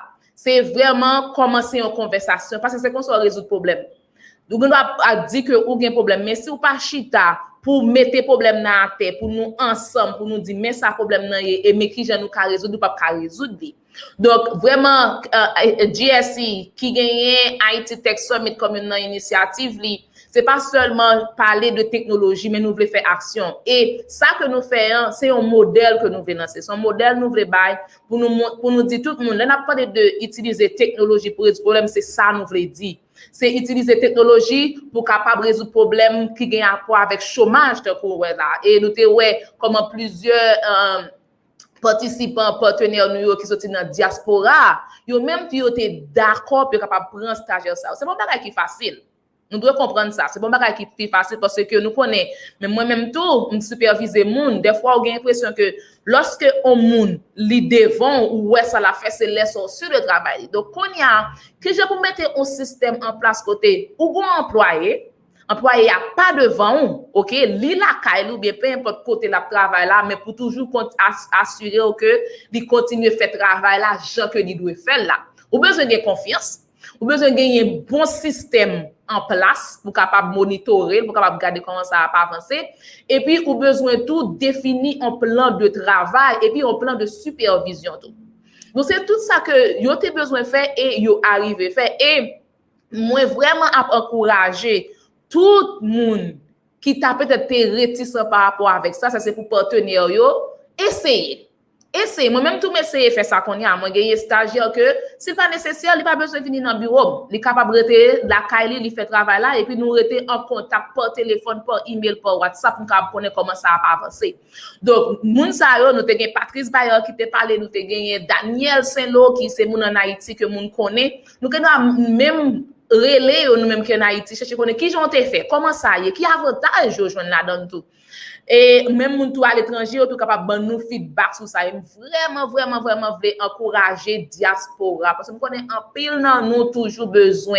aide particulièrement lorsque vous voulez faire projet en Haïti ou besoin de monde qui en Haïti qui comprennent environnement haïtien parce que là ça on a plus impact Jacques te parler sur ça Jacques te montrer comment effectivement tu as besoin de faire des listes mais il n'est pas qu'en Haïti, il n'est pas vivre Haïti. Donc, le fait que tu aies un stagiaire qui en Haïti te permet d'aller au-delà de ça que tu as besoin en termes de données, en termes de contenu, en termes de connexion. Donc, effectivement, nous encourageons les gens dans la diaspora tout pour capable tourner tout vers Haïti. Il y a un effort, ou a besoin de former les gens, c'est vrai, mais il n'est pas impossible. Et c'est yon pi bon bagay capable faire pour communauté on connaît l'argent que nous voyons pour ma famille nous important mais pas oublier Haïti yo Haïti comme côté qui gagne pi bon niveau fuite de cerveau ça mon le brain drain 84% puis fort haïtien qui formé à vivre dehors pays et malgré déjà pas même grand pile haïtien qui finit faire université donc c'est nous-mêmes qui déjà avancé, nous-mêmes qui dans diaspora, c'est nous-mêmes qui pour former moun sa ou ba ou le bois. Yo grand pile base déjà, yo grand pile talent. Mande moun qui te fait expérience avant a dire aux gens moun sa ou te fait au saisi. Stagiaire nous te fait un pile moun saisi. Je pas même penser si te gagner calibre talent sa yo en Haïti. Donc mais c'est vrai qu'on a besoin de formation, yo a besoin que coacher yo, mais son sacrifice qui est bon côté pour nous apprécier ça mais donc, on me dit, on ne pas chercher excuse, mais on regarde qui côté qui gagne opportunité, qui côté on capable d'utiliser ça me pour me faire bagaille avancer. L'autre ça que moi voulais dire tout à membre classe ça, tout le monde moi là qui vraiment qu'on a fin connaît moi et connaît comment moi-même Christine nous disponible pour nous continuer à accompagner. Ça que me voulais dire c'est faire nous fiers. On dit toujours qu'on dit nous ça pas vrai? On toujours dit nous faire nous fiers parce que pas oublier lorsqu'on fait une première initiative comme ça depuis gagner bagay qui négatif il pas gagner impact sur tout l'autre classe nous pas ta remettre ça même opportunité côté joindre pour joindre formation pour joindre opportunité pour aller faire stage nous connaît en pile nan nous pas de travail c'est comme ça nous pas joindre travail nous connaît en pile nan nous pas de connecter avec une série de monde une série de compagnies comme ça c'est qu'on nous pas gagner connexion ça yo donc mettre bay sa valeur et puis penser avec l'autre monde qui a venir après une façon pour capable créer route pour yo. Faut nous pas craser la faut pas détruire route qui était déjà créée pour nous parce que nous n'avons pas connaître nous avant, nous pas connaître Christine avant, nous pas connaître GSC, nous pas connaître Haiti Tech Summit peut-être avant, mais nous penser avec nous et puis nous créer une route pour nous. Donc nous même qu'on y a, c'est pour nous capable créer une route pour l'autre monde qui pral venir. Donc c'est ça que fait. Peu importe que vous continuez à faire avec stage ou à continuer à faire travail ou bien songer, tout ça nous te partagé avant, toute façon pour comporter professionnellement et puis pour productif, tout pendant ou faire un travail à distance. Continuez à songer ça. Et on l'autre conseil moi voulais bailler tout, même si yo pas ta employeur là, pas employé ou pas venir un full-time employee pour compagnie ça. Mais continuez kembe contact là. Nous songez formation de faire pour nous sous networking, pas vrai? Donc continuez kembe relation ça avec moun ça. Nous connaissons qui gens pour nous faire ça, nous te partager des tips avec nous déjà. Mais toujours continuer kembe relation ça yo vivant, une façon que nous capable continuer grandir communauté par nous, grandir réseau par nous et continuer faire bon bagay. Et puis l'autre bagay que moi voulais dire tout, pas oublier partager avec l'autre monde. OK, partager ça que vous apprendre avec l'autre monde. Et des fois on me dit partager, mon qu'on pense bon, on besoin faire une gros formation pour me louer un espace pour me gagner un paquet de bagages. Non, ou ka commencer petit. Ou capable commencer avec monde qui la caille. Ti frère, ti sœur, cousin, zami. Est-ce que vous connaissez qui gens pour faire un bon email? Est-ce que vous connaissez qui gens pour faire CV? Est-ce que vous connaissez comment pour passer en entrevue? En tout cas, comment c'est plus intéressé dans la vie professionnelle, moun sa yo. OK? Donc, ba yo conseil, partager tout ça, nous te partager avec yo, partager ensemble avec vous. Et puis après, si effectivement, ouais, par exemple, dans l'école ou dans notre travail ou capable faire une formation, pas hésiter peut-être parler avec ou mais avec Christine pour capable joindre peut-être plus contenu, pour capable joindre de l'autre conseils ou bien de l'autre tips que nous capables de nous pour nous capables continuer grandir communautaire parce que ça va faire nous plus content tant qu'on nous dit c'est ouais que formation ça yo ko joindre ou passer le bail l'autre monde et laisser ça nous sentir nous bon effet multiplicateur côté vraiment plus nous capable bénéficier de ça. Donc encore une fois comme co-host 2020 Haiti Career Accelerator, moi veux dire nous comment moi fier de nous, comment moi fier de tout ça que nous accompli, comment tout moi t'es content partager moment ça avec nous connaît de toute la saison même nous parler souvent sur WhatsApp. Donc on continue kembe engagement comme ça et puis I can't wait to see what the future will hold. M'pas attendre pour moi tout ça que nous allons accomplir, toute belle success story que nous allons gagner pour nos features, pour nous partager avec l'autre monde sur nous-mêmes qui fait partie de premier cohorte GSC Career Accelerator. Non, par contre, qui ça me dit encore, mes amis, peut-être, moi, ou énergie sortie, tout ça. Et ça, sont pas m'dati, pour nous-mêmes, là, t'es travail, oui, but, you know, énergie nous t'es sortie, c'est ça. Peut-être même t'as pas employment en va avec l'autre monde. On dit ça, ça, c'est pas exciting like startups and technology, ça. But c'est un problème qui vraiment faut que nous changions en Haïti. Et ça me remet tout. Nous venons donc en famille, m'a regardé WhatsApp groupe là, j'aime mon a dit que ça même fait mal dans LinkedIn, share le pour moi. Même fait un article share le pour moi. It's nice pour moi qui en classe qui aider l'autre pour avancer carrière. Ça m'a remet en pile peut-être. Of course, we get program. Of course, we get experience ou carrière pour compagnie. But pile fois, raison mon paye l'argent puis aller dans l'école avec nous et puis partager dans communauté qui gagne non. C'est peut-être ou besoin à l'aise avec une communauté qui a supporté. Et ça c'est une communauté m'ta souhaité nous tout à l'aise avec nous tous servir avec les biens. Peut-être ça sont me dit déjà nous commencer, il faut qu'on finisse. Il faut que nous finissions bien. Faut qu'on continue. D'assurer nous continuer et pas oublier de toi offrir your job. So c'est une information avant nous annoncer pour donc on haïtien, yo va même blague. So n'a information claire pour nous annoncer qui est-ce qui te joint job dans programme là et ça sont pas nous pas penser d'arriver dans premier cohorte là. Ça veut dire Haïti te soif pas ça. Haïti c'est vraiment soit pas ça, diaspora te soit pas ça, vraiment diaspora te saisi, bah ça utile yo plus gain, so vraiment apprécier tout le monde qui t'a aidé nous avec ça, so merci en pile Daphné, t'as parlé sur ça toujours, et puis félicitations to the first cohort of the Haiti Career Digital Accelerator. Merci en pile everyone, and a round of applause. All right, ladies and gentlemen. All right, ladies and gentlemen, let's transition to break as we get ready for the next panel session powered by Soj Bank, Women in Business. I'm so excited to welcome the next panel in the next 30 seconds. So let's engage, let's have some fun, and get ready for the next session.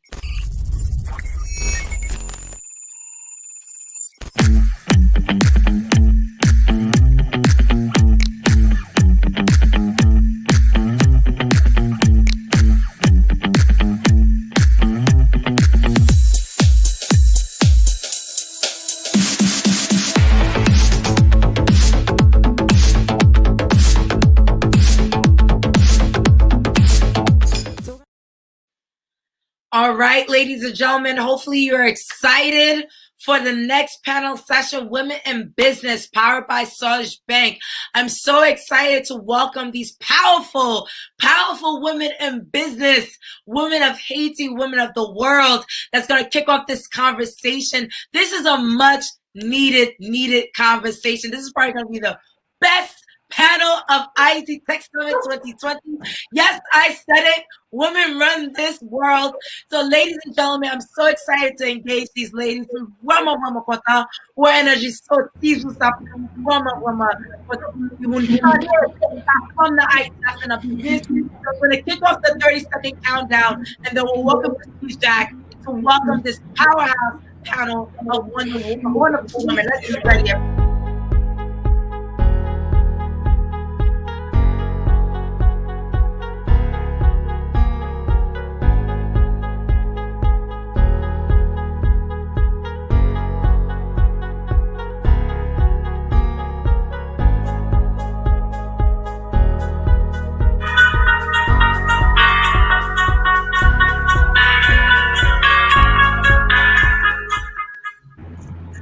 All right, ladies, without further ado, again, this panel is powered by our gold sponsor, Soj Bank.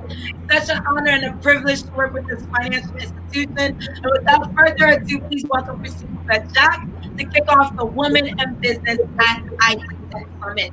The floor is yours. Thank you, Christine. I'm very happy to be moderating this panel with amazing ladies, Fabienne Midi, Beatrice Kebo, and Winnie Hugo Gabriel. Welcome, ladies. We're going to have a great conversation today. I look forward to it. So before we begin, I'm going to say a few words about each of you. I have my notes here. We'll start with Beatrice. Beatrice is currently the head of marketing, commercial, and acquiring department at Sogecop. She's the interlocutor of the Sogebank group with Visa and MasterCard. She's a proud mom and stepmom of 3 wonderful girls, wife, business owner, leadership learner. She's a member of the world-renowned Project Management Institute, PMI. Congratulations, Bea. I know you worked hard on that one. And she's also very well known for her creative skills. She's an artist, a dancer, and a singer. Welcome, Beatrice. Thank you. It's an honor. It's a pleasure to be here and to share this panel with such awesome women and to talk about a subject that really holds me to heart. So it's a pleasure and an honor, and I look forward to this time that we're going to be sharing together. Who's also from the group Sogebank. She was born and raised in Haiti, holds a Bachelor of Science in Finance from the University of South Florida. Right after college, she entered the banking industry, where she spent several years abroad working in the States, in New York and Florida. in a very successful career, going from being a personal banker to a business banking relationship vice president. She decided to move back to Haiti with her 5-year-old daughter, and I know in this conversation she's going to tell us more about this choice. She spent 5 years as a branch regional manager and recently joined Sogebel as a credit and relationship manager 15 months ago, where she's embracing the opportunity to be part of the top management of Sogebank. I have to say very good things about Sogebank empowering women in this. A lot of women leaders at Sogebank, and so she's working with a very dynamic woman. We have Winnie Hugo Gabriel, who I'm a personal fan of Winnie.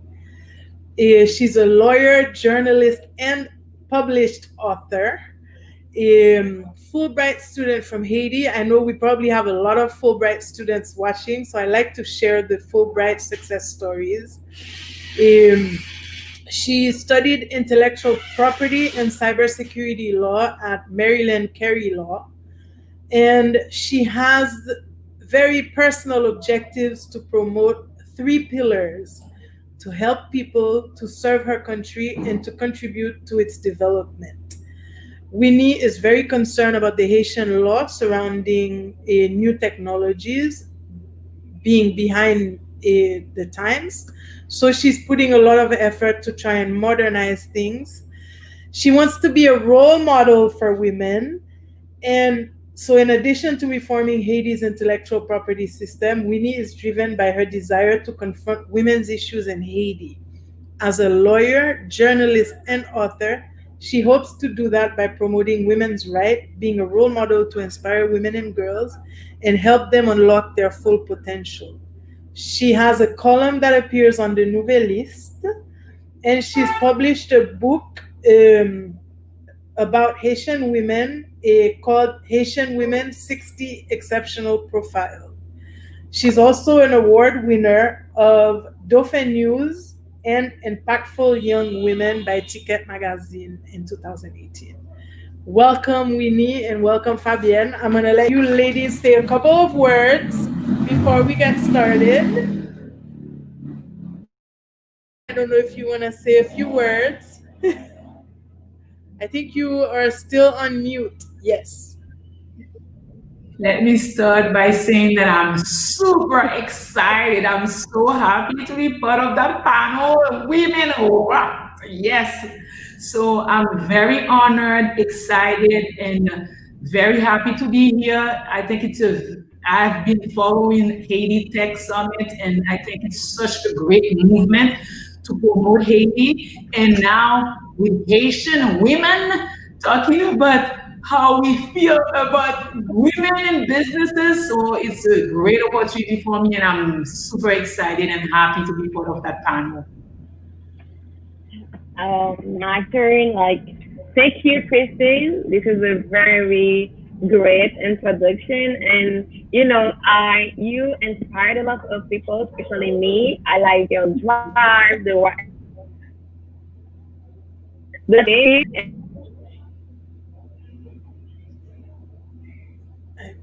Sharing this panel with Beatrice and Fabienne. I think this conversation around women in business is much needed, and it's going to be something amazing.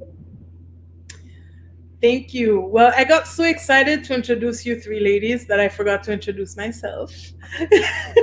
I'm Christine Coupet-Jacques from Dagmar. I'm a communication specialist, a few years of experience in communication and marketing in Haiti. I do a lot of things. They call me Madame Jacques.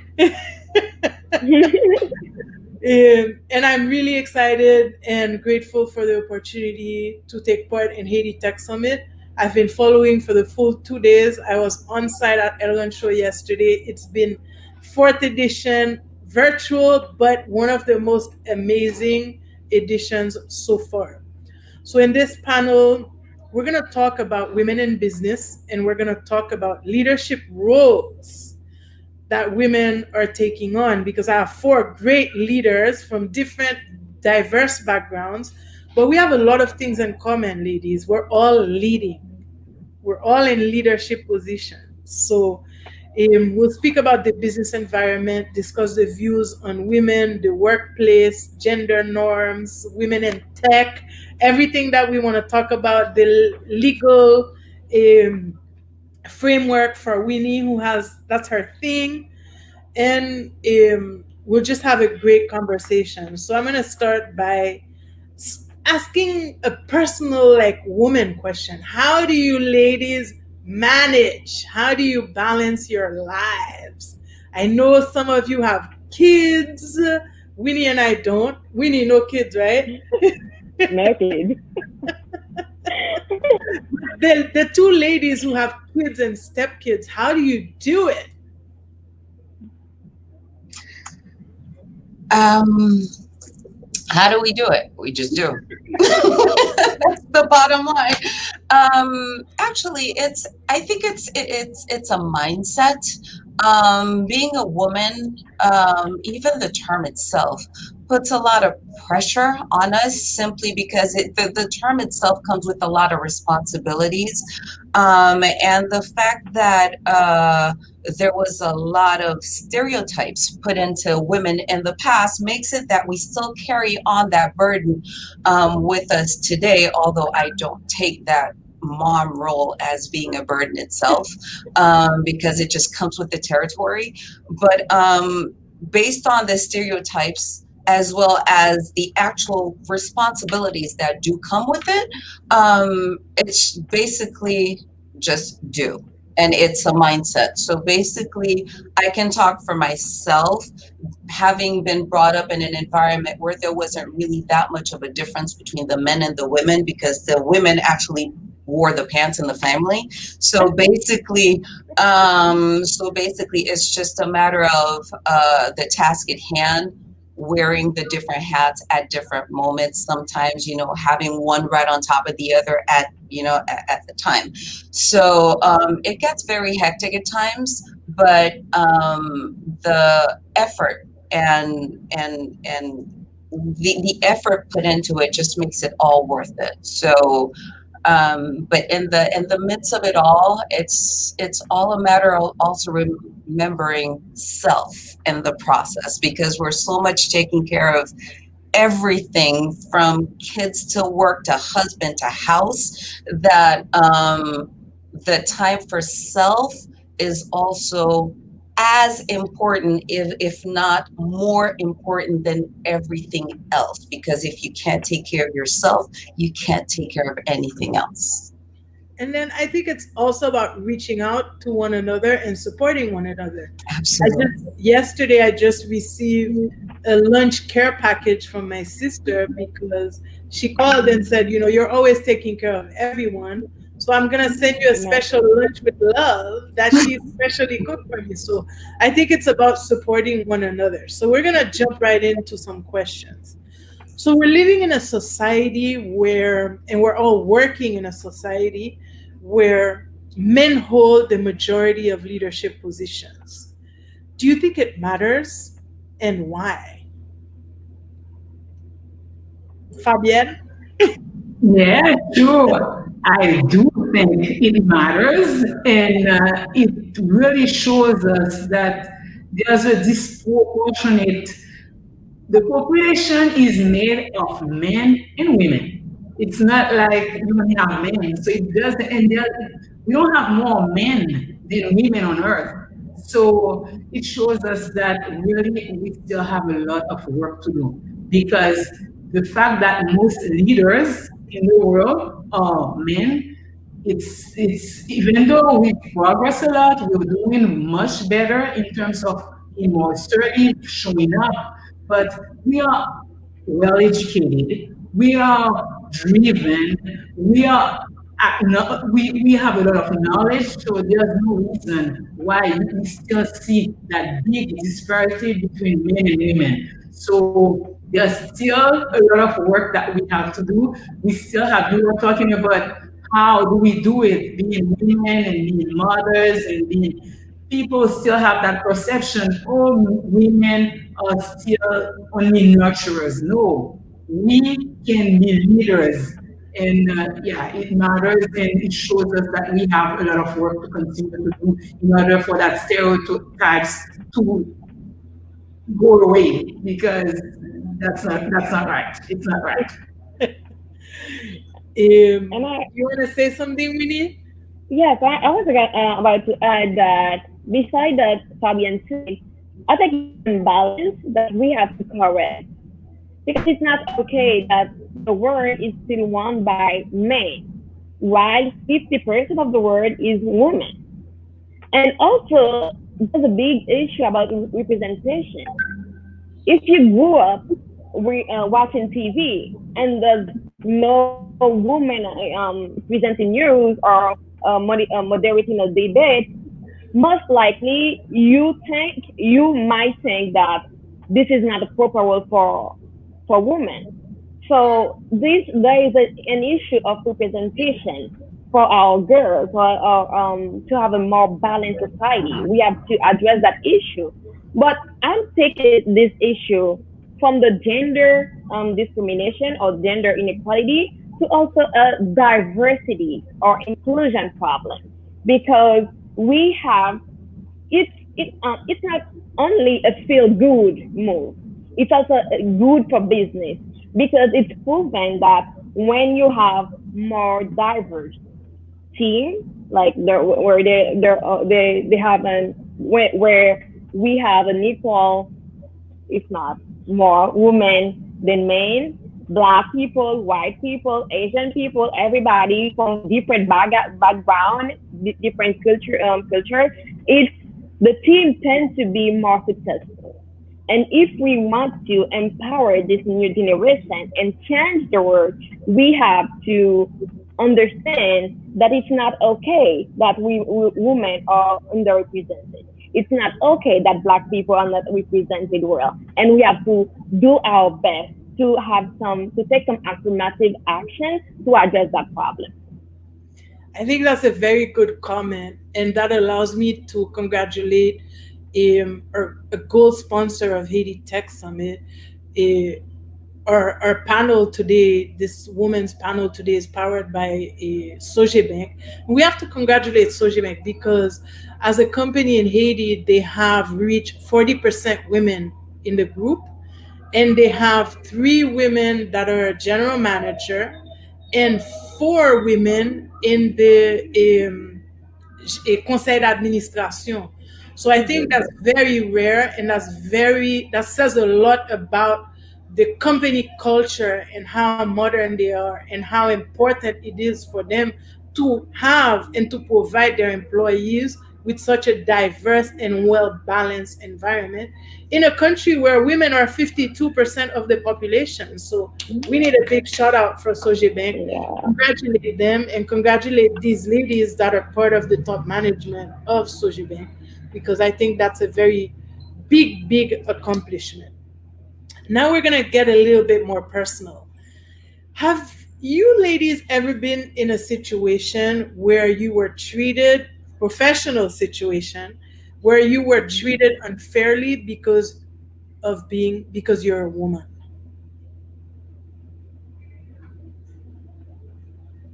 Can anyone share a story? Yeah, I'll start by sharing. When I moved to the US from Haiti, when after I graduated and I worked in Haiti and I had an experience as a credit officer, business banker, and all those things, and I moved to the US and I was looking for a job. And this guy interviewed me, and he was like, there was a business banking position, and there were also personal banking and cashier's position at that bank. And I was like, okay, I want to go for the business banking position. He was like, he laughed at me like, who are you? Who do you think you are? It's like, are you crazy? He was like, no, I understand. Yes, you have the knowledge, you have everything that you're saying, but no, there's this personal banking position. You'll be great at it, whatever. And since I needed a job and I was looking for a job, I was like, okay. And I love challenges. I have to say, I'm very when you give me challenge, that motivates me. So I was like, okay. I was like, okay, I took the position as a personal banker. And he told me that, it's very male dominated. He told me. And I was so shocked because I was like, I'm in the US. How can a guy tell me that he didn't tell me it's because of you're a woman, but you're telling me it's male dominated, it's to get business. Remember, you work on your performance is based on your numbers. Your performance will be numbers driven. So where are you going to get those businesses? So I was like, okay. So within a year, I really worked like crazy. I had my strategy. I was like, I'm not going to be a personal banker for years. No, within a year, I was out there. I was networking. I had my plan. I knew what I wanted to do. I went after business clients. My portfolio was like top. I think I was the top personal banker, but with a business banking portfolio. So after a year, I got promoted. So yeah, it's I've lived that. Then yeah. Winnie, in the legal environment of Haiti, tell us about being a woman in that environment. I mean, this is so strange because like I was in Paris. There's like way more women that are lawyers than men. In Haiti, like I think only 1/3 of the lawyers might be women, and even with the judicial system, you might find like less than 10% of women as a judge. So like if you have 1,000 judges, I think that's what we have. You will find at least okay for the most part like 100 women judges. So sometimes when you go into the court, you feel and sometimes this happened to me. I was with a client, the man, and I was wearing my suit, very professional like always.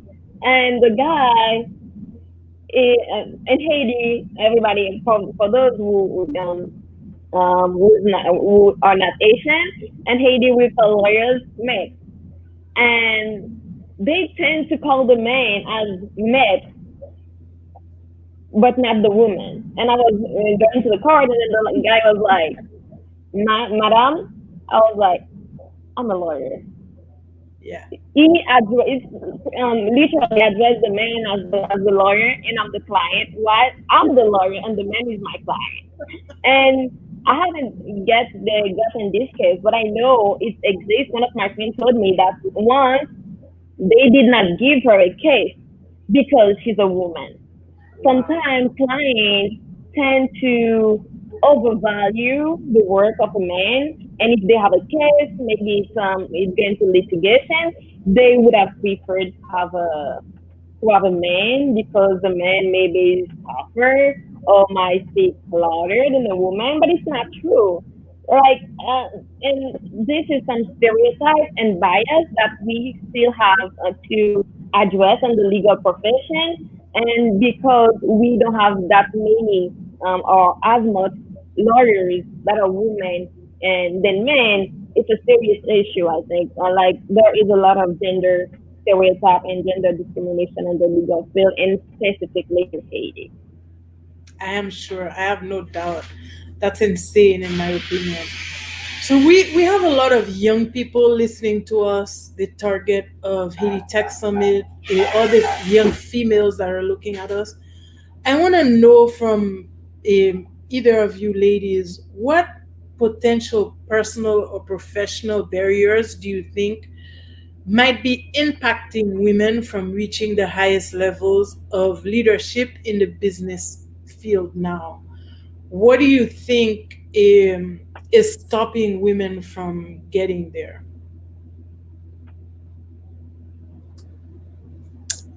I think that just the mere fact of being a woman, as a matter of fact, because we've come a long way.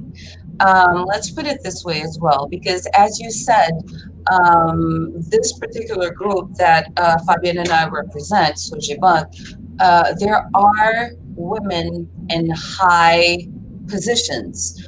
So therefore, things have changed and are starting to change. So the barriers that we have to face right now is only the fact that we are. It's basically the gender difference. It's no longer about the competence or the skills, because as women have proven that we can do better, if not as much or as more than men, even except for the physical part of some of the activities. As far as the mind, if the mental is concerned, I think there's an equal balance into it. And even in the workplace today, I can say that women have actually proven their places and some of the positions that men have held in the past. If we are looking at it right now, we have in the United States, we have the very first woman running for the position of VP. That says a lot. We have had women, even if it was temporarily, we have had women in presidential power in Haiti itself. So besides being a woman, and I think that at this particular point in time, it's just a matter of time before that changes, because it's basically the mindset and it's the culture change that makes it so that we're still fighting against it, that people who still want to go into what the current used to be instead of going against the current because things are changing, it's bound to change. So for those of them, the young people listening to us today, just be patient. It's just a question of timing. Things are changing, and things are going to continue to change. Not so much so that that things just go out of whack, but basically so that things can be balanced. I think we need to take this a step further, Beatrice, because when we're talking about Haitian women, we want to put, they're the potomitan, they're the most proactive element in our society. But then when we get into a leadership position, they call us bossy. I've been called bossy so many times. I am boss lady. So I just called myself boss lady. But when a man is in a leadership position, they don't call him bossy.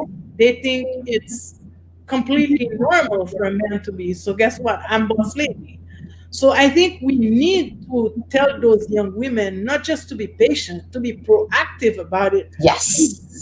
Like we are the boss. And yes, we are. I always remind, I'm like, you know who the boss is around here? Boss lady. Me boss lady, yeah. So I think it's very important for women to be able to assume their leadership position. And I think that very often at times, young women are afraid to share their aspiration to become a leader or to assume leadership functions or management positions. So I think that it's very important for women to become comfortable to be very proactive about assessing that. So I totally agree with that. If I can just add something, I'm inspired to say that based on what you just said, out of the saying that says that behind every successful man, there is a woman. Now, right now, I think that to every young person, instead of being behind that man, just show your face and show how successful you can be. So that's what I'm inspired to say right now. Absolutely. Anybody can just jump in if you'd like, but I'd like you to share your personal stories as well, all of you in leadership positions, of how you prepared yourselves for those leadership positions and what are the stepping stones that you did to get into those leadership positions. Winnie, Fabienne. Okay, for me, as you said, Christian, we have to empower ourselves, no doubt. We have to fight for our rights. But for me, when people see me, I'm someone who's calm. I'm someone who looks mellow. So people sometimes think because I look so mellow, that I'm not as competitive. And that's where I get people all the time. Yes, you have to be assertive. You know, since I was a child, I'm the only girl and I have two brothers. Okay, my parents have always been, oh my God, this girl, when she has something in mind, forget it. But I've always been someone who looks mellow and quiet, but you cannot walk all over me. It's like, no, it's not going to happen. So I think sometimes also we have a tendency of, as you were saying, Christine, people think when a woman is assertive, she knows what she wants, or she must be so mean, she must be with her heart, she must be. No, as women, for me, I'm strong, but I don't have a problem be showing my authentic self, which is I'm sensitive too. That sensitivity makes us great leaders. For me, leadership is all about serving. It's all about giving back. It's not about just taking, you take so that you empower other people. That's what leadership is for me. So my experience has been we have to fight. We really have to fight, but we have to stay ourselves. It's not if you're someone who's quiet and mellow, you don't have to all of a sudden show that you're all crazy. And that's not you. You have to be your authentic self in order for you to be in great leadership, in order for you to achieve success in whatever you are doing. I think Winnie wanted to add something. However, I think my strategy is like, at first, I think you have to be ready. Get ready, be ready. I'm talking about you going for a position. Be sure that you have the qualities or you are competent for this position that you're looking for, and you assume that you are confident and bold, even bold. When I enter a room, I know that if they want one person for this position, it's gonna be me. And you have to tell that to yourself every day too, because it's also a very mental thing, if I can say that. You have to use strategy. So Fabian was saying that she she like work and she was able to build a portfolio with book or business, if I can say that. So you have to get the strategy and be original. You don't have to be like anybody else. I don't think people want to have like 10 Tarzan and Christine Coupe. They want Christine Coupe and also somebody else. So be that somebody else that the company needs. And you have to be able to have some people that inspire you, even in your like in your feed on Instagram. Follow people that you aim to be, and have a net support system. Somebody that will tell you, okay, you know what?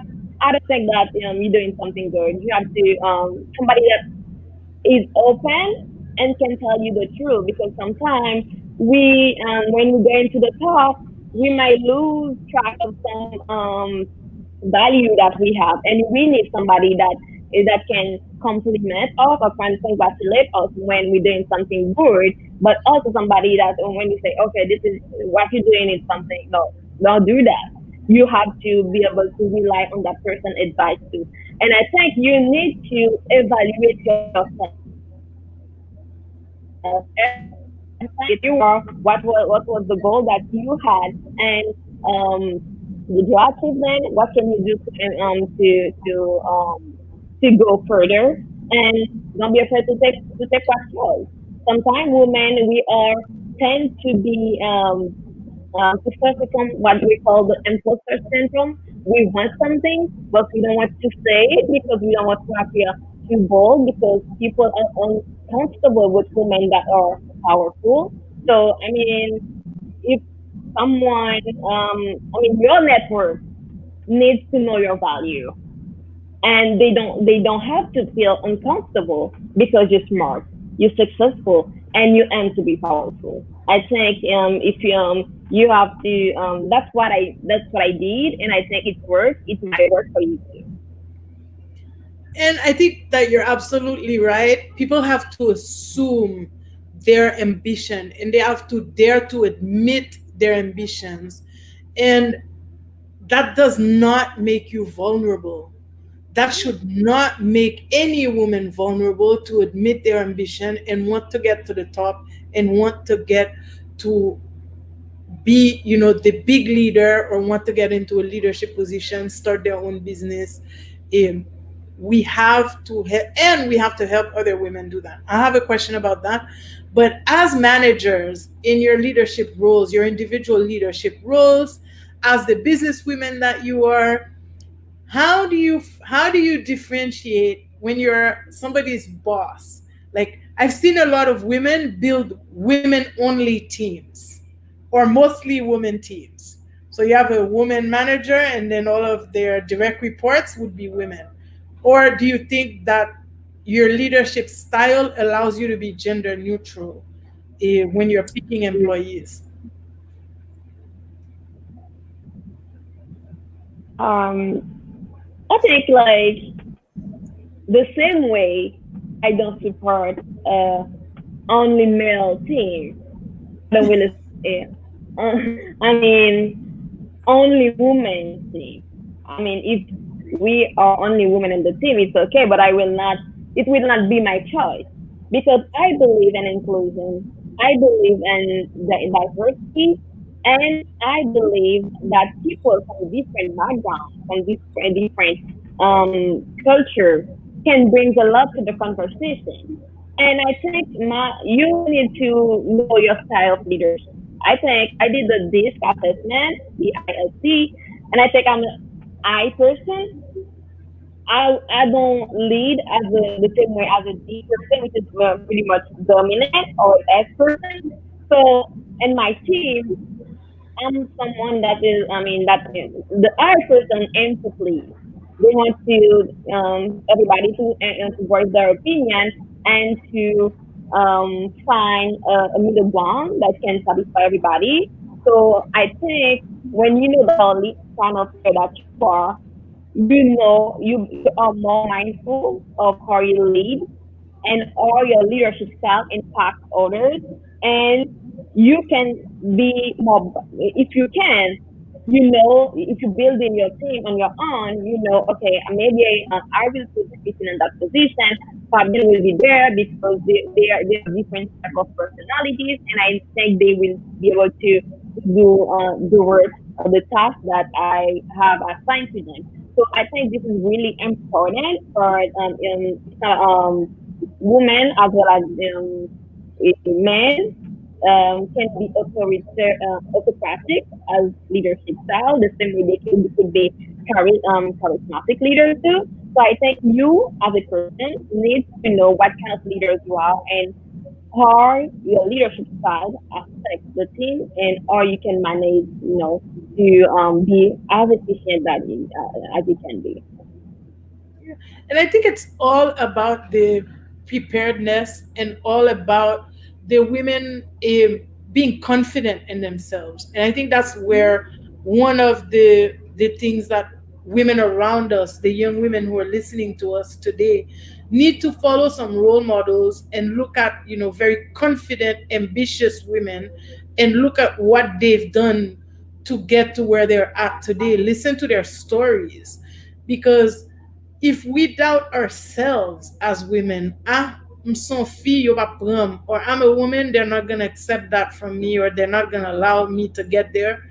If we doubt ourselves, we won't get to the places where we dream of being. So it's the first place you want to work is on your own self-confidence. I don't know if you ladies agree with that. Of Okay. course, and be mindful not to be toxic because sometimes some people might be like some toxic leaders too. Like some women that are in position of power. Sometimes if they don't assess themselves, they could be like as toxic as a man leading. So be mindful of that too. If I could just add one thing before we move on, if I'm looking at the team that I'm managing right now at Sojicut, we're about 15 people with 4 women, most of them being men. So I'm managing a majority of men. And the way that I believe, because that's my style, is preach by example. So basically, the fact that you show that you can actually do, and you actually do with them, and not necessarily instead of just saying do this, you actually go and do with them.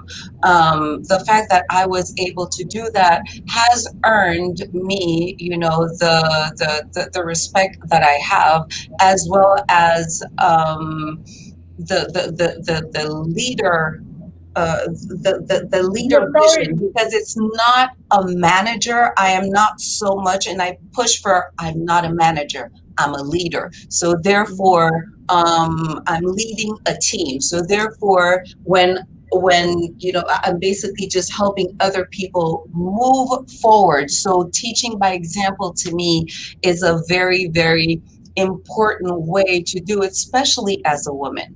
And this particular world. So in my own little bubble over here, this is the way that it's working for me. And says, get your hands dirty. Yes, that's the bottom line. Get it done. I hope the young women here who are listening to us, and the young men as well, understand that it's about your management style, it's about your self-confidence, it's about how involved you get and how you assume your leadership position, and how you decide to lead the conversation, or how you decide to take on the power positions. So we could say that you could be your own limits. You ladies agree? Okay. Definitely. So there's a whole tech ecosystem that's been talking for 2 days on Haiti Tech Summit. And there's a lot of movement in the Haitian tech system. There's a lot of movement in the tech is leading the world. Do you think that women are in a disadvantage for tech roles, for leadership tech roles? I think for the tech world, for women, it could be harder. The reason why I say that, there's not a lot of role model to follow. My sister-in-law is tech. She's doing very well in the US, and we were talking about that. We had that conversation a lot of time. It's a male-dominated world. Okay, so you have to know your stuff when you're in the tech world. I think you have to really study your craft, know what you're doing. That will give you the confidence in order for you to advance in that world. It's not impossible. We have young women who are studying or in the tech world now who just started. Don't think, oh my God, this is my position, I'm not going to go further. No, no, no, no. You can go further. You will go further if that's what you want. You really have to empower yourself. You have to study, you have to put the effort. It takes a lot, it will take a lot from you, and you have to not be shy. You're talented, you have to be bold. You have to be bold and know what you want and go out there and show what you want. The promotions are going to come, the ideas that you have to, you will be able to implement them, you will be able to get where you want to be, but you have to believe that first. Since there's not a lot of role models, look for models, look for women who have been there, who went far, look what they did, and they can be a role model for you to go wherever you inspired to go. Winnie, did you want to add something or? Okay, what I'm gonna add is like, I mean, it's true because that I think I've experienced it. Yeah, I remember I went to DC for a conference, a big conference on cybersecurity. It was one day, and I felt at the end of the day, I felt like, oh my God, I want to go home because I think like 90% of the persons that were present were men, even in the panel. like only men, and the few women that have the chance to present were only white people. And I mean, I felt like the event did not pay attention to be more inclusive, more diverse. But I think this is a problem in the legal field and also in the tech field, like cyber sale, because I went to the cybersecurity event. But I think as a person, sometimes it might be uncomfortable for you to be sitting there when you feel like you're a minority and your voice or your opinion might not matter. But I'm telling you, your opinion matters. If you're in that position, you have to be bold, be confident, as Fabian said. But I will recommend like look for a mentor. Like if you're going to for a conference for a conference, reach out to people, to the panelists, to the speakers that you think might, and somebody might answer you. And when you're in this field, one person might want to mentor you and also to sponsor you, because that's why sometimes, of course, the whole we empower ourselves, we confident, but we need somebody to open the door. And if you're there, and then if you are in a position of power and you are listening to us, sometimes pay it forward, open the door for somebody else, because when you are a minority, it's not easy. You have to. So there's two work that needs to be done. Personal work, be ready, be confident, look for a mentor, but also network to find somebody that might open the door for you too. I think mentorship and sponsorship are really important. I once had an experience where I worked for a company, and I won't tell you what I did. I'll tell you after you guys tell me how you as women would have handled that. I went to my boss and said, I would like to have a promotion. I've been working here so many years, and I think that I'm due. And his answer was simple. He said, well, if we promote you, the other guys on the team would probably quit. So they couldn't even consider giving me a promotion because the other guys would quit. How would you ladies handle that?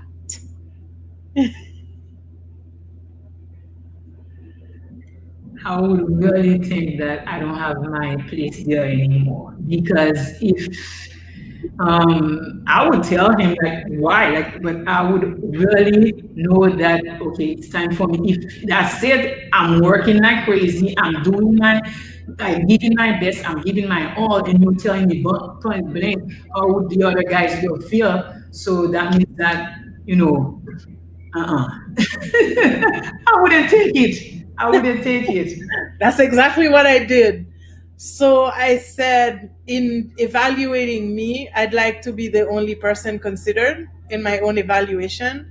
And please do not involve any of my colleagues in my personal work evaluation. And I started looking for a job. And when I found one, I left.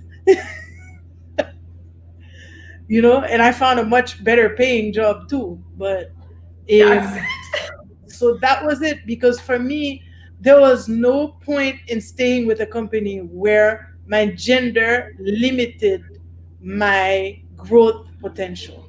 Okay. So they're tough decisions to take in your career, but you have to know when the company that you work for, it allows you to grow, or when your growth potential has reached a platform. And I have one big question that I'd like all three of you to answer, so we can take turn, whoever wants to go first. How can we as women encourage other women to get into business or to take on the leadership roles? And could you share examples of how you personally have encouraged other women around you? Who wants to go first? Beatriz?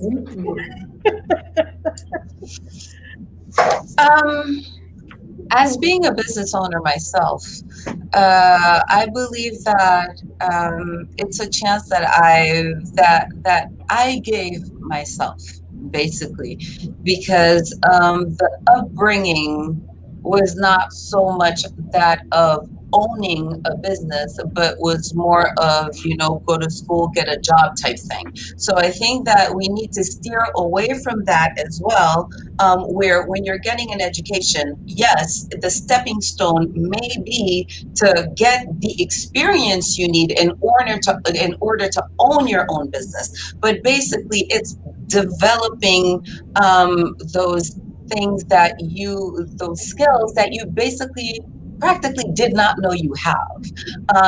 If I'm looking at myself, for example, I was self-taught graphic design, basically.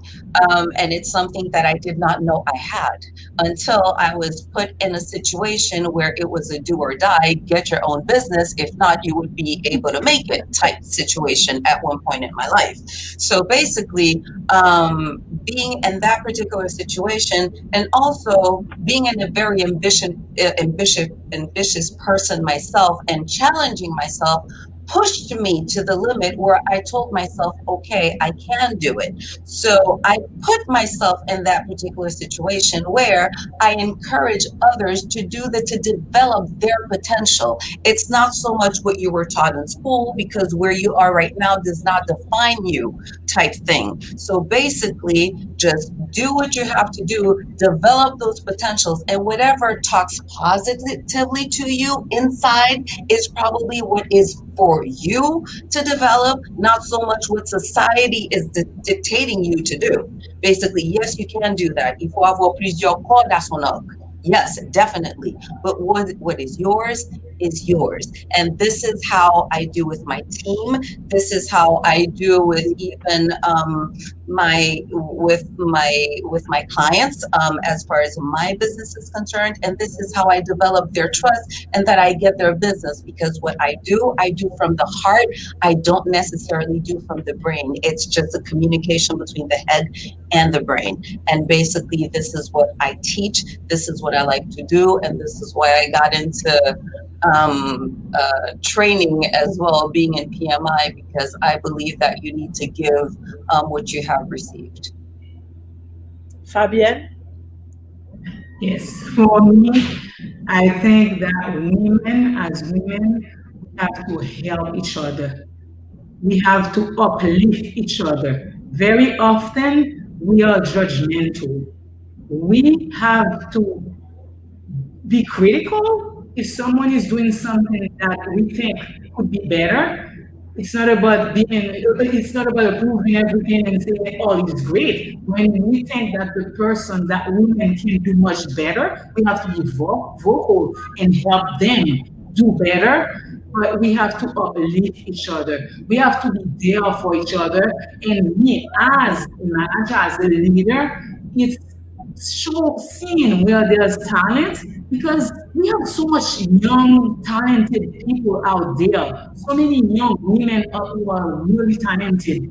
Seeing that talent and developing that talent, giving that person self confidence, giving that person the knowledge, helping them go to seminar, helping them with teaching them, helping with them with developing their skills so that they build that confidence in order for them to know that there's no limit. It's limitless what we can do as women. We have to believe it here, and because once we have it here and everything that's in our heart, our passion, what makes us so successful as human beings. Women, we are successful. I'm sorry. I love men, but I'm sorry. I really feel that we are better than men in that sense, because we have that balance where we can be fierce, crazy, going after what we want, but we do have that sensibility where we know how to help people. So I think that it's we have to uplift each other. We have to be there for each other.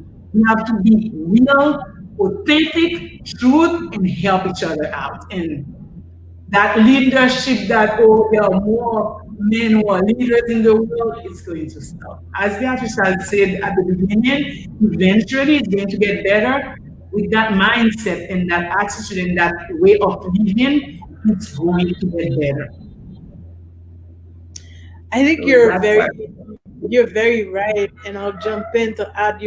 We have a little sweet spot though that they take advantage of, this motherly aspect. My Nurturing. brother and I co-manage a company, and whenever somebody needs something special, they never go to him. They always come to me. And I'm like the severe, strict one, but they know all my soft spots. Like when I'm like, why don't you ask Thierry? Why are you coming to me? And they're always like, ah, Mana Jacques, who? But en même temps, yo connaît, mais en même temps, that will make them also do more. If the right people, I'm not going to say Yeah, of everybody, mais course. il y a connaît, ah, Madame Jacques, she got my back. Les Madame Jacques, moi, les mon bagay, pas foutu di non, t'es pas allé pour me faire ça, m'aider Madame Jacques vraiment, because she's there for me. I think more so than, and also that even more than empower one another and help one another, I think that Winnie has done a lot of initiatives, including her book, that I've had the privilege to read the profiles of all these women. I think that she honors women in doing such a effort. I did Boss Lady, which is a space where women can exchange. So I want Winnie to tell us a little bit more about how she got to write about 60 profiles. Was it, Winnie? Yeah, 60? 60 profiles. I think um How you sometimes research selected 60 amazing women to tell a story. because I think that women, we have like some very competent, smart, successful and powerful, very inspiring role model women in Haiti. But sometimes their work are not seen. And I think we need people to highlight them. And most of the time, in this book, I don't think that, I mean, maybe one or two people I knew them before, but they were not my friend. I think I asked people like, who do you think is doing something great? Because I mean, it's not about me, about my taste, what I think is good. It's about what I mean, the work that the person is doing. We have to congratulate people when they're doing something great for the community. It's not because it's my friend or my family member, but it's because this person is um, going out of her comfort zone and serving this community. I think we need to take that into consideration. And for the question, I think your answers were great. I think that's what needs to be done. But I will add something. Um, of course, we lead by example by taking leadership roles ourselves because sometimes we are afraid or we are impacted by this imposter syndrome too. But we need to mentor people when we can, sponsor people when we can. There's an opportunity that you know is there. Call this person that you know is competent for this position and say, you know what? I know that this position, I would advise you to apply. Sponsor it. And I will also say, be intentional about what you're doing. Sometimes we tend to support some companies that we don't even know, like Balenciaga, Louis Vuitton. But does your friend or Asian woman is doing something great, and this person needs applause from you? You know, so, I mean, be intentional about what you do, about what you're doing, what you're buying. I read on the internet this week, like when you support a small business, you're supporting a dream. I will add that when you support a woman-owned business, you're not only supporting a dream, but you're also contributing to solve a problem, a gender discrimination that has attempted to deprive women from their power. So I will say, so I would encourage women to take it in their skills to grow in business, but I will also, as a consumer, support them because I think women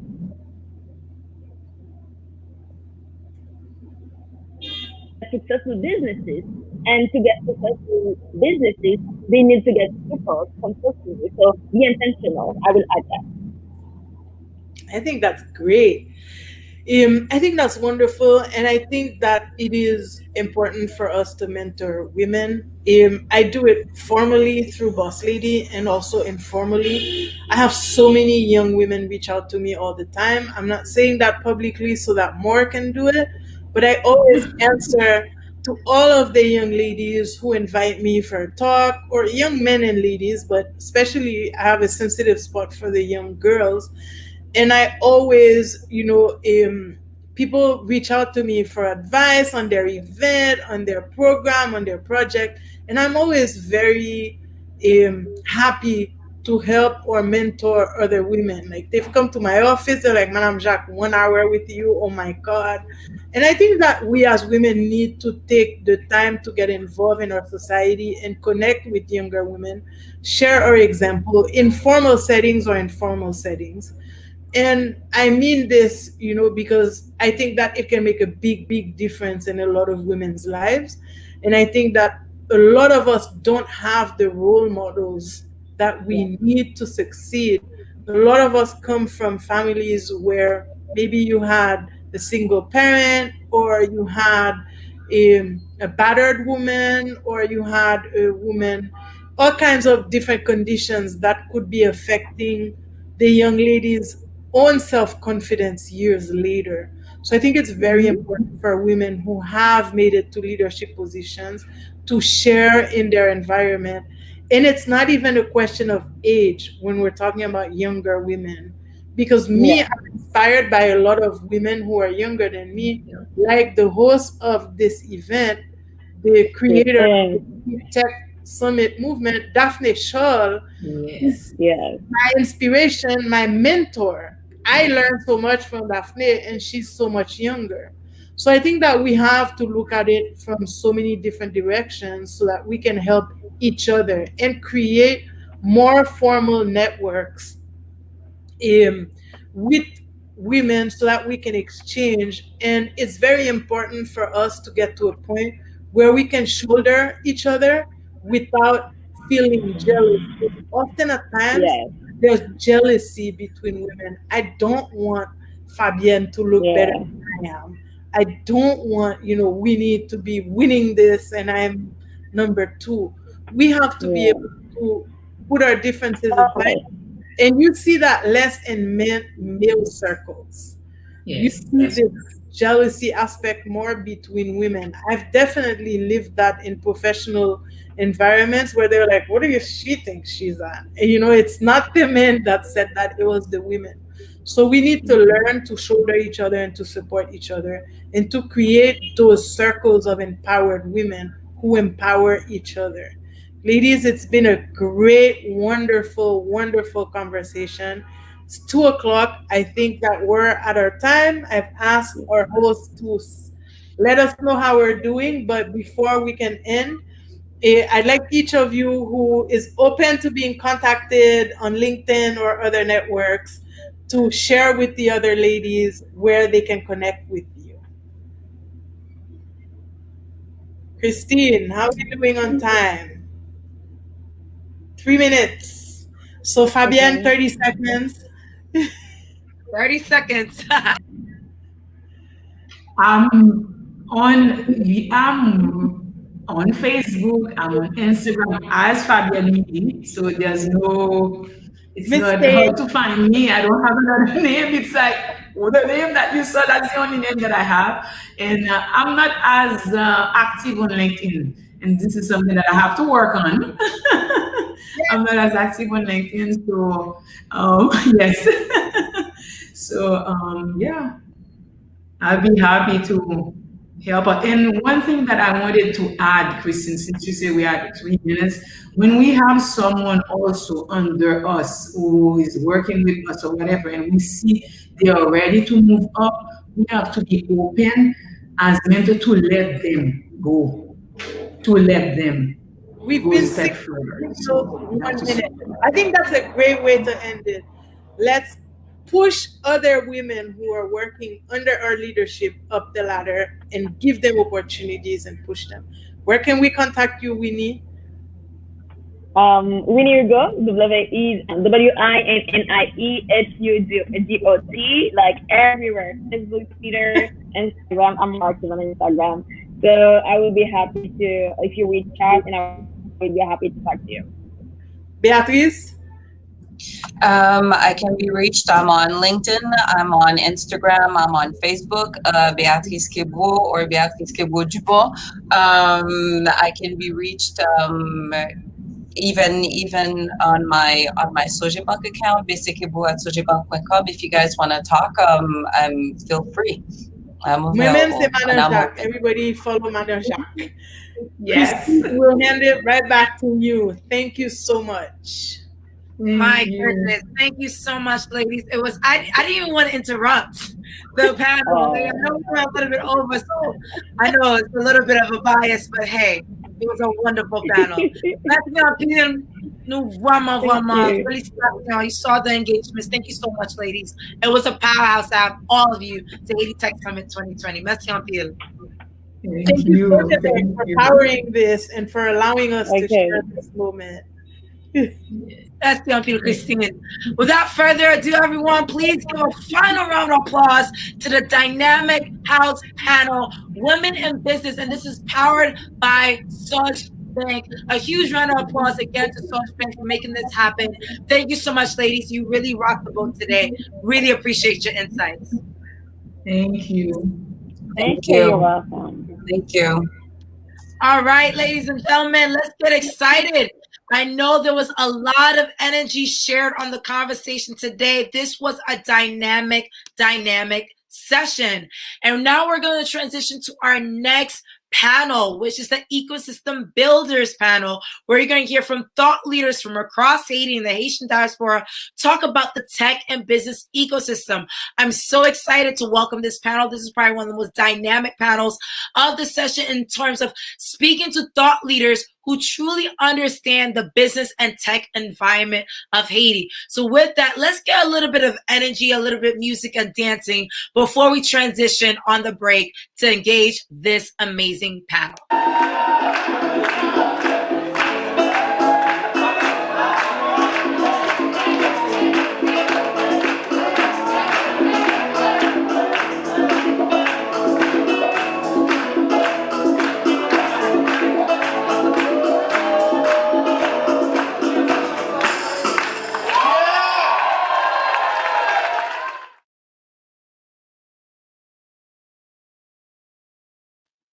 Fait que mettez musique là because, you know, c'est vendredi, it's Friday, and I know you guys have been on this session for 16 hours.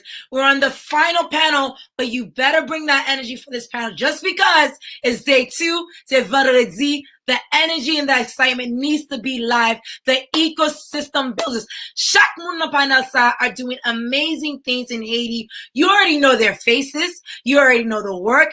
I'm going to not suivre you sur Facebook.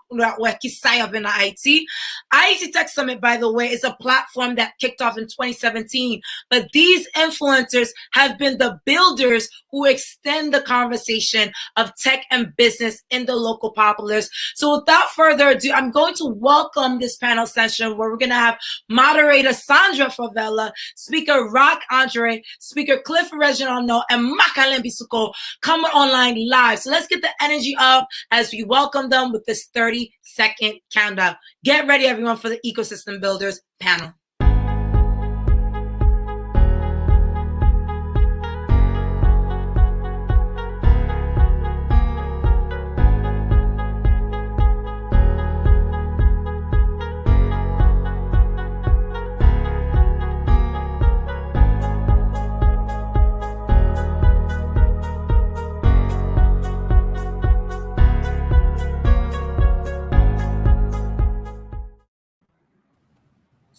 Salut tout le monde. I'm so excited. We have this dynamic panel being started by Sandra Favela to kick off this entrepreneurship ecosystem.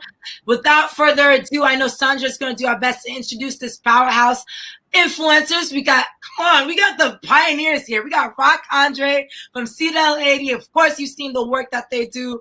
Khalifa Reginald Noor coming in from Alpha 80. He's going to be joining in later. And of course, the one and only Makale Busiko, who you already know Bunge, but he's like the face of Haiti when it comes to tech and business. You guys all know about Bunge. So let's get the energy up. Haitian businesses is in the house. Sandra, the floor is all yours to kick off this panel. Thank you so much, ladies. Thank you so much, Christine, for having me and for bringing the digital edition of the 4th annual Haiti Tech Summit. I am excited. I can feel the warmth. Rock, we are here, but I know I am feeling the warm breeze of the coast of, Decameron right now. Listen, I have had to have my mind and the right mindset in order to feel the Haiti Tech Summit feel. So, ladies and gentlemen, the ecosystem builders of Haiti, we have here today. They are very well known. Like Christine was saying, you know the faces, you know the work that they are doing. However, today we're going to reintroduce you to you these amazing gentlemen. But before I go ahead and do that, I wanted to touch base on today. Today is a very commemorative day for Haiti. Today, October 8th, 1820, is the day that we commemorate the most innovative leader that Haiti have ever known. His name was King Henry Christophe. Roi Henri Christophe is the builder of Palais Sans Souci, Citadel, and a lot of in the ecosystem to start after slavery. So to me, we no longer have King Henri with us today physically, but he left his legacy behind, as we all know. But we have gentlemen like Rock Andre, Marc Alain, and Clifford No, who are doing the innovative work that it takes to move Haiti forward, just like what Henri Christophe did back in his days. So to welcome the gentlemen, first of all, we have Monsieur Marc Alain. Monsieur Marc Alain is the founder of Bunge. He is a very well-known face all around Haiti, and I would also dare to say internationally as well. He's a local entrepreneur, and he has we've developed over 8 years based in Port-au-Prince and in Washington, D.C. at the World Bank. Then with he went to the Inter-American Development Bank in 2010.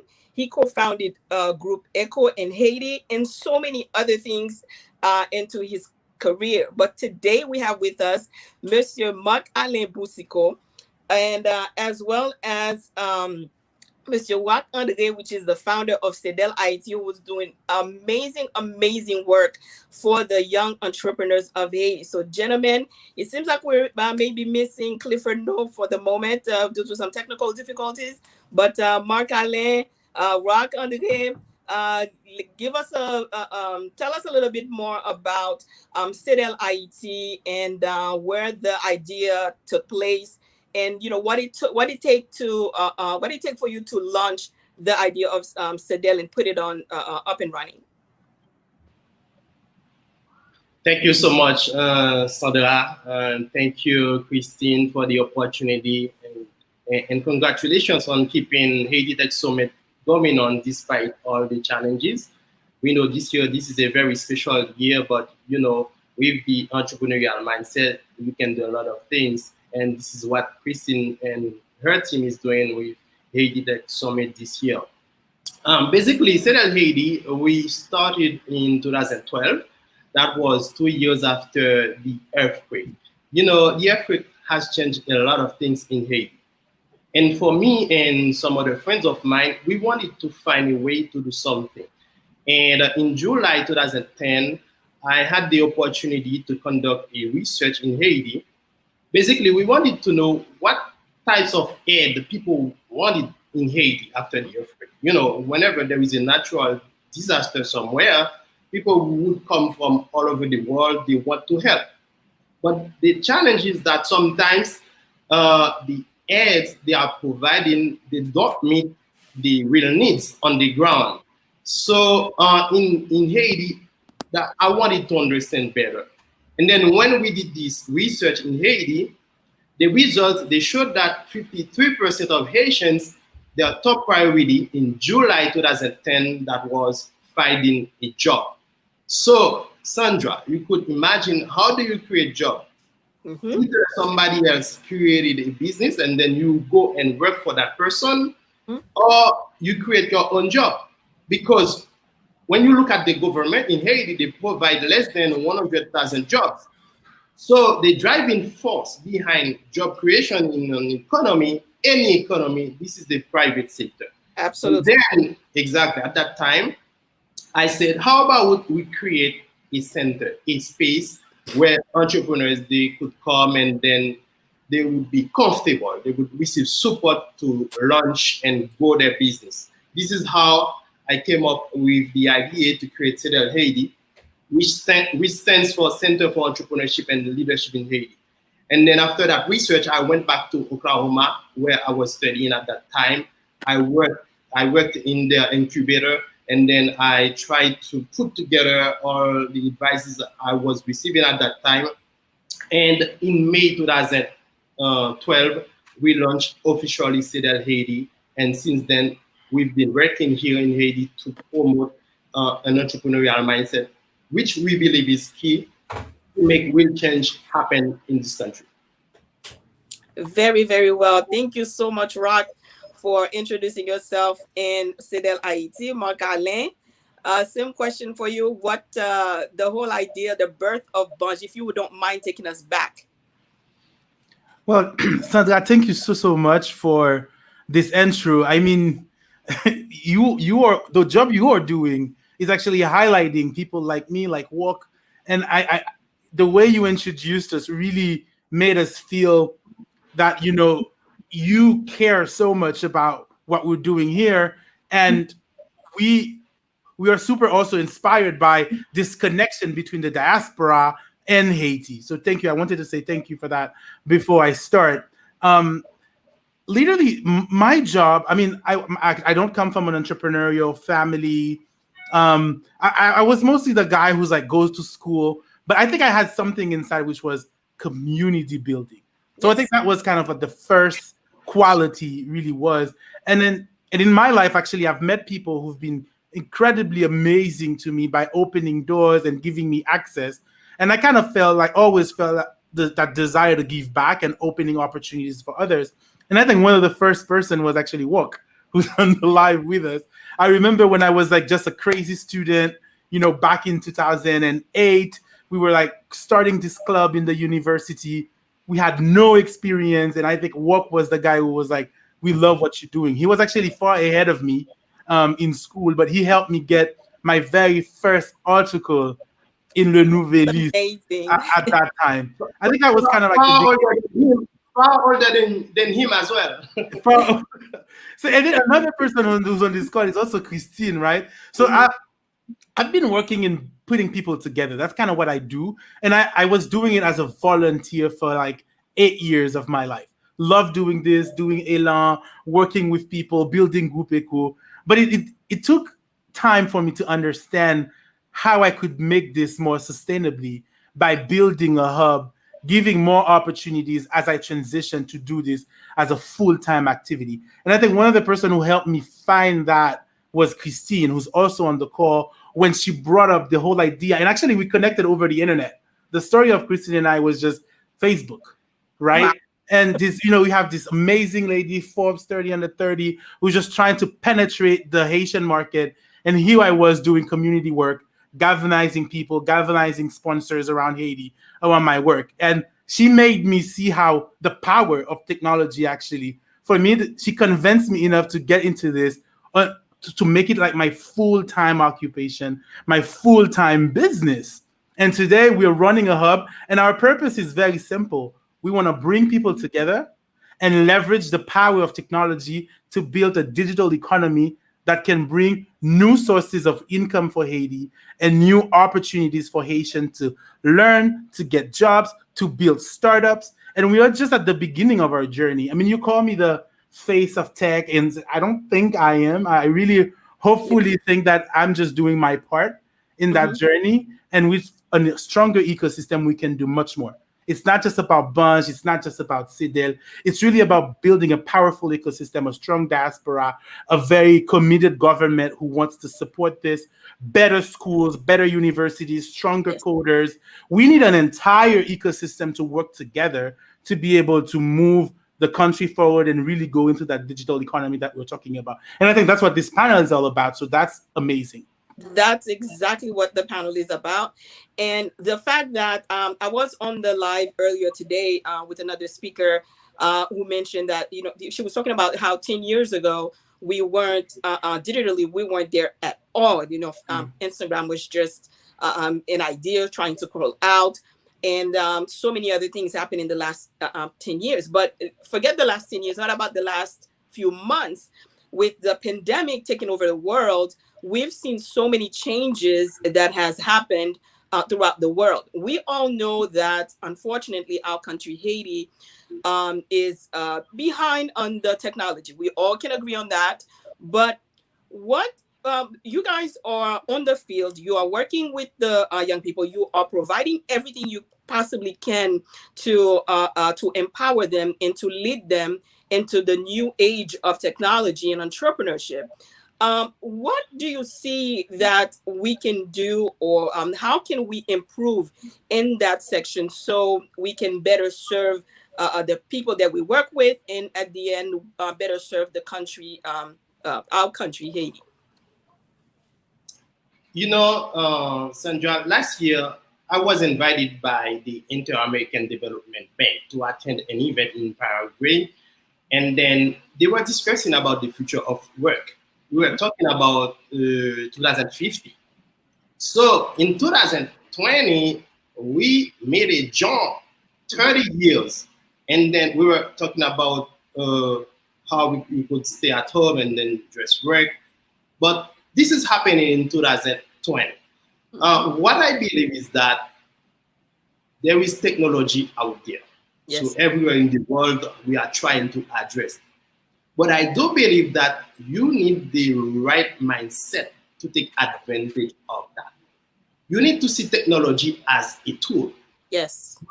Get out there and then go and meet people, understand the problems, the needs, and then see how you could connect technology with all those problems and then provide solutions. This is basically what we are trying to do with CIDEL Haiti. Like last year, we formalized an entrepreneurship in high schools program, and then we created 12 entrepreneurship clubs in 12 schools. Welcome, Clifford. Welcome, Clifford. Sorry. How are you guys? Good? Basically, we say that we want to transform Haiti into a country based on the entrepreneurial mindset. Yes. When we say we, this is CIDEL's vision, but we're not going to make it happen just with CIDEL. So that's why we are very happy when we see Bunch breaking, when we see Alpha, Clifford, when we see Impact Hub with Pierre Stanley Baptiste, when we see Haiti Tech Summit going on, because the job to get done, this is enormous. And then we need to reach to those people in Haiti, all over the country, to help them change their mindset, help them get prepared to what we have going on now and to what's coming up. Because as you said at the beginning, in Haiti, we are basically lagging behind, and we have a lot to do to catch up. But at the same time, if we understand that there is work to get done and we put the necessary effort, we will make progress. And that's why on our side at CIDEL Haiti, we believe it's more important to work with the youth. We emphasize a lot on working with high school kids, because we believe in the next 5 years, 10 years, those kids will be our next generation of entrepreneurs. So we need to do the job at several levels with those kids who are 17, 18, 20 years old, 25 years old. So we could have the next generation of entrepreneurs who are prepared and ready to enter the digital era. I think so. That's absolutely. You're exactly right, Rob. It's a puzzle that each of us has to put our part in order for it to come together. Go ahead, Mark Allen. Right before we introduce Cliff. I just wanted, Clifford, we were talking about what do we think needs to be done to catapult what we're doing actually to really have more people involved and getting that growth that we're all dreaming for in the sector. And I think my opinion on this is we have to finally take this seriously. I think to be able to catch up, I think how old is Sidel now? You just celebrated 8 years. Sedel has been on the ground for 8 years. Bunch has been around for now almost 3 years. Alpha is probably a little bit younger, but yeah, Alpha is a government initiative that could be powered with more resources. I think at the point where we are now, we have to be very serious about what we want our ecosystem to do. And I remember I had a conversation with Reginald where we were saying, Bunch alone, Sedel alone cannot do much if we don't have serious consciousness from corporates. So that's why I'm very happy Sojebuck is now coming and powering IT Tech Summit. But it's not just events. You know, there needs to be like a very serious investment from the government to say, you know what, Sedel has been struggling to find its business model. Bunge is struggling to find a business model to operate. That actually prevents us from accelerating what we're doing in Haiti. Sedel could be powering programs in all universities in Haiti. Bunge could be having an incubator, bringing 10 to 20 startups to Google every month. But what is the investment? Now, we are at a point where I think if we're looking at it in an entrepreneurship perspective, we've actually shown the prototype. Bunge and Sedel and Impact Hub, we were like, guys, we have a space. We have entrepreneurs, we have community. Now it's time to speed up the process. We connect what we're doing with Christine and what's happening internationally. But at the same time, it's time for Access Haiti, Digicel, NatCom to say, you know what? This internet access issue must be taken seriously now. For us to be able to connect to every single Haitian and create an app that can have 100,000 downloads, up to 1 million downloads to a country with 10 million people, let's make a serious investment and understand that particularly with COVID-19 and tech companies going faster, working from home, the digital economy is actually speeding at unprecedented speed right now. Haiti, is Haiti going to catch up? Or we're going to still be playing the game of Bunge and its little startups, Alpha Haiti with a little cohort, Sedel Haiti just powering those events and putting these entrepreneurs. We need to get into a fast lane. So I think that's what it is about today. But for that to happen, government and corporates need to really finally realize that the future of the digital economy is actually right here on this panel. You just need to speed this. Yes, very well said, Mark Alain. Clifford, welcome to the panel. Like Mark Alain said, we were talking about ways we can work better to improve the work that you guys are already doing on the ground. If you'd like to add something to that, and also if you don't mind, introduce yourself and let the folks watching know what you're doing with Alpha IT and the birth of the idea and what it took to launch Alpha IT, which is an amazing organization. Thank you so much, Sandra. Hello, everyone. Work, Makale. Nice to meet you again. I agree with Work, and I agree with Makale about Makale say corporate and government, but we need also the civil society, especially the education side. Mm-hmm. University, some in technical schools, high schools, because one of the challenges that we face is the lack of high level skills, and I think corporate and government alone will not be able to without education and without the civil society.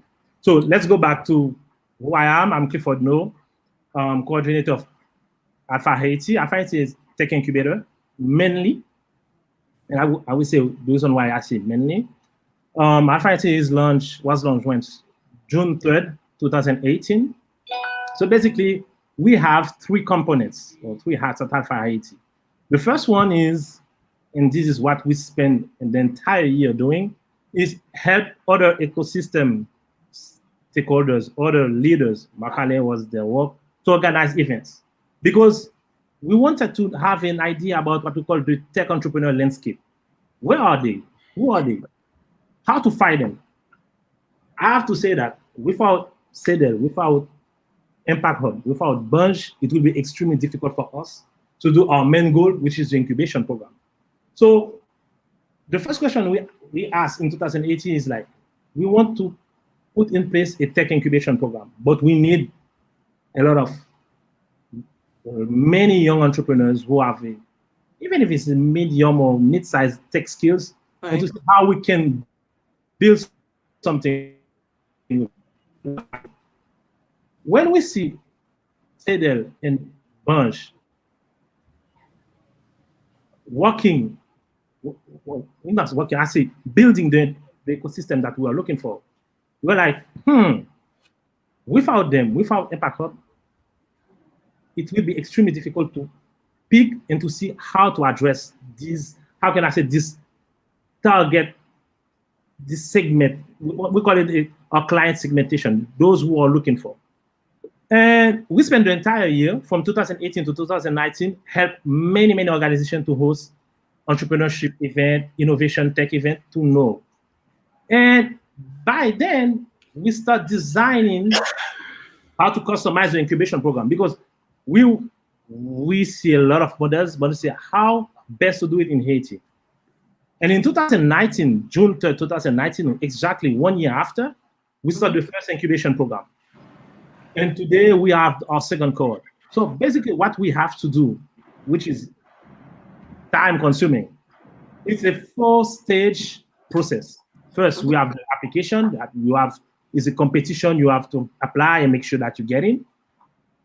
After that, we do what we call a piscine. It's a type of boot camp, to make sure that everyone on the same level about what is business model, what is value proposition, what is ideation, to give them in skills that are important for them to start working on their idea.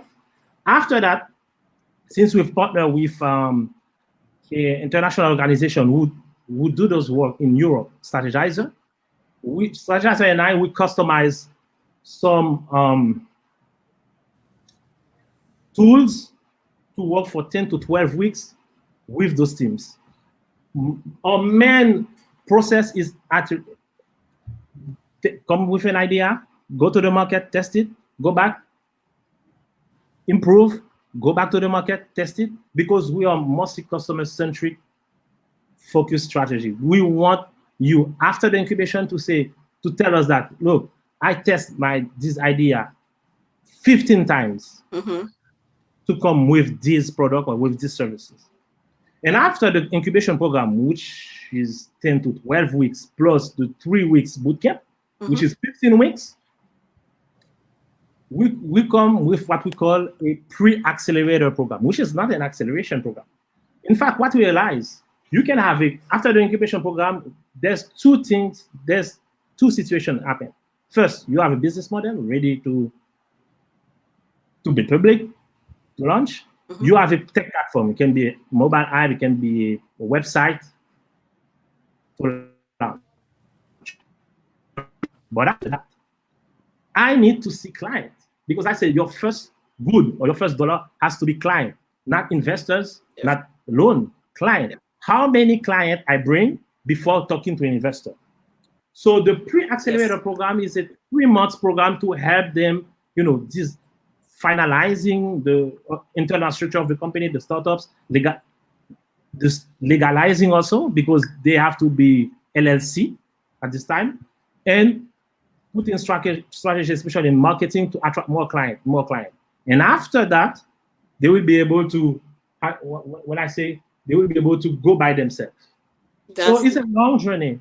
For the first cohort, from the 5 teams, only one get to the pre-accelerator. That's actually that's amazing with the while you're explaining the work and everything that you're doing.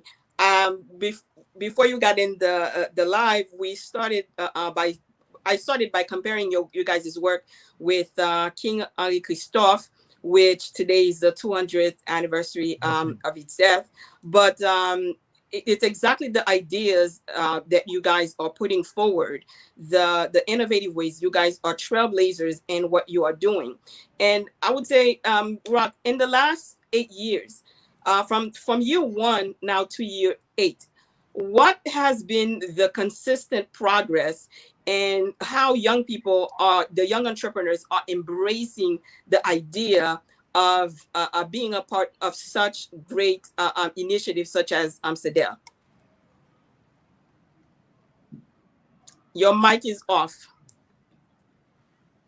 Go ahead. This is a good, thank you. This is an amazing question. I remember when we started back in 2012 with our first entrepreneurship forum. The theme was the entrepreneur in you. So we wanted to mostly to work with the youth and let them know that there is an entrepreneur inside of them. Yes. But just 1 year later, in 2013, 2014, we organized, it was not only CEDEL, but CEDEL was one of the organizers of one of the largest entrepreneurship events that ever happened in the country. It was Salon des Entrepreneurs. And we had over those 2 years, 2013, 2014, like over 8,000 people who attended that event. That took place at the University Kiskeya campus. So we were amazed by the energy we saw, by the interest.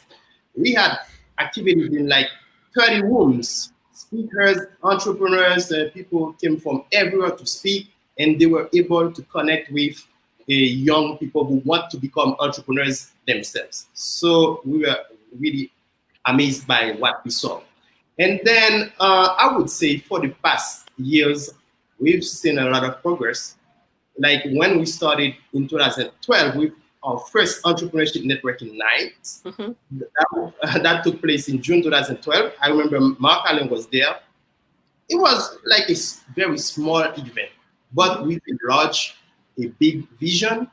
We wanted to show that there is a lot of value when we invite entrepreneurs to speak.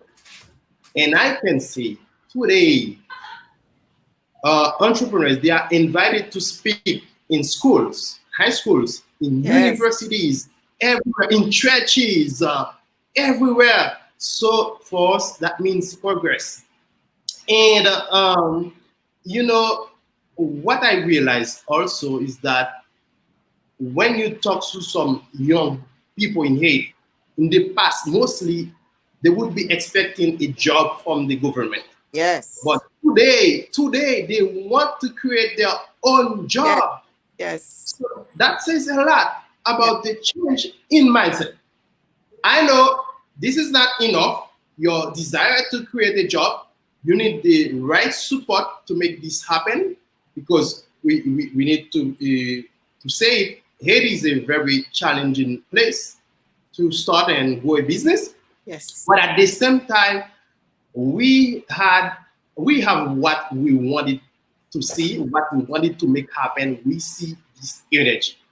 But I guess now we would need, as Mark Allen was saying, to see how we can find the right approach to support those organizations working in the entrepreneurial ecosystem, BAN, CEDEL Haiti, Alpha, Impact Hub, and so on. So we could really support those entrepreneurs. Because in Haiti right now, each of us, we're trying to do one or two things, but we know that's not enough. That's not enough. We need really the right network of support, the right resources to support those entrepreneurs. And I can just to add one more thing, I'd say that we've had several business competitions for high school kids. For me, whenever I have the chance to see those kids who are 17, 15 years old to pitch their business ideas, I can see their enthusiasm. I see, wow, I say there is something happening. But as I said, the energy is not enough. The enthusiasm is not enough, but you need to have the right system to support those entrepreneurs, and so they could have some real businesses that will create wealth in the country. That's absolutely on point, because last week Mark Alain was a guest on my panel with at the Business Forum Haiti, and the panel was about unblocking your mind to unlock opportunities. And that's exactly what you explained that's happening right now with the incubators, with the programs that you guys are putting together. Markali, I'm going to ask you this question, because it's something that as a woman I feel like I have to ask. And last year we hosted the Business Development Week in Cap Haitien. This last week we did it online with the Business Forum Haiti.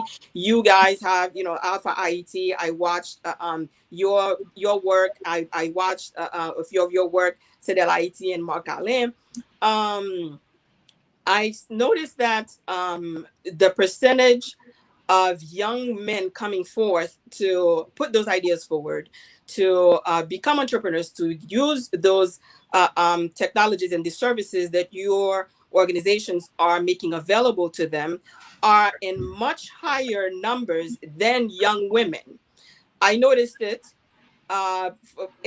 Events that has to do with entrepreneurship and technology, our young women are still in the shadow. Mark Allen, what have you? I'm sure at some point, because I know you're doing a lot with Bunch. At some point, did you notice something like that? And what do you think we could do to take our young women out of the shadow, to let them know that they can come forth with the idea, they can be part of the tech world, they can be in technology, they can be entrepreneurs, and use those unconventional ideas that are in their heads and put them out, and and find places where they can grow those ideas. So what do you think we could do to take those young girls, those young women from Haiti out of the shadow? First off, Sunday, I wanted to tell you that we are really, really proud of the amount of work we have been able to pull out in the past 3 years. We used to host 10 to 15 events a month at Bunch. Wow. And since COVID, we moved online. And right before I get on this call, I kind of went on our platform to count how many online events we had. I count 75. Wow. We hosted 75 events online since COVID. Wow. We've gave birth to at least 25 different, we've incubated over 25 different startups at Bunch. We are currently hosting 16 different businesses in our space, and we've accelerated 3. So it beat me to that. I was going to ask everyone for numbers. Yeah, so I got on my numbers before I get on this call. Trust me. So we've worked with crazy different partners. We've worked with OEF, La Francophonie, IUF, with universities. We've worked with the IDB. We've powered events for Google. We've allowed developers from Haiti to travel to Silicon Valley and attend international hackathons. We've been doing a lot. Yes. Now you asked me for women. We actually last year hosted a online competition. Well, not last year, since March, guys, since like the year is going over. It's since March, an online competition with Hope for Haiti, strictly for women entrepreneurs, and we distributed $18,000 worth. That's over millions of goods at that time in the South Department. One of the finalists who were pitching earlier in the summit was Angelica, who's actually one of our clients and who's being advised by our team all the time and personally mentored by me when I am at Bunch as she walks around. She's been pitching. So we've been doing a lot of work. Currently, we are in the North and Northeast digitally, running a Ideaton program, and we're actually insisting that every single group that applies, we're about to distribute $15,000 up there. And one of our conditions is that the groups needs to have a woman in them so they can move forward with the competition, or they would score less. We're doing as much as we can to get women involved.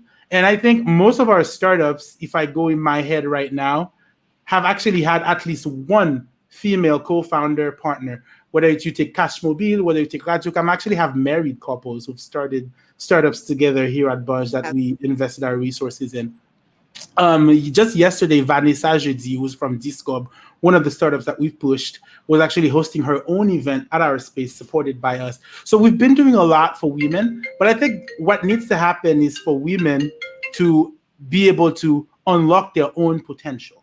Yes. Like, we encourage them, and for them to see the power that they can have leveraging technology, leveraging entrepreneurship for themselves. Our motto here is that we don't discriminate based on social background, and we don't discriminate based on gender. What we care about is ideas. So if women can come up with ideas, we definitely push them forward. We also have an initiative with Facebook, which is the Women in Tech Month, that we power every year, where we highlight women. We have a phenomenal women developer stories at Facebook Developer Circle. I encourage people to, whether you can tweet me and I will reply with the link. My Twitter is actually on the feed right now. I can see it. But or you can look for Facebook Developer Circle Port-au-Prince, where we actually highlight the story of women who literally changed career and became developers. So we have a lot. I think what we do less good at Bunch is really documenting those stories and kind of write a huge report on what we've been doing. I think we have to do that. We never have the time to do it because we are jumping from events to events, activity to activity. But we definitely want to push women. And it's not by just telling them come, it's by telling them that ideas matters. Yes. So focus on ideas, bring them to our community. We'll definitely power them. Very good. We are nearly out of time, gentlemen. But Clifford, one last question, if you can share with us, like, do you have the numbers for sure as to how the Alpha IET has impacted young entrepreneurs? Do you have an idea of how many people have been through your program, and how they have been able to use the program that you have to empower the work that you're doing? Oh yes, thank you. As mentioned, that we have 3 hats. Incubation program is one. The first one, it was a lot of events that we not host, not organize, but help other stakeholders in the ecosystem to organize. And our space can take on around 700 attendees. So if I put that inside, and if I focus only on the incubation program, one thing that we realized, and we did it this year, for 43 teams that apply, we accept the 4 in the program. But we make sure that even if most of them will not be able to finish, we make sure that all of them at least attend what we call the bootcamp. Because let me tell you, again, our goal is not only to find the unicorn. And I always say that. I think in Haiti, personally, we mostly need a horse strategies, like make sure that many can grow, even if slowly, then have one to go very fast and the other stay on the ground. So a lot of teams, even in this cohort, in the last cohort, who didn't make it, I see a lot of them in many other, like in many other competition. Central Bank did one with CEDEL. I see 1 or 2 in the final. I was proud. I say, all right, I'm glad they learned something. Yes. And again, this team was mainly women. Many women. One thing about the women versus men about entrepreneurship that I realized also in the tech incubator, in some teams, the woman you see is sometimes is mostly, you can see working with the teams, but most of the women that we find in each group, they are the one running this group or doing what we call the business side of the group. They left the tech savvy to the guy, and they are like, all right, I'm the one who will organize the startups. We make sure that we do it online. So I think we need more than that. Yes, I agree. They should not be afraid of it. And that's it's amazing to see the work that you're doing. Like you said, Mark Alain and Rock with Sidel, and you, Clifford, with Alpha IT, is to let us know about this type of programs, and let us know what's happening, and so we can learn more, and so people can even be even more connected with the work that you all are doing. I would say, you wanted to add something, and I have. Yes. By the way, Sandra, I think I said, go ahead. I share a short video with the team, and they can play, in order for many people to see what's going on, how is the vibe inside. Again, we will not be survived if CEDEL, bunch, or other stakeholders are not in Haiti. Look, for us, it's like they have to grow in order for us to survive. So we depend on them.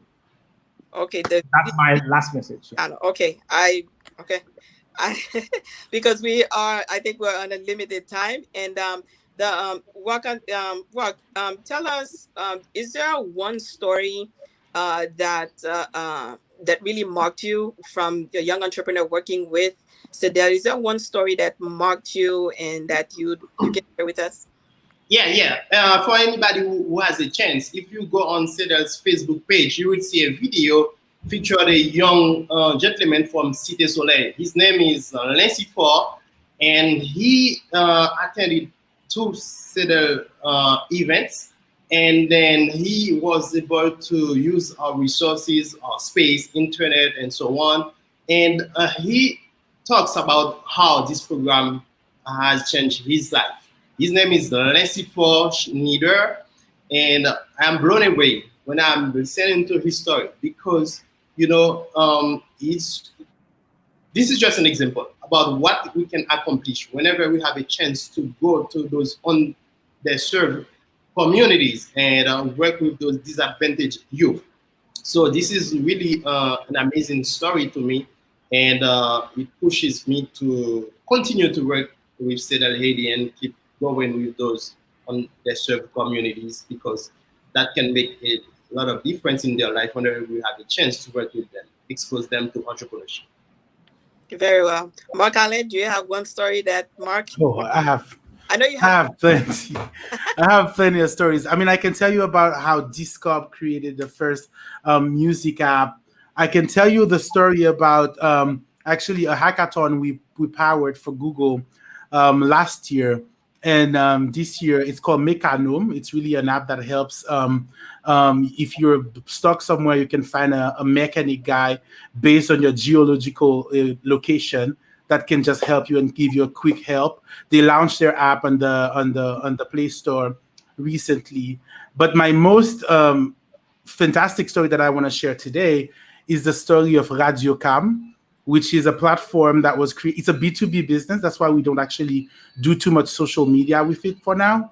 It's really a platform that connects doctors and clinics and hospitals to a platform where they can get x-rays analyzed by actually local Haitian radiologists.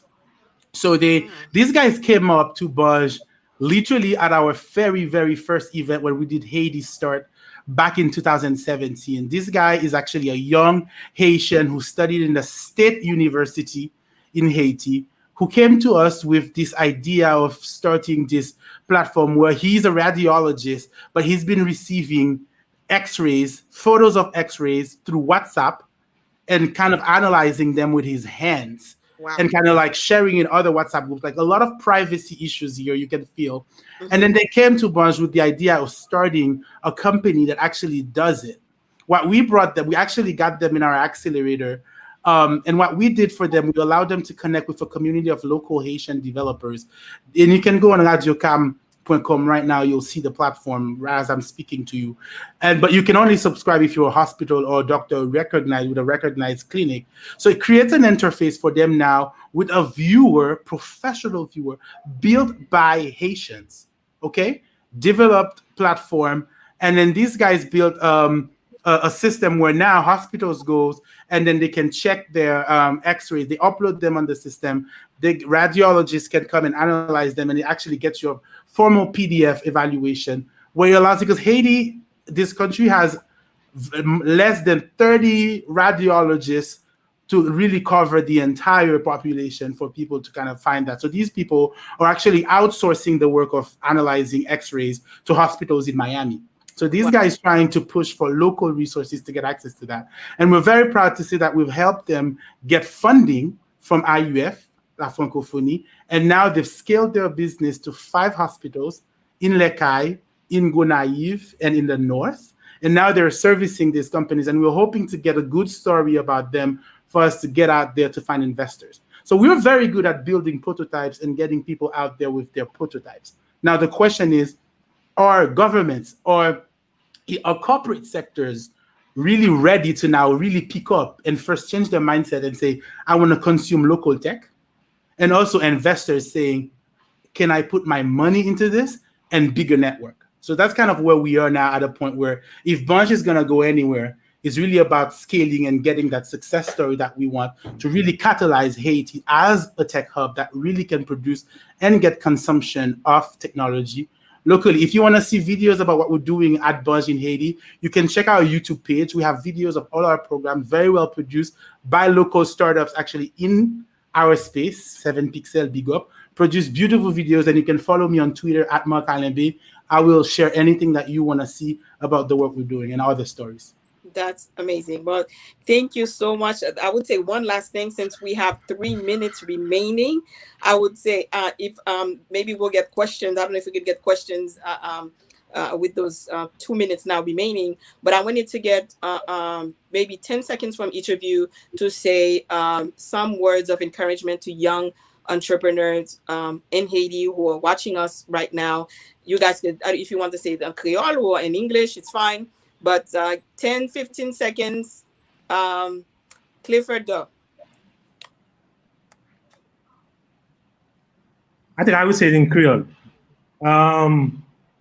Bon, message que je vais quitter pour tout le monde, c'est monde qui jeune, qui dans vingtaine, qui veut essayer, qui pas gagné à perdu. Même si pas gagné à perdu. Okay. Thank you, Clifford. Wakandre? I'm gonna say it in Creole as well. Je voulais dire jeunes, nous pas pour compte nous. Il y a des gens qui comprennent rêve nous, intérêt nous, chercher connecter avec eux, nous avons back about tout son besoin, mais au moins on canaliser énergie, mettez ensemble et regarder comment nous capable avancer plus devant. Very good. Marc Alain? My final word tout le monde dit vraiment créole comme tout le monde parle comme trend dans rappel là, c'est que m'a dit nous guys, pas décourager mais surtout pas quitter personne monde définir futur nous pour nous. Pensez avec ça nous voulons faire, réfléchir à qui nous capable intelligent à faire, servir avec monde mais rester reconnaissant par rapport à aide que yo ba nous et puis continuer à avancer pas à pas. Prendre vous, faire un business plan avec vous, même si vous fait un business plan avec un business que tu as gagné. Gardez chaque étape et puis patient. Patient parce que plus vous êtes en vie, c'est plus vous avez une chance pour réaliser ce que vous voulez faire. Pas plaisir de changer toute la journée et c'est mettons focus sur un bagage et réalisons un bagage qui a fait fier. Thank you, gentlemen. And I would say pour chaque opportunité, pour chaque problème ou joindre ou rencontrer dans la vie, c'est une opportunité pour nous-mêmes capable de créer une solution.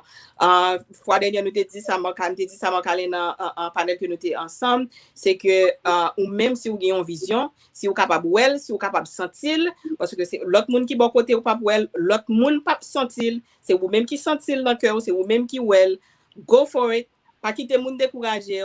So pour chaque problème pour joindre c'est une opportunité pour ou même cap garder jeunes haïtiens pour capable porter une solution et créer une solution pour ou même et pour toute communauté. Merci tout le monde. Thank you so very much. Marc Alain, Clifford, Wakandre, thank you for the work that you are doing. You guys are truly the pinnacle of what the country needs as young leaders. It is not a coincidence that I compared your work with the innovative work that Henri Christophe did back in his days. So you guys are here today, and if even in another 200 years, like King Henri, you may not be around physically, but your legacy will live on. So thank you so much, guys. Christine, I will turn the mic back to you. Yeah, but I'm not about baguette, but okay. No, I'm not just fini pour me dire tout le monde que T-shirt Buzz, they officially go live on Amazon thanks to Duverso's work. So anyone around the world who wants a Bunch T-shirt now can now just go straight to Amazon and buy a Bunch T-shirt. Nous avons pile promo qui va venir pour ça. So we want to take the brand globally. So if anyone is online and want to go on Amazon today, you can actually buy an Amazon Bunch Amazon T-shirt. So we'll talk about that soon. En tout cas, merci en pile. Thank you very much. Christine, back to you. Merci en pile. This was obviously a panel that I expected to really be great. There was a lot of engagement on the chat feed. Il y a plus de questions sur le feed là. Nous pas de temps, so they'll engage on social media. But I'm going to dire merci en pile. And you guys, you said it best, Sandra. You are a media pioneer. You are always highlighting stories from Haiti. And each one of you are building the work. I always tell people at Haiti Tech Summit, this panel is a crucial part of Haiti Tech Summit chaque année.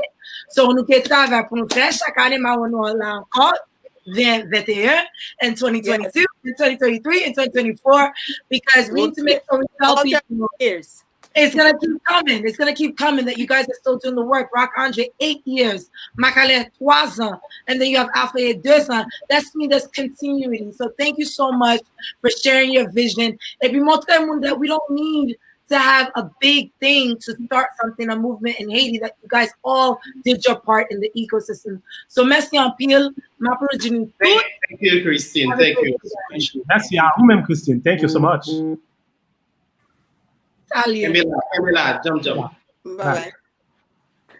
All right, ladies and gentlemen, you've seen it there first, the Ecosystem Builders of Haiti panel. And again, I always want to reiterate, this is a powerful panel that is very crucial to the tech ecosystem in Haiti. Each one of these pioneers have been doing great work in entrepreneurship and business and contributing to the tech ecosystem in a very profound way. So please engage with them, follow them on social media. The team has posted their contact information. And before we close out the panel, we do have a brief video from Alpha Haiti, the first public incubator space in Haiti. So please hear what they've been doing over the past 2 years.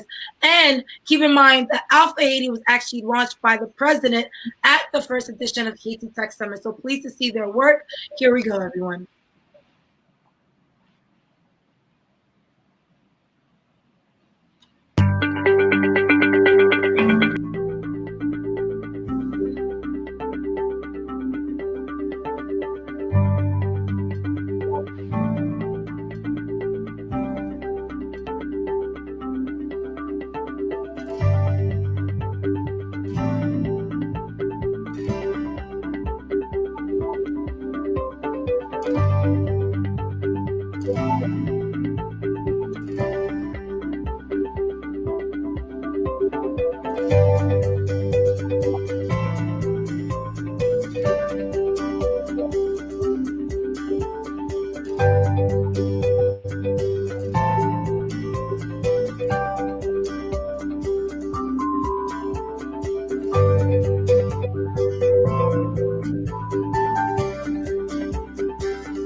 All right, ladies and gentlemen, thank you so much for the ecosystem built photos. Now we're going to go into break. So right back at you, everyone. Enjoy the break. And of course, the awesome experience videos are coming right up. The first is reverse the narrative. Certainly in the Cuban context, there was this narrative of these poor, information-starved Cubans don't have access to all the things we do. We realized it's actually, we were the poor ones because we didn't have access to all the amazing content, to the history, to the culture, to the scientific advancements that were happening in Cuba. And I think that there's probably a similar story in Haiti, where it's really the world lacks because of the lack of Haitian content online. Google allows us to spend one day a week on any project that you want, that one, you're passionate about, but two, that can have an impact. So the 30 Googlers that are here working on Google Haiti, they are doing it on top of their regular job, and they have decided that out of everything that they could be doing in the world with Google, that Haiti is where they want to spend their time. It's my second time in Haiti, and every time I came, like I know I'm going to come every single year, I am so excited to see what's not on the internet. The other thing you try to do is understand how entrepreneurs and local businesses and folks with ideas can use Google's products and platforms to accelerate innovation. We've talked to folks at Bonge, we've talked to people at Impact Hub, we've talked to entrepreneurs throughout the week here throughout Haiti. We've done interviews at different local sites. We've talked to entrepreneurs here at Haiti Tech Summit to make sure we have a well-informed plan. Because what we don't want to do is spend all our time and resources building a plan that doesn't work in Haiti, right? That just doesn't make sense.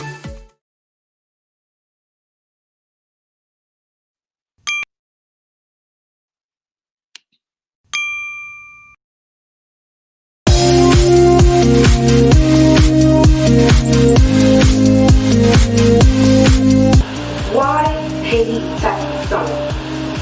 Now, the reason why we want the Haiti Tech Summit is for several reasons.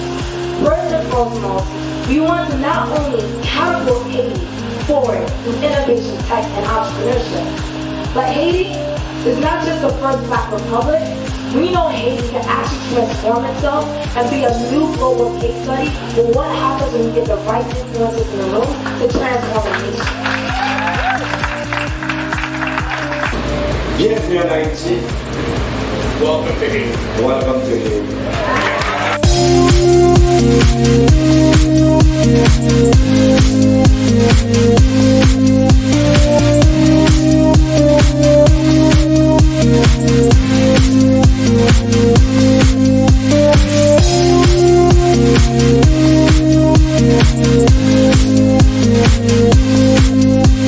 So what is a startup ecosystem?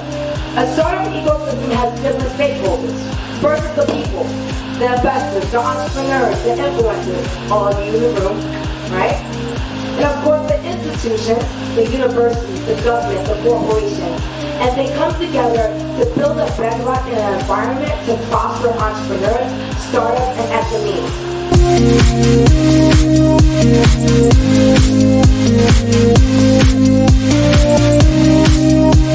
The first winner is Lamia Macron.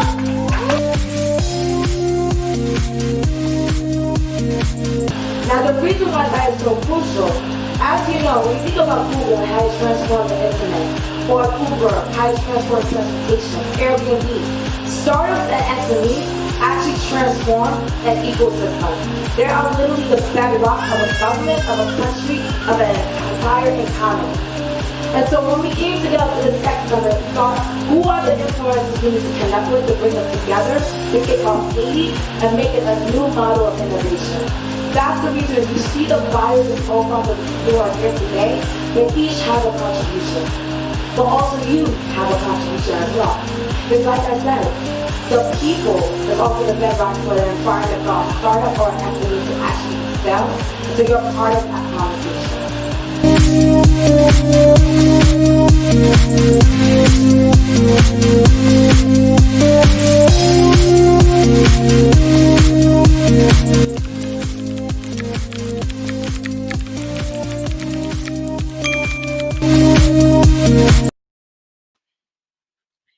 All right, ladies and gentlemen, of course, wanted to engage you with another final break video before we end for the day.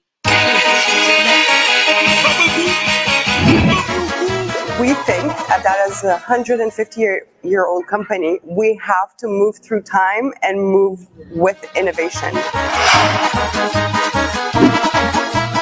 Honestly, it's a pleasure to be here again, and I have to say that I am super shy. So actually, the virtual way of doing things is actually working out quite well for me. For us, for instance, we use bagasse, which is the residual of the sugar cane after it goes through the mills, to generate energy for a plant, basically. Haiti is a beautiful country, diverse, embrace it, and this is what we want. We want to be an ambassador for Haiti, its culture, and also some of its innovation.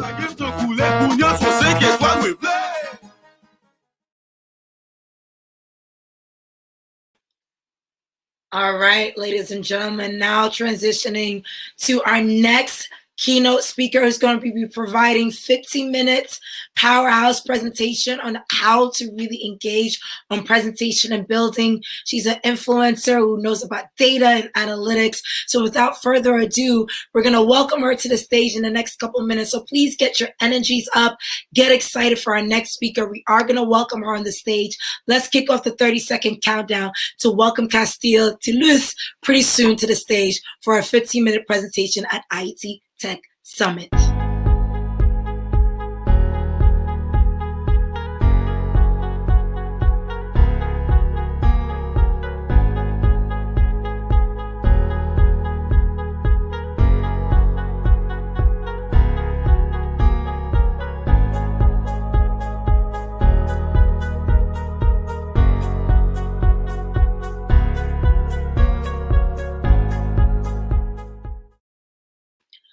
All right, ladies and gentlemen, please give a warm welcome to Castile Toulouse, co-founder at Haiti Analytics. Welcome to Haiti Tech Summit 2020.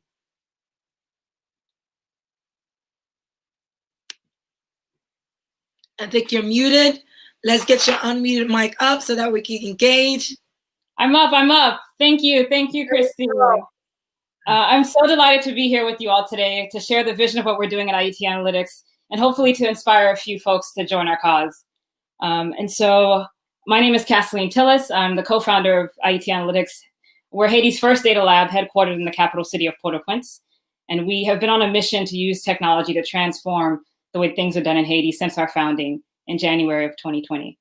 And so in this rapid fire workshop, I'm going to share with you a brief organizational overview. Who are we? What are we trying to achieve? I'll share some of the highlights from 2020, as well as our vision for 2021 and beyond. And so we'll dive right in. So who are we as an organization? Who are we as a founding team? We are a team of Haitian nationals and Haitian diaspora who came together to use technology to further economic development in Haiti. So I myself am an international development specialist.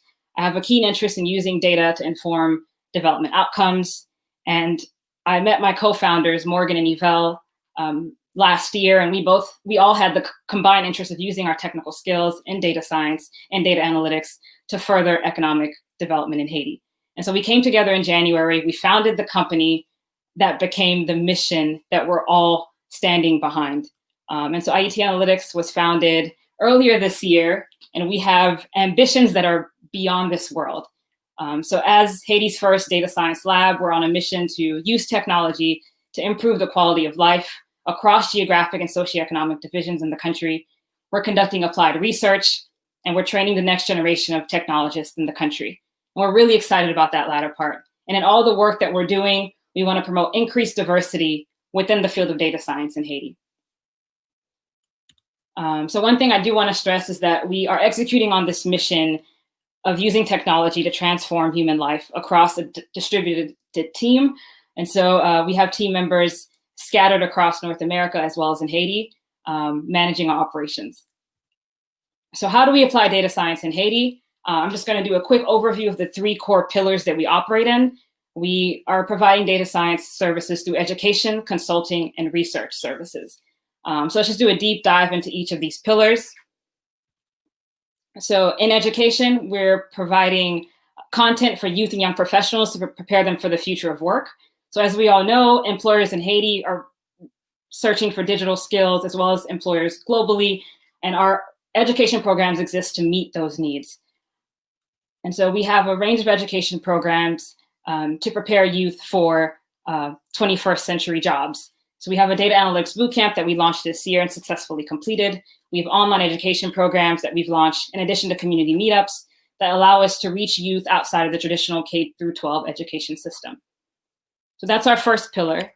Our second pillar is data science consulting, where we provide technical expertise and consulting services to organizations in Haiti. So how do we do this? We provide analytical support to organizations, as well as product development support to help them address specific market needs. And we help organizations extract value from their data. So through systems analysis and data management services, organizations can consult us to derive insights from their data to make better business decisions. Here is one example project that we implemented with Focal. They were an early supporter and our first consulting client. And we've been able to build a map product for them showing the distribution of arts and cultural sector agents in the country. So our third and final pillar, where we're innovating and employing data scientists in public research, where we're using the skills of applied analytics to address complex problems in Haiti. And so one example research project, we build the health system dashboard. If we have time, I'd love to explore that so you all can see the interactivity of it. The health system dashboard allows you to see health data by different geographic regions in Haiti. And it shows key health indicators by geographic region. You can filter by region, you can filter by the health indicator of interest. We've also employed machine learning to build the health system's vulnerability score to identify underserved areas in the country. So really, we're innovating across these three pillars: education, consulting, and research. And we're on a mission to help organizations and individuals through these three domains. And so I want to dive deep into education. It's one of our foundational pillars. And it's through education that we really intend to train the next generation of technologists in Haiti. So as I mentioned, we launched the Data Analytics Bootcamp this year, and we successfully graduated our students despite the constraints of COVID-19. So we launched the program in March 2020. We funneled our students through a 6-month intensive program, and we placed them in jobs at the end of the program. Here's a more detailed timeline. So we recruited 15 students from a pool of 84 applicants. A third of our 15 recruits were women. We were hit by COVID-19, but persisted nonetheless. We pivoted to virtual classroom management in the wake of everything that was happening and successfully completed the program, teaching data science fundamentals like statistics, machine learning, relational databases, and data visualization. So really exciting what our students were able to accomplish despite the usual infrastructure challenges and the health challenges posed by COVID-19. And then lastly, students were challenged to do a capstone project where they would use real-world data to address a problem within their community. And this, for us, was one of the major takeaways of the program. In addition to the capstone, again, employment out of the program. So we placed 100% of our graduates in jobs with local employers. And here, we're highlighting some of the key capstone projects that students completed. So one student, for example, built a COVID-19 risk assessment by department using the skills and techniques that they learned within the boot camp. We also had one student analyze the effects of early teenage pregnancy, in addition to predicting flight delays, predicting YouTube popularity and virality. One student focused on forecasting exchange rates. So where they chose to apply their skills was based on a project of personal interest. And it was really inspiring what students were able to accomplish in the span of the 6-month program. Here is a short highlight reel where we're featuring some of our bootcamp students. Moi, les gens pour chausson, me diplômé en sciences informatiques, PJ. Pour data science, c'est collecter, traiter et analyser les données et présenter de façon que le monde comprenne. Moi, c'est Max avec Jacob. Pour moi, data science, c'est science qui permet d'étudier les données. Il y a des méthodes mathématiques, statistiques et autres qui permettent de étudier les données, traiter les données, des formes qui permettent d'atteindre des résultats. Moi, c'est Chelsea Dalcid, un futur data scientist grâce à bootcamp Haiti Analytique qui est organisé. Data science, c'est une étude qui fait sur des analyses de données grâce avec mathématiques et technologie. Avant moi de participer dans le bootcamp Haiti Analytique, pour moi, data science c'est un domaine complètement inaccessible. Et grâce à Haiti Analytics, moi apprendre qui ça data science est vraiment. Et moi apprendre le langage de programmation, moi faire un peu de statistiques, moi faire machine learning. Et moi viens comprendre que data science c'est un domaine qui est accessible. Après bootcamp plan, moi compter et persévérer dans le domaine et deep learning, artificial intelligence et pour être capable de gagner plus skills et puis pour toucher moi tout dans le domaine et technologie en Haïti. C'était pour moi c'est une belle expérience parce que moi apprendre un pile bagage de nouveau, moi perfectionner ça me déconne déjà et puis moi rentrer dans pile monde. Dans 5 ans par rapport à ça que moi t'ai apprendre dans bootcamp ça, moi pense que m'a plus confiance sur marché travail là et que ça pouvait pour moi pile nouveau opportunité.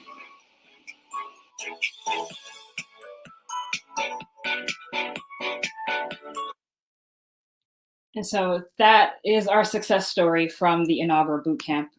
It's incredible what our students were able to accomplish at the end of the 6-month training. And so the question that we ask ourselves as an organization, we were able to impact the lives of these 15 students, but how do we reach even more youth?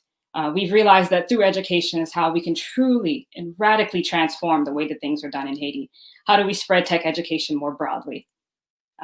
One of my co-founders said so poignantly, we have young people in Haiti with extraordinary thirst for learning. If we invest in them, the country will go far. So how do we reach more youth? How do we expand our educational programs to reach youth across socioeconomic and geographic regions in Haiti? How do we make our content radically accessible to the population at large? And so in order to achieve these targets and make tech education more accessible, we have decided to launch a series of new programs to scale our impact at the national level. So in 2021, we're seeking to launch online education programs to reach youth everywhere. We're launching our Polytech webinar series to connect youth in Haiti to data science practitioners around the world. We're launching our Creole Code meetups, where we'll be able to reach youth outside of the traditional K-12 system to teach them critical digital skills. We're also translating and localizing content in Haitian Creole, which is a key component of the accessibility piece. And as I've alluded to, we'll be launching the 2nd edition of the Data Analytics Bootcamp in 2021, and we'll also be launching a data engineering post-baccalaureate program in partnership with Infotonique, a leading technical school in Haiti. So we have grander ambitions of expanding our targets and reaching more youth in Haiti. And here are some of our vision targets to that end. We want to reach 10,000 youth through online education. We want to facilitate 100 applied projects through our structured and unstructured education programs like meetups and data hackathons by the next Haiti Tech Summit 2021. We want to double the capacity of analytical talent in the country. We want to graduate 2,500 bootcamp students over the next 5 years, achieving 90% job placement rate and up. So really excited about the potentials of data science in Haiti, the potentials to empower youth, to employ youth in doing the work that we're doing. But in order to achieve our targets, we need collaborators, we need visionaries, we need builders to join our cause. And so towards that end, I'm inviting you all to learn with IET Analytics. We have courses available on our online platform at courses.ietanalytics.org. You can donate to IET Analytics to support tech education in Haiti, and you can partner with us. If you're a data scientist, a data engineer, a researcher, a techie who has a project in mind, contact us. We're looking to radically collaborate to really address complex problems in Haiti using technology. And so with that, I have my our contact information here. And time permitting, I'd love to do a quick walkthrough of the health systems dashboard, just so you all can see a tool that we built internally as a public research project. And so I would just filter through here so you all can see that this mapping tool is incredible. It allows you to filter by different health facilities, by different departments. There's an interactive map component, but also a dashboard that allows you to see key health indicators. And so you'll be able to see, if you go to data.ietanalytics.org, you'll be able to access this yourself. but this is one of the tools we built as a research project, and you get to see key health indicators that are linked to COVID-19. And the dashboard is fully translated in English and Creole. So one tool we were able to build rapidly using data that we sourced from 1,000 health facilities in Haiti. And so thank you all. And with that, I will look forward to what questions or comments you might have. Join our cause at IET Analytics. I think that was an amazing demo.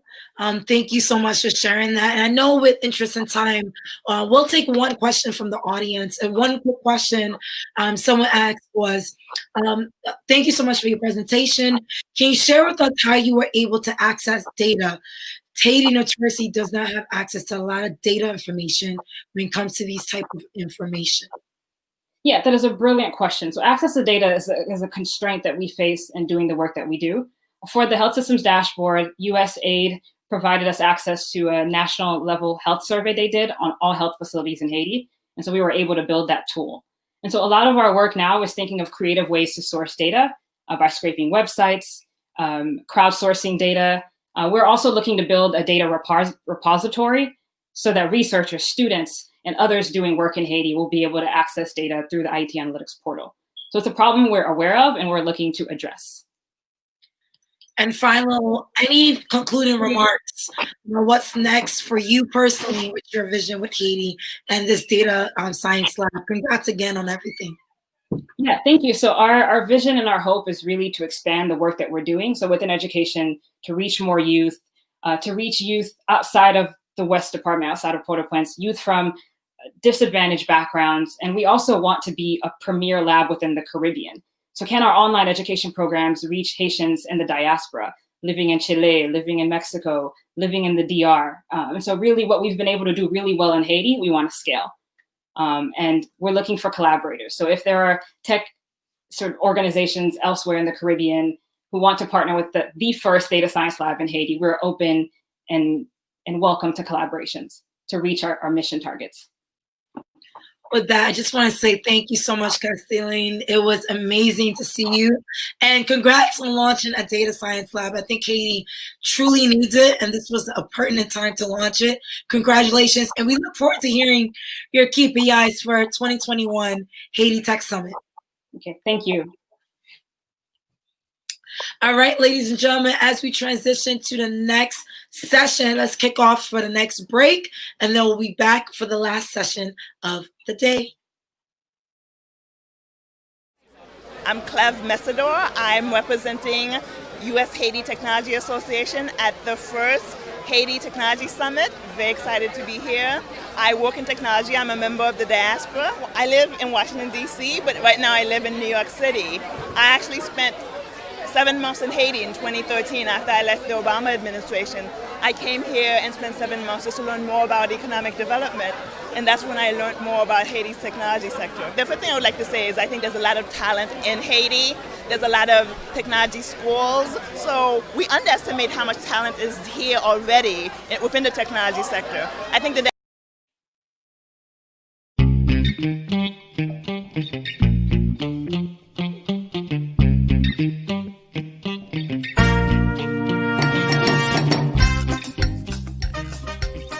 caliber of people that we have here in Haiti is extremely amazing, and the reaction both from young entrepreneurs and leaders in Haiti, the president was here yesterday, is fantastic. If you want to change the world, you can build in Haiti or design for Haitians, because Haitians have some of the most acute issues that we talk about in the tech field, right? We talk about connectivity problems, we talk about access issues, other issues, things like that.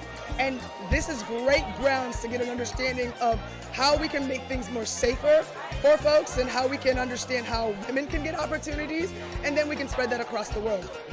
Shine a spotlight that brings people together and gives them the ability to conversate and talk about and understand the culture as well. You know, I've been sitting around talking to people, you know, Haitian people for the last couple of days to understand a bit about them and understand a bit about their culture as well. So yeah, it's a great way to just bring people together and shine a spotlight on you know, on a great country.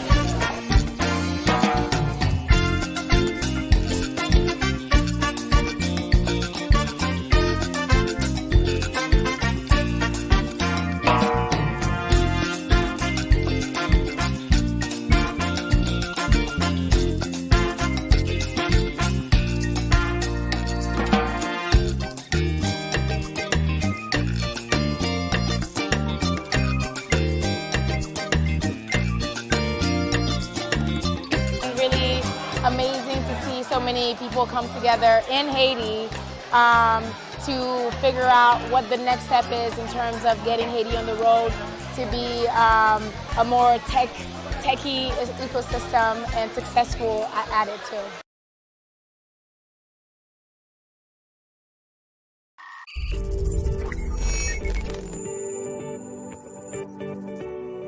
When people hear our mission about turning Haiti into an international tech hub by 2030, we get a lot of skeptics, a lot of naysayers, and a lot of people that just truly don't understand why do we believe in Haiti's potential to be an international tech hub. It's simple. We know Haiti may have missed the agricultural revolution. It may have even missed the industrial revolution, but it definitely can capture and leverage the digital revolution.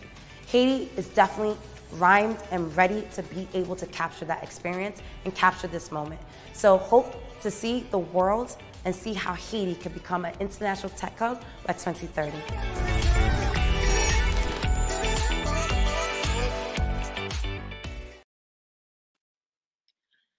All right, ladies and gentlemen, with that, I do want to now transition to closing remarks for Haiti Tech Summit 2020. As many of you know, we have been building this 13-year initiative, Roadmap to 2030, to really transform Haiti through technology. And this vision has started since 2017. As you can see, we have built a global community around pushing Haiti forward. And of course, the Haitian diaspora, the Haitian community has been a part of this journey in a very, very unique way for the past couple of years. And it's something to really take note that when I think about, how we were able to engage so many tech ecosystems around the world to talk about the vision around Haiti. Last year, we did a roadshow to so many different ecosystems, gathering the diaspora to talk about how do we leverage the tech revolution, the digital revolution, and make Haiti catapult itself. You see images and unique experiences from people who come down to Haiti, not only to talk about the vision of us building this international tech hub, but we have to understand technology can transform industries. Many of the markets that we admire today have leveraged technology in a unique way to advance it forward. When you think about Silicon Valley, the ecosystems in New York or London, why are we not talking about places like Haiti and Ghana and Nigeria? These are the hubs of entrepreneurship and talent, and yet these are not the places that we have become the forefront of innovation. I think we could change that narrative. And so when I think about the stakeholders we brought together to experience Haiti in person, many of the people who are part of Haiti Tech Summit never even been to Haiti. That's why during this pandemic, despite the fact that this is the first time that we're gone digital every single year, the world descended upon Haiti to see Haiti in a unique light, and for the locals to really build that vim, build that fire, and be proud to be Haitians, because yes, we are a resilient people. Yes, we have our challenges. Yes, we are frustrated that after 215 years, we should be pioneering conversations on entrepreneurship, culture, and society. We're not there yet, but like a phoenix, we will rise and we be a nation. And we need to understand that we need to maintain the hope. We need to maintain the passion. There are testimonials of people who have been a part of the Haiti Tech Summit vision to talk about the impact that we made in the past 3 years alone. Many times people ask, well, Haiti Tech Summit is the largest tech event in the Caribbean, but what has Haiti Tech Summit done? This is not just a platform where we convene people together. We convene the right stakeholders and business leaders. Look at the senior level people that spoken at the summit. At Haiti Tech Summit is where the first government incubator, Alpha Haiti, was announced by the president, His Excellency Jovenel Moïse. The first one in Haiti's history by the public sector was announced at Haiti Tech Summit. You guys are beloved and know about Bunge. The first private incubator and co-working space in Haiti was launched and announced at Haiti Tech Summit by Michael Pisico, another darling of the tech ecosystem. And this has been a place where entrepreneurs from across the country has truly came to really grow and accelerate their business ideas and truly even be inspired by their founder, Michael Pisico, who has been a testament to show that local entrepreneurs, our young people, can build a nation through technology. We have pioneers like Daphne Charles, who is not only the co-founder of Cocarad, but launched Startup Grind at Haiti Tech Summit, one of the biggest ecosystem platforms in the world, launched at Haiti Tech Summit. That's some of the local activity that was launched after Haiti, at the Haiti Tech Summit every single year, major announcements and major initiatives have taken place. But what about the international brands that we bring out to Haiti every single year? Facebook was launched at Haiti Tech Summit and developer community that now Haiti is the biggest developer community in the Caribbean in this partnership with Facebook led by Macalin. Google actually launched its accelerator through the Haiti Tech Summit. You see, Google Haiti was part of the Haiti Tech Summit platform. So major corporate initiatives were kicked off at this center. And of course, Airbnb, for those of you who are now able to book through Airbnb, thank you, Haiti Tech Summit, because it was at Haiti Tech Summit that the head of global policy at Airbnb was able to meet the Ministry of Tourism to make this 5-year agreement to kick off Airbnb in Haiti. And there are countless other examples of activities and tech initiatives and business initiatives that kicked off at Haiti because it's a spotlight and an opportunity to find the right partners, stakeholders, and influencers to move things together. Of course, you've seen a lot of vertical summits in tourism, in fintech, in education, in agriculture, and women in business programs that have taken place simply because at Haiti Tech Summit it's a platform to launch these initiatives and really get down to work with building the ecosystem. So I will say Haiti Tech Summit wasn't the first initiative to power technology in Haiti, but it has been the amplifier of tech and business in the country since 2017. And I'm truly proud of the work that we've done to amplify the pioneers in this country, affiliated to Haiti as diaspora and affiliated to Haiti as global internationals, to build this country and move it forward. So with that said, when I think about this 13-year initiative to transform Haiti for the future, technology is the solution for it all. I have been passionate about technology since the first time I've engaged with learning how to code and building tech products myself as a coder. Many of you know I'm a galvanizer, I'm an ecosystem builder, but I'm also a techie. So I know the power of technology. And in the 13-year vision that we had to build Haiti as a tech hub, we have leveraged entrepreneurship in the past 3 years. Look at the impact that we've made.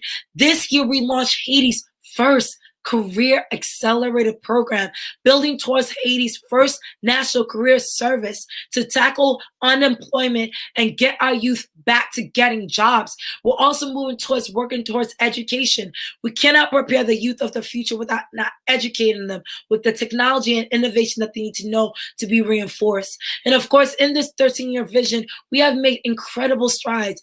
Every single year, we reach millions around the world through our program. You have been a part of the virtual edition of Haiti Tech Summit, so you have seen live the caliber of speakers, partners, and stakeholders that have been a part of this vision. And again, I conclude by saying that this is our time. When I think about 2020 and I think about how tough it has been in Haiti since last year, pays lock, a growth of civil unrest, I must say that this is the Great Reset. The World Economic Forum launched an initiative discussing the fact that the world's vulnerabilities have been shown on epic proportions. It was not just Haiti that has been going through challenges this year. Every country in the world has been asking this very question. What is the future of humanity? What is the future of society going to look like in this digital age? What is the path forward? And Haiti needs to leverage this time, this place, this opportunity to really transform itself. And I'll be sincere. Every single year, we've launched Haiti Tech Summit. It has been a difficult journey. 2017, when we launched Haiti Tech Summit, we had to deal with skeptics who did not understand the concept. It's not till this year that people understood the vision that I put in place back in 2017. 2018, the second year sometimes is always the hardest because you got to prove that you're committed. And then we did it again. 2019, every time I think this time will be a smooth year for us to galvanize the ecosystem. Haiti was ripe with civil unrest, level 4 warning. People are not supposed to fly into the country because of the riots that were taking place all across the country. We did it anyway. Here we are in 2020, living a global pandemic. And I must say once again, Haiti Tech Summit committed to its initiative of being consistent, being a consistent platform did it again virtually. No matter what, if we said 13 years, we meant 13 years and beyond that 13 years. But the thing is, the time is now for us to reset our purpose and really think about what is the way forward and how do we capitalize on the ecosystems that we brought together to really drive innovation, because this journey has not been easy, ladies and gentlemen. It truly hasn't. And so with that, I want to thank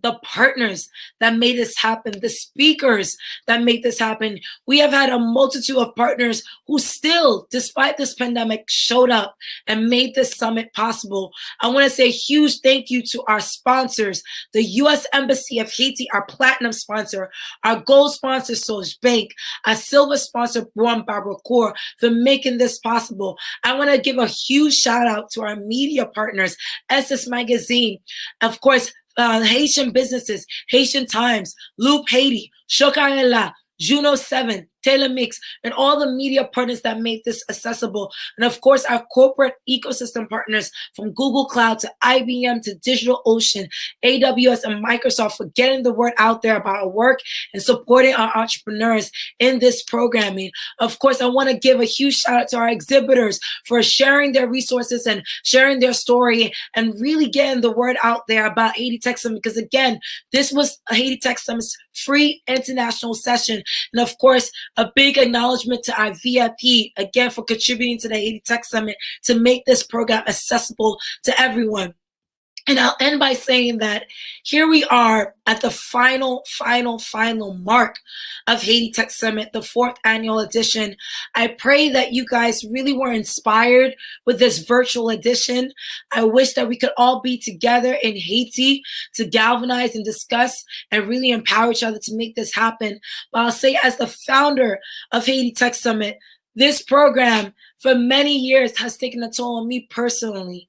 Right? As an individual, as a founder, as a person who's brought this initiative forward, it's taken a toll on our teams. It's taken a toll on our ecosystems. But for anyone who has a passion for anything, especially when it comes to Haiti, you got to commit at least a decade. And I promise you that if you believe in something, just like I'm a mother, so I could tell you, a mother does not give up on their kids. Never that. Right? Everyone knows, for those who are mothers and parents on the call, you never give up on your kids, no matter what, through the highs and lows. This is a baby to me in terms of how passionate I am about Haiti. And I am not an athlete. I am not a musician. I am not a politician. I'm a galvanizer. And one of the best things that I did to build this platform was to say, how do we bring the pioneers who are on the ground, the pioneers who are around the world, bring them together and really build an innovative path forward for Haiti. So I want to thank every single stakeholder who've been a part of the journey thus far. We have more work to do, and we're still growing, we're still learning, we're still adjusting, and we're still adapting. And this year, 2020, this is probably the best representation of adaptation. So my message to all of you, every single person on this session, the 15,000 people from around the world who joined us for this program, thank you, I salute you, and definitely never forget that this is the first Black Republic. Haiti is here to stay. Haiti will shock the world. Many people are saying 2010 was an earthquake. What has happened in the last decade? They're saying that this is the lost decade for Haiti. Well, I believe in this digital revolution. We got a decade that's going to truly change how people see this country. So with that, thank you so much. Enjoy the rest of your weekend. And thank you for being part of the 4th annual digital edition of Haiti Tech Summit. And with that, have an amazing day. We'll see you back again in 2021. Thank you so much, everyone. Haiti is life. Opportunity. Commitment. Innovation. Haiti's wholesome. Special. Phenomenal. Inspirational. Colorful. Powerful. Wonderful. Beautiful. Awesome. I would say that Haiti is Creole because it's a mixture of so many different things. Haiti is dynamic. Haiti is vibrant. Haiti is the future. Haiti is innovation. Haiti is inspiration. Haiti is passion. Haiti is power. Haiti is spice. Haiti is beauty. Haiti is opportunity. Haiti is revolutionary. Haiti is potential. Haiti is full of potential. Haiti is resilient. Haiti is resilience. Haiti is strength. Haiti is dynamic. Haiti is soulful. Haiti is electrifying. Haiti is love. Haiti is love. Haiti is